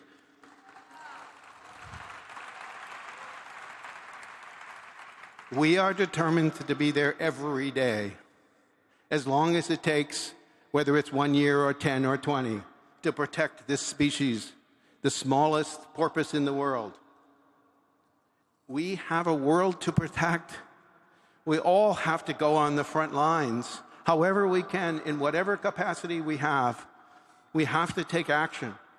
This directive of caring for the earth is not a suggestion. It is an order, just like it is a commandment. And we have to take action to do it. So please join us, come together in your own way, and let's please save this planet, which is our mother. Thank you.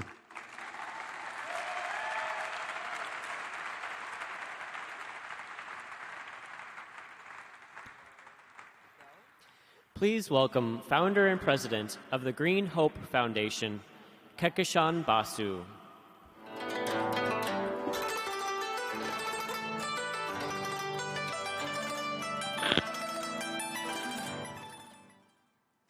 Hello, everyone.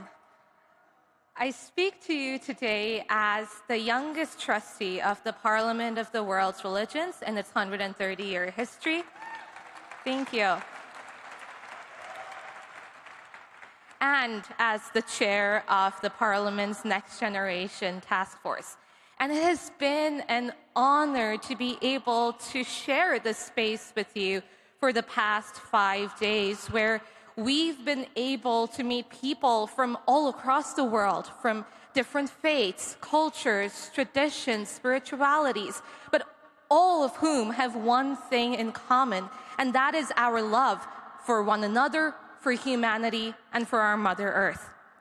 130 years ago, Swami Vivekananda had given his clarion call for peace and harmony, calling for an end to bigotry and fanaticism, hoping that the inaugural gathering of the world's faith and thought leaders would bring forth a new social order, one that was just and equitable. And yet here we are, more than 100 years later, where we have to realize that, unfortunately, we've not been able to fulfill his clarion call to action. And in some instances, we might have even regressed even further than we were 100 years ago.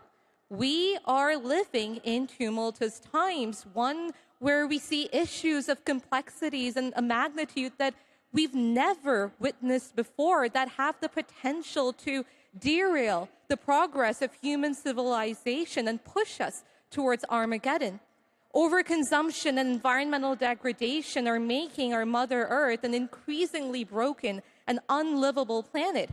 And the irony is that these issues are caused by us, whether that's the triple planetary crisis of climate change, pollution, and biodiversity loss, or systemic inequities that discriminate against people of color, the LGBTQIA+ community, women and girls, indigenous peoples, or the multiple war zones, be it in Ukraine or Syria or the Horn of Africa, or the rise, the ugly, ugly rise in radicalism and fascism, or just the world going backwards instead of forwards to a place where it might be a place of no return.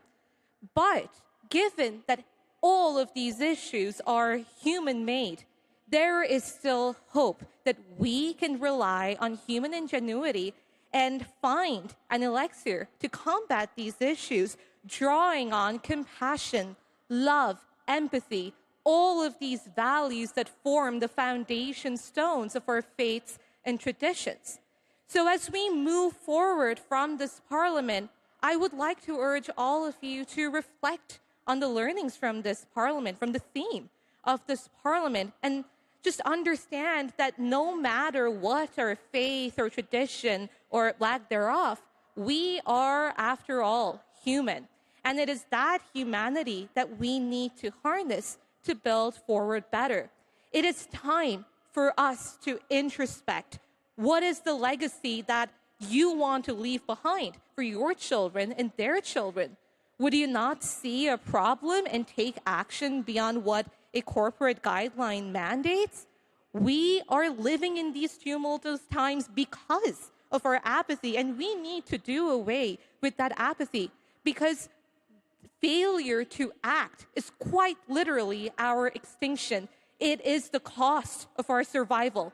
But there is still hope if we come together to join hands, to love, to empathize, and together we can create a world where no one is left behind, and everyone, that includes us as human beings, and all life on earth, everyone has a life of dignity. Thank you.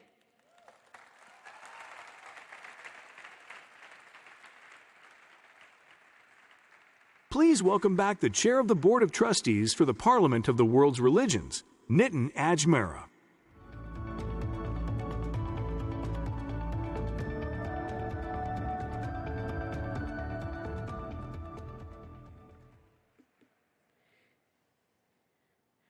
Well, I was told very early by my principal in school, never start a speech with well, but I had to today. I feel that way because the work ahead seems so long, but in the heart I carry your love with me because I know it's possible and we will be creating a world that is going to be beautiful out there. Jai Jinendra, everybody, as we wrap up this convening of the Parliament of the World's Religions in Chicago, the 130th anniversary of the 1893 Parliament, and the 30th anniversary of the modern Parliament, and the 30th anniversary of the Global Ethic Proclamation. I thank the Lord for giving me the energy for standing here in front of you and representing love, harmony, faith that we all have. I thank my parents for giving me a culture of respecting everybody and treating everybody with equal respect and love. I thank my wife, who's standing outside, and many of you would have met her as she was eagerly and desperately waiting to meet all of you in person. And I thank my son to be my yardstick, explaining to me how I can be better at whatever I do. But it would not be possible. This convening would not mean anything with empty halls and empty corridors and empty rooms. You, the people, have made this convening the most successful part of our effort. I celebrate all of you, and I thank you for giving us your time so that you can get the messages that we want you to take back to your communities. I highly appreciate this entire closing ceremony was dedicated to all Circle of Patron donors, those donors who have given us a good amount of money, cash, whatever you call it, but something that supports because they believe in us and we believe in them. Thank you from deepest of our hearts to all the donors for making this possible. Our sponsors, our exhibition booth people, our luminaries, our speakers, our panelists, our moderators, our singers, our performers, you helped us put this together that gave each one of us an experience that we will talk about. When I came to Melbourne in 2009, I said, I will never not miss another parliament. And I thought maybe it was only me. But there were many people that I met during the last 5 days this was their first parliament. And they're all like, Nitin, when is the next one? Where are we going next? When can we meet again? And I said to all of them, we're working on it. We do not have an announcement to make. Sorry, gentlemen and ladies, but we will come forward very soon where we are going to meet again. But until then, we work together. We work in our communities and we carry the message. I would also like to thank the city of Chicago for allowing us to be part of their culture. To all the Chicagoans, thank you so much. And thank you for really welcoming us in your city and giving us a space, because it is a proud moment when I say to people, the Parliament of World Religions is based out of Chicago, the state of Illinois. It gives me a great pride in coming back here, and thank you for that.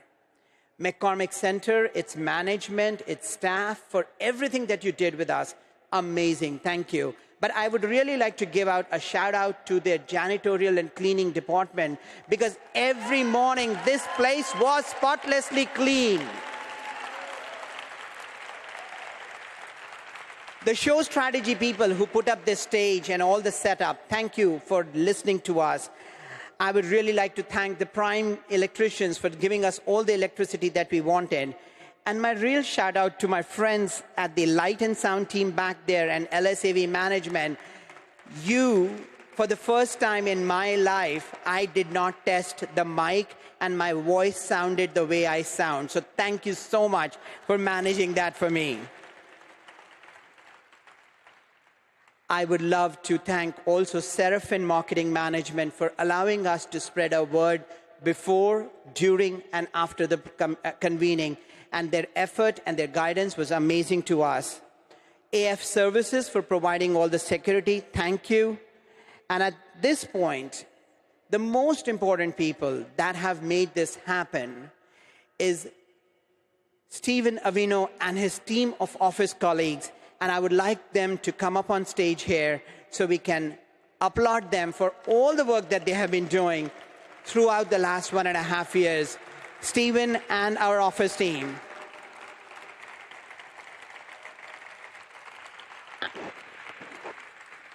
Ladies and gentlemen, we could not do it with their painstaking efforts. Millions of emails, coordinated questions and answers. They did it. They brought it all together for all of us. And I also would like to reference Jeremy Frackenthal. He's sitting with the audiovisual team. I don't know if he's a consultant with us or an office team member. He's amazing. He put up all the videos and the light, the things that you see on screen. He's the mastermind behind that. So everyone give a shout out to him for all his words. And last but not the least, I was very early told as I became the chair of the parliament, I am the first amongst equals. The trust, the accountability, the responsibility that the Board of Trustees of the Parliament of World Religions has bestowed upon me was a place where I operated from. I represent them. And nothing should I do should ever be felt that this is not the board's message. They guided me, coached me, helped me. And it is because of them, my board of trustees, that we have been able to bring this convening to all of you. I welcome my board of trustees on stage to come up and stand in front of you for everything that we did for this convening.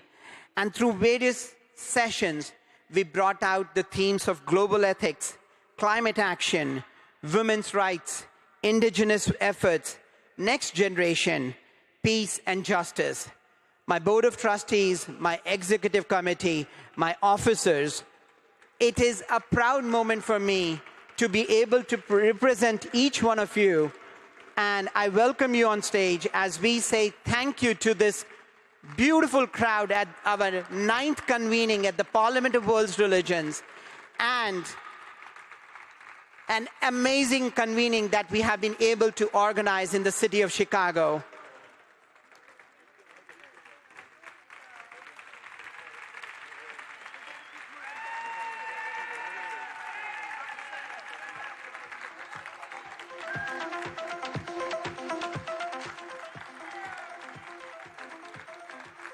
Yesterday we heard it loud and clear.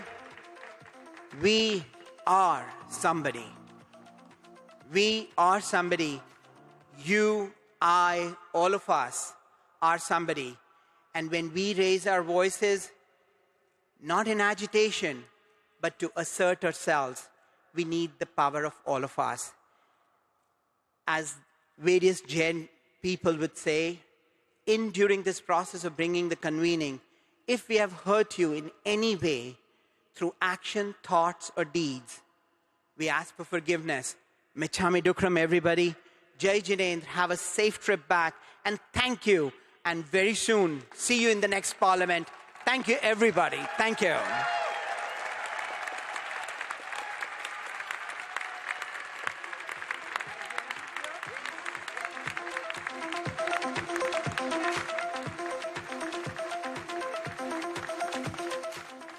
Thank you for attending the 2023 Parliament of the World's Religions.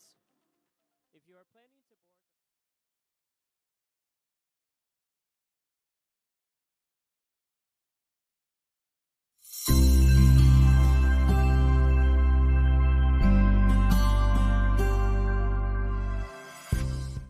A membership for the Parliament of the World's Religions is a perfect way to stay engaged and involved before, during, and after Parliament convenings. Your Parliament of the World's Religions membership is an essential way to support the Parliament's mission and efforts. Your membership supports the Parliament's efforts in a variety of ways by helping fund causes like religious and economic justice, climate action and commitments, women's dignity, fostering a global ethic, among many others. Your Parliament of the World's Religions membership also comes with many exclusive benefits. We created the member program in 2018 as a way to keep members engaged after the Parliament convenings. With exclusive virtual events, digital content, and social forums, your membership is designed to continue your interfaith-based learning while keeping you connected to fellow Parliament of the World's Religions members.